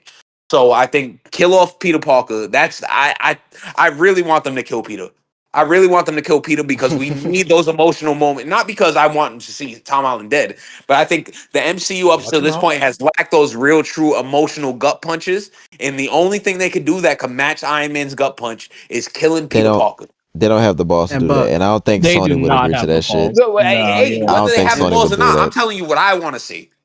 and Buck. I would That ain't like to gonna see them happen. kill Hey, people. Buck. I would like to say, hey, whether it happens or not is a different conversation. I'm telling you what I want to see because I think that would be an emotional gut punch in that That would relationship work. that he's able to build in the next 2 movies. If they introduce Miles in the next movie and you Yeah. introduce him in the next 2 movies and that emotional connection, granted, you have to nail the fucking Miles Morales. You got to nail the Miles Morales casting, and You you have know, to nail that Right. chemistry You got between to the know two. that casting. That'll really get the crowd behind Miles Morales. That'll Buck, really that get because exactly. in live That'll action. So work. I think That'll work.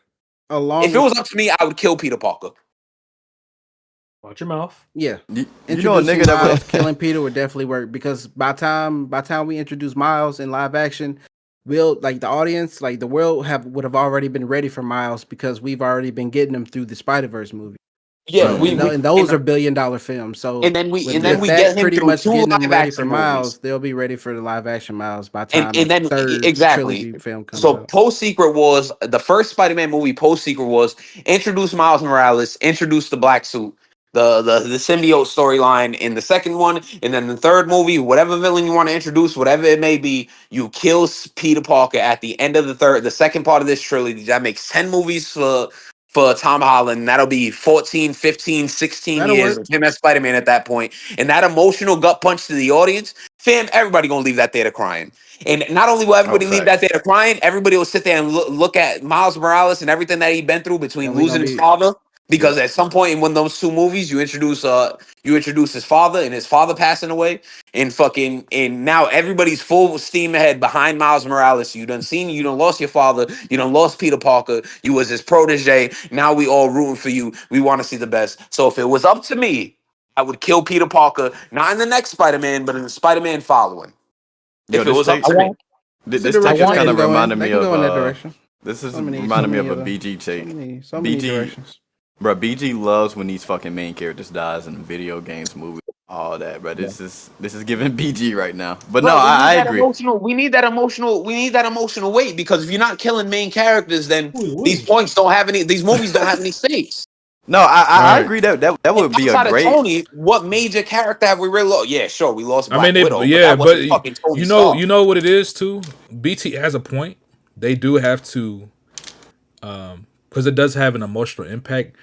But not only that, bro, they got to stick by it, right? These niggas done brought Steve back, Yes. Doomsday. They brought Iron Man back. They brought like, come on, bro, stick by it. When they killed fucking Scarlet Witch, she stayed dead. You know what I'm saying? I When think they when killed, time goes, I think when Yes, Peter bro. dies, I think like, he'll stick be by done. it, bro. But I want to ask you another Kill him question. and stick with it. Because Tom Holland's becoming a movie star, bro. He'll be done with Spider-Man by then. What are y'all thoughts? How did Shit, y'all the amount of feel? money he making. How did y'all feel about the end credit scene with the spider tracker? They could have kept I don't know that. how 'cause I feel about that. Yeah. I think you're that was a implying nod to that Toby. Doctor Doom whoops their That ass and Peter's gonna show up in Battle World. That's all it implies. No, no, no, I no, don't think no. it's Which Spider-Man do Toby. y'all think it is? I think that was Toby teaming up. That's With easily At Toby. first, Yeah. I thought it was Tom Holland in What makes y'all Battleworld, say but it's after Toby on talking to Buck, first watch? What makes you? no, I'm gonna explain Well, later. it was two different ones that Explain popped one up. time because you'll explain So the I'm second gonna Battle World. I'm gonna break it down for you. I'm Haste? gonna break it down for you. Go ahead. On the first watch, I thought it was they're showing that Spider-Man got transported to Battleworld for Secret Wars, right?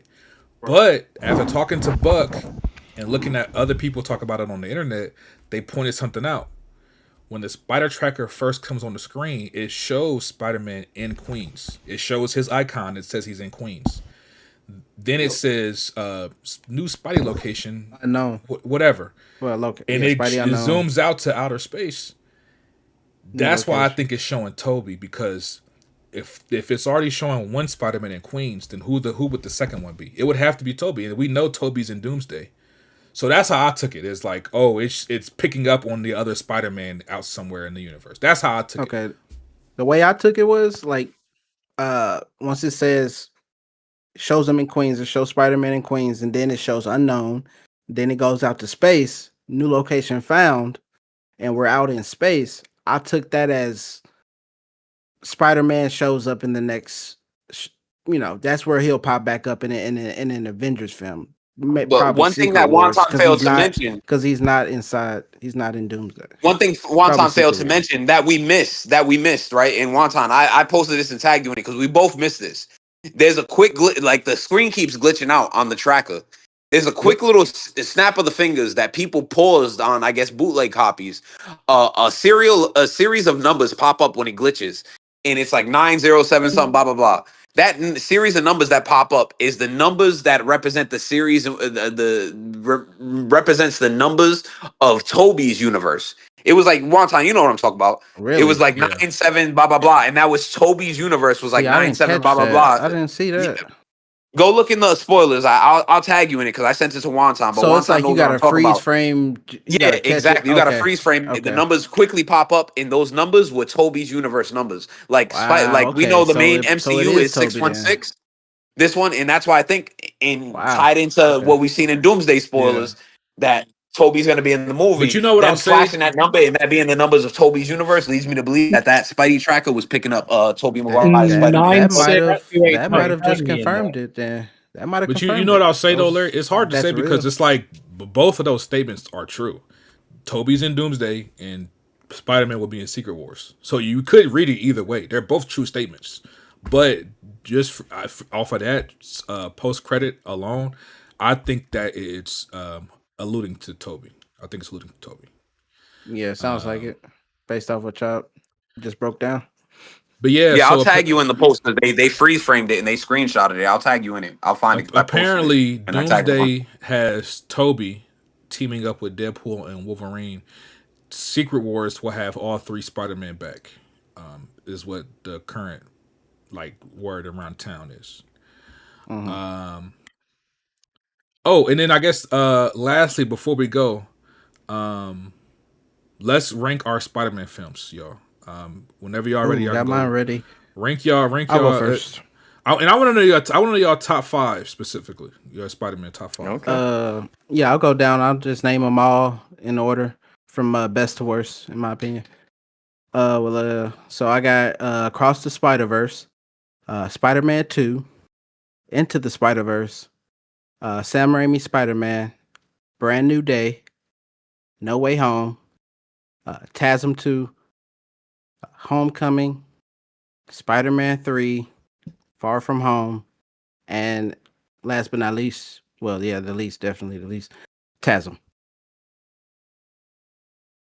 The And for first those Tesla that movie? don't know, for those that don't know what TASM is the Amazing Spider-Man. Damn, you think You that's think the worst first one movie? better than the second one? No, I think You the think the second one better than the second one? Oh, okay. Yeah, I think the second one's better than the first one. Still, the second one still has the best. A lot of Spider-Man people think the visuals second out one is of the worst every Spider-Man movie. movie The of all time. visuals in that movie are still hasn't been matched in any Spider-Man movie. It does have. today. That's like one of the good things about it is the visuals. That's the gold standard for visuals in a Spider-Man movie, bro. Crazy. All right, who next? Still stands up. I'll go next. I'll go next. Okay, you can go ahead. Yeah. All right. So, number 1, I got Spider-Man 2. Number 2, Into the Spider-Verse. Number 3, Spider-Man 1. Number 4, Across the Spider-Verse. Number 5, Brand New Day. Number 6, No Way Home. 7, Spider-Man 3. 8, TASM 1. 9, Homecoming. 10, Far From Home. 11, TASM 2. Okay. So, Tasm 2 Spider-Man at the 3, what would you rate back. that out of 10? What would I rate Spider-Man out of Spider-Man 3 out of 10?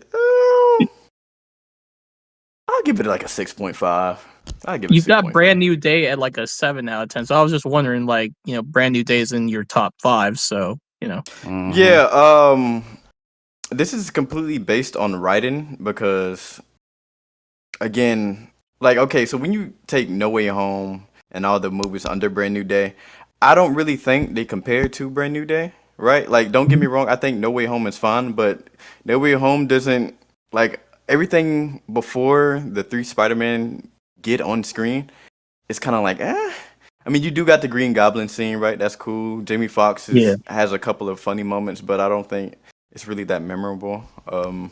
It's just reused villains in other Spider-Man movies. It's not really Tom Holland fighting his own battles.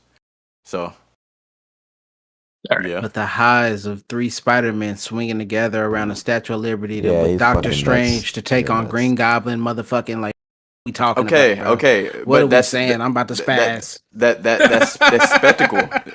That's spectacle. You gotta the spectacle, nigga. The spectacle. You gotta differentiate. You gotta read Spider-Man live Larry, action, calm the swinging hell together, down. swinging off Calm each other's down. fucking webs and shit, like pulling each other, yanking, like bro, going crazy. Okay, and it looked cool for a spectacle, really good. right? It But looked like, good. can you compare the writing all in that movie? Was it consistent as Brand New Day? That's a pandemic movie. That movie was made during the pandemic, so they had to cut back on a lot of that story. They had to butcher a lot of that script. And that's why it's exactly under Brand New Day. Okay, that's fine. All right, I who got it next? under Who Brand next New with Day their as well. Spider-Man ranks? All right, are we doing like 5, like top 5 or like a You full just go through the ranking? whole list. Just go through the whole list. Oh, okay. Look, let me preface this by just saying I prefer like when he's already Spider-Man, he's into the action because like I know I'm gonna get shit for this. All right, because like my bottom half is gonna be like the origin movies for real. Because like I don't go back to the origin movies like at all. I really don't. So I'm just gonna say it. Number 1, Spider-Man 3. Number 2, Far From Home. Number 3, Brand New Day. Number 4, Across the Spider-Verse. Number 5, Spider-Man 2. Number 6, No Way Home. Number 7, Spider-Man 1. Number 8, Into the Spider-Verse. Number 9, ASM 1. Number 10, ASM 2. Number 11, Homecoming. Like I said, the first movies of the series I do not go back to. Why are y'all so mean to Did you put, Homecoming? It's a good movie. wait. Am I not mistaken? Did I hear Go Spider-Man back and 3 watch first? Homecoming and watch you start weeping. I told y'all he said Spider-Man 3 was the best movie. Okay, real quick. Wait. So wait. Is that's your favorite? But like objectively, you notice that's Personally, like not yes. the. Objectively, it's my favorite. Yeah, like I Okay. love Yeah, Spider-Man that's 3. fair, It's that's got fair. the best Yes. version of Venom because I don't fuck with the Tom Hardy Venom movies. I've The only best seen version of Venom. Yeah, there's only 2 versions These are some, of Venom. these are We some got hot the takes, 07. man. Oh, you talking about the movies? You talking about the movies? Okay. Yes, the movies. Yes. That's a low bar though.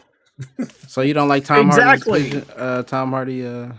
Tom Hardy Venom is ass. I agree with him. Yeah. I ain't gonna lie to you. Okay, Bern, listen, I'm gonna tell you this, Bern. I fuck with you, but that What's is your list, probably Bern? the worst Spider-Man rank I've ever heard. Oh my I tried to tell y'all. I tried That to is tell very y'all. bad. Hey That is very man, bad. hey, Is it respect because for, I have respect Spider-Man for 3 at thinking the on top? your own. No, it's not even Respect because for I having mean your Spider-Man own 3 is thoughts. crazy, but all the other ones too. Like holy shit, brother. Respectfully. Okay, which one do you got a As far as it problem with? goes. The Ask whole me. list. What do you have? The whole fucking. Where do I start? The whole list is it's all told out of y'all- whack. I told you y'all- got the Spider-Verse I told films. y'all Burntire was gonna redeem me in this podcast. Bro, you got because- Into the Spider-Verse Burn. at like 8. The You gotta Spider-Verse everything I ever films. said. The Spider-Verse films are some of the best Spider-Man movies. Period. Like not live action Top and 5. animated. They're top 5. So like that's crazy. You got them so low, brother. Hey, Fresh agrees, right? I did cry when Sandman flew away. I was 8 years old when that movie came out. Hey, respect, bro. Respect. Who else got Oh a my list, God, though? bro. Who else got a list? All right, keep going. Come Say, on, you got come your on, come on. Let's wrap it up, man. It's 2 a.m. Come on, y'all. Come on. Hey, I'll go. Across the Spider Verse, number one. That ending when you see all them Yes. together, ready to go into that ending was phenomenal. It brought tears to my eyes.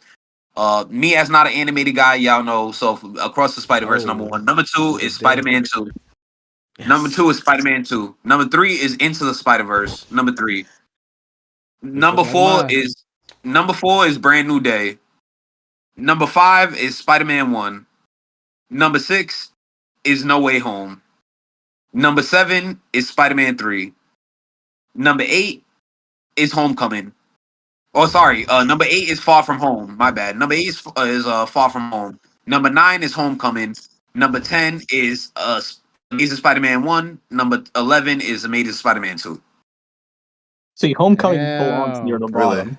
So you really don't like them Amazing Spider-Man movies? So when Gwen No, died in no, Amazing it's not a single Spider-Man 2, Spider-Man movie. y'all didn't get I'll that say this. feeling in No, your there's not a eyes, like, single Spider-Man movie that I don't like.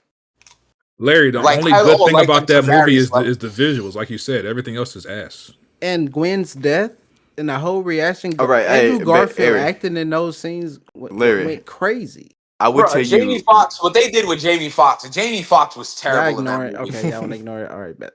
No, Yeah, no, we no, no. already know Jamie that. Foxx was Ken terrible I'm in about that to go movie. into it. I'm about to I go don't into think it it. was Man. Jamie, but You know why that Gwen death pisses me off so much? It's because literally at the end of the Amazing Spider-Man 1, he tells him, "Hey, just stay away from my daughter. Whatever you do, please just leave Yeah, her alone because I don't want her to end up like but me." Gwen doesn't listen. No, not Gwen, nigga. It's Peter that don't listen. It's Gwen's fault too. No, bro, look, because Yeah, at the Gwen end is of the all movie, fucked up. he's sitting behind her in class. She is Bro, not paying attention to this nigga. He tells him, "Well, what's up, girl?" Like, nigga, no, Sun God, no. that death scene is so iconic. It's been paid homage to since it was made. It's iconic from the In like comics, not from that in at movie. least It's 3 like, yeah, Spider-Man exactly. movies since then. In at least 3 Hey, Spider-Man Larry, I'll movies say since this. then. I'll say They this. pay I homage got to it damn near every Spider-Man movie. that was when in Amazing Spider-Man 2 when that scene happened. I was like, damn, that's fucked up. But in No Way Home, when he got redemption, I cried. I didn't cry when she died, but I cried when The he got redemption. ripples. The ripples. Yes, exactly. I agree with Buck. All right, No, But yeah, my bad. Red Pig, do you have your you ranks? good. so mine is Ripples through probably Across the Spider-Verse, Spider-Man 2. I'm sorry, I'm just looking at the list. I ain't even make one. I'm do Across the Spider-Verse, Spider-Man 2, Into the Spider-Verse. You're on the same page. Everybody got the same top 3. Then I'm Except gonna for go. What's the name of this movie? Fucking Brand New Day. I'm gonna go Brand New Day. I say Spider-Man 2. I'm gonna go No Way Home, Spider-Man, Far From Home, Homecoming, Spider-Man 3, Amazing Spider-Man, Amazing Spider-Man 2. Yo, Red Peg, we literally have the same exact Oh, list. we have the same list? Same exact Okay. list. Every single fucking movie, Yeah, the same exact list. All right, My we're list- saying that. Y'all always find a way to surprise My me. list is Across the Spider-Verse, Spider-Man 2, Brand New Day, Spider-Man, Into the Spider-Verse, No Way Home, Spider-Man 3, Homecoming, Far From Home, Amazing Spider-Man, and Amazing Spider-Man 2. Okay. You got Spider-Man 3 over Homecoming? 100%. I respect it. You're a sick fuck. I love that movie. All right, man. Let me I didn't Why do you like like it. Homecoming so much, Montana? Because Okay. I remember that movie being okay, and I really liked when Iron Man Homecoming showed up. is a movie that gets unfair hate. That's why it's a great The fucking scene in I don't the think scene it's in the true. stall. That good. The scene in the stall with Vulture After Brand and New Pussy Day, was bro. fire. After Brand New Day, Homecoming hits so much harder, bro. Seeing how optimistic he is to be Spider-Man and just ready to get on this whole crusade of protecting Queens in New York with the Stark. Homecoming bro, is it gets way it's too so much fucking heartbreaking, hate. bro. It's so It's a fucking great hard. origin movie for a Spider-Man that's actually a fucking teenager that is comic accurate. The nigga's actually in high school. He's not a fucking 30-year-old pretending to be a senior. Like, no, like the shit, like that's a fucking. He was That's an actual like Yeah, I good like that. origin story. Like it gets so much hate because fucking Iron Man is in it. Niggas are stupid. Anyway, my ranks: Spider-Man 2 number 1. Spider-Man 2, Into the Spider-Verse second. You old. You old. Even though Across Spider-Verse is fucking fire, I love Into the Spider-Verse, just the whole like arc of him becoming the hero, that ending scene, that What's Up Danger scene, like all that. Fire. What's up, Danger? Ooh, So I yeah, know you Into know. the Spider-Verse 2, Across Spider-Verse 3rd, Spider-Man, the OG, number 4, Spider-Man Brand New Day, number 5, number 6, I'm going No Way Home, 7, Far From Home, 8, Homecoming, 9, Spider-Man 3, Amazing Spider-Man 1, and then Amazing Spider-Man 2 last. So you really don't like Spider-Man 3? I like it. It's Bro, just it's towards the bottom. I like it. Fresh ingredient in the chat says Spider-Man 1 is heat. Spider-Man 1 is fucking bonkers. The shit that they were doing in that nigga Aunt May literally got hit with a fucking bazooka. You know the best part? They the best blew part up of Aunt May in that movie. Crazy. What they if I had to rank Spider-Man, Larry. if I had to give Spider-Man 3 a Nigga. score out of 10, I'm going 6.5. I enjoy parts of it, but it is the weakest Tobey movie, obviously. You know what I'll say about Spider-Man, Larry? Something that to me, I feel like a lot of people either don't appreciate or they didn't appreciate until we saw him again in No Way Home.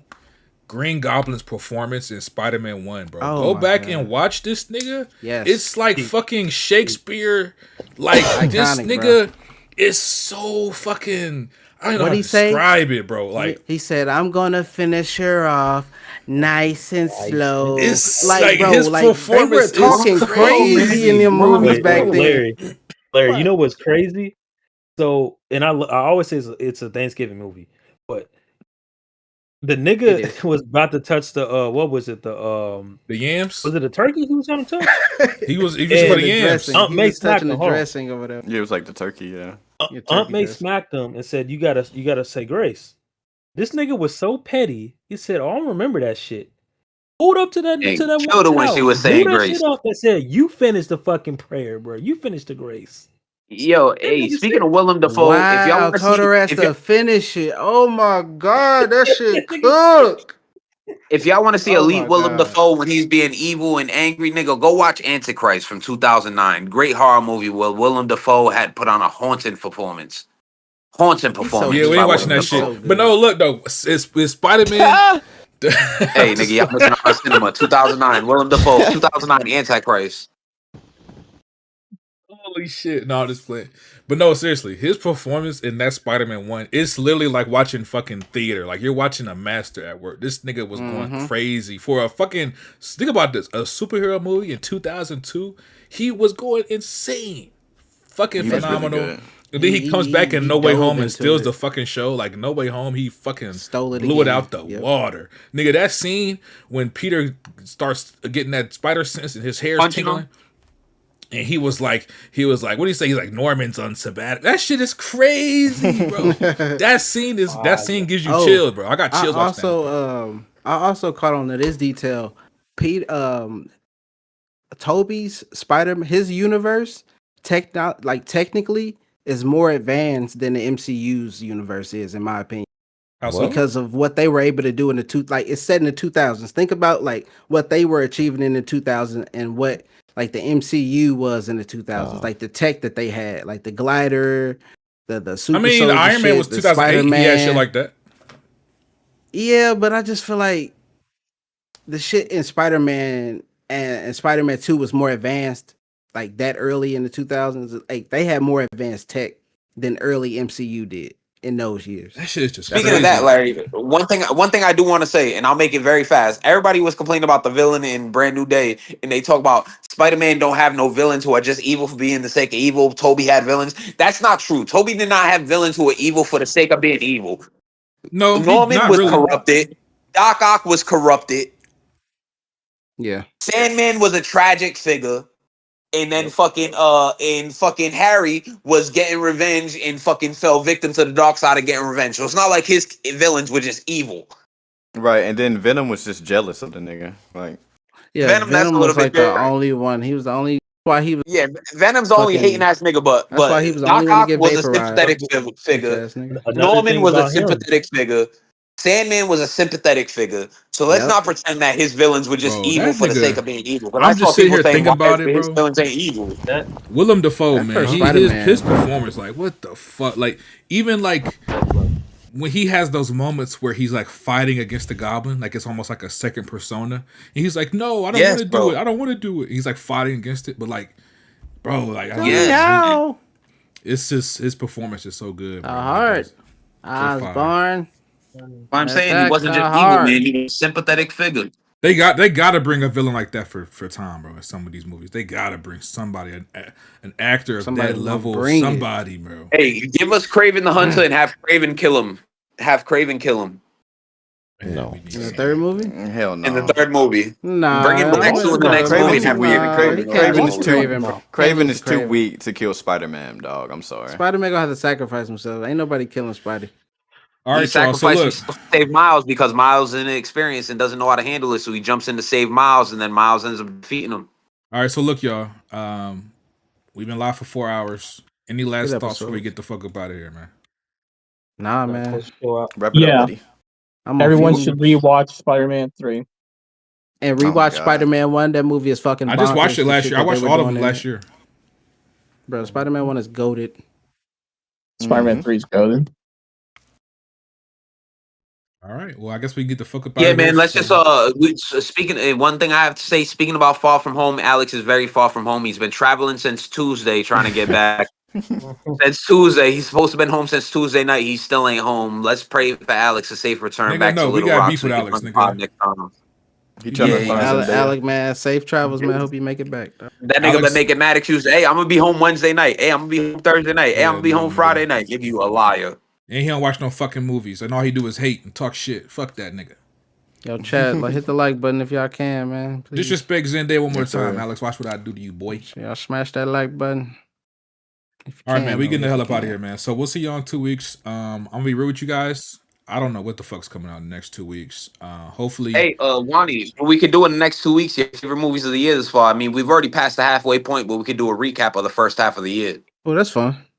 Yeah, we could I do get that ready.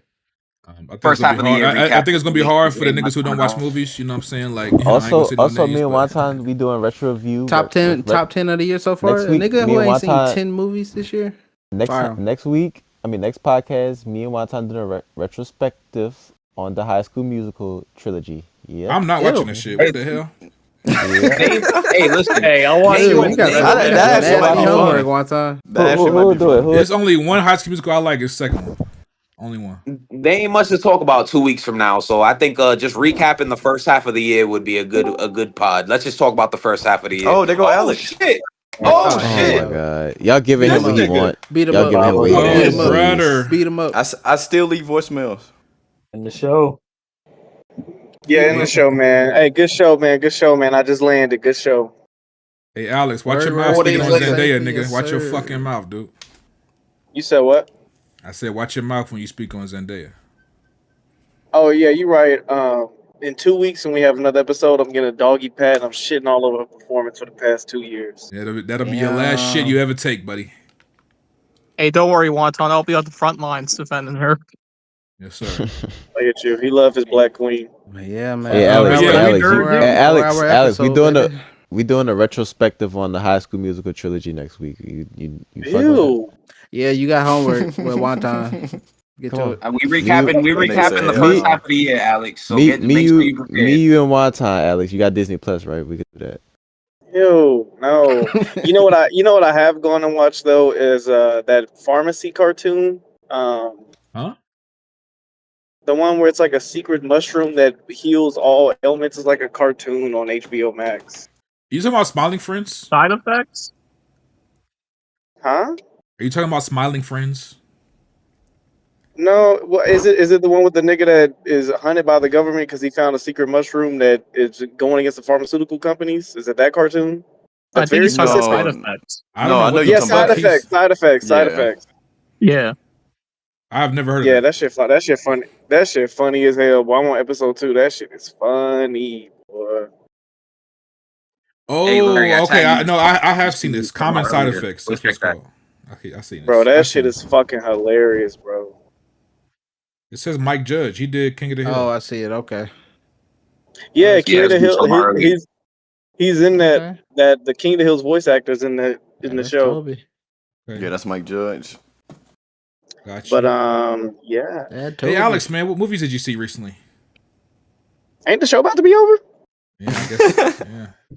He trying to slither up out of Saved it. by the Don't let Bell, him huh? slither. I can Let I him mean I slither. can tell you the movie. I can tell you the movies I've watched recently. I'll review them in 2 weeks though. Yeah, we'll see you in 2 Well, weeks. tell us. Leave us on a cliffhanger, nigga. All right, bet. To be continued. I've watched The Boy and the Heron, Motor City, Kin Daza Daza, a 1980s Russian sci-fi flick, and Ponyo. Ponyo. Okay. Ponyo. Why you didn't watch Spirited Away? My girl was choosing the Studio Ghibli movies that we watch, or Ghibli, Spirited whatever. Away is Studio Ghibli. You gotta tap in. Yeah, so we watched Boy and the Heron and Ponyo. Now, did you focus or did you like just nut the whole movie? Of course, there was intermittent sex, but we did finish the movies and watch. Well, we getting the fuck up out of here, man. We'll see you in Finished the 2 movie weeks. and I finished. We taking love it you to guys. home Good show. base. We love y'all, and You we'll niggas wanna see go to y'all in sleep. 2 weeks, man. All right. Deuces. Yeah, you're. Larry,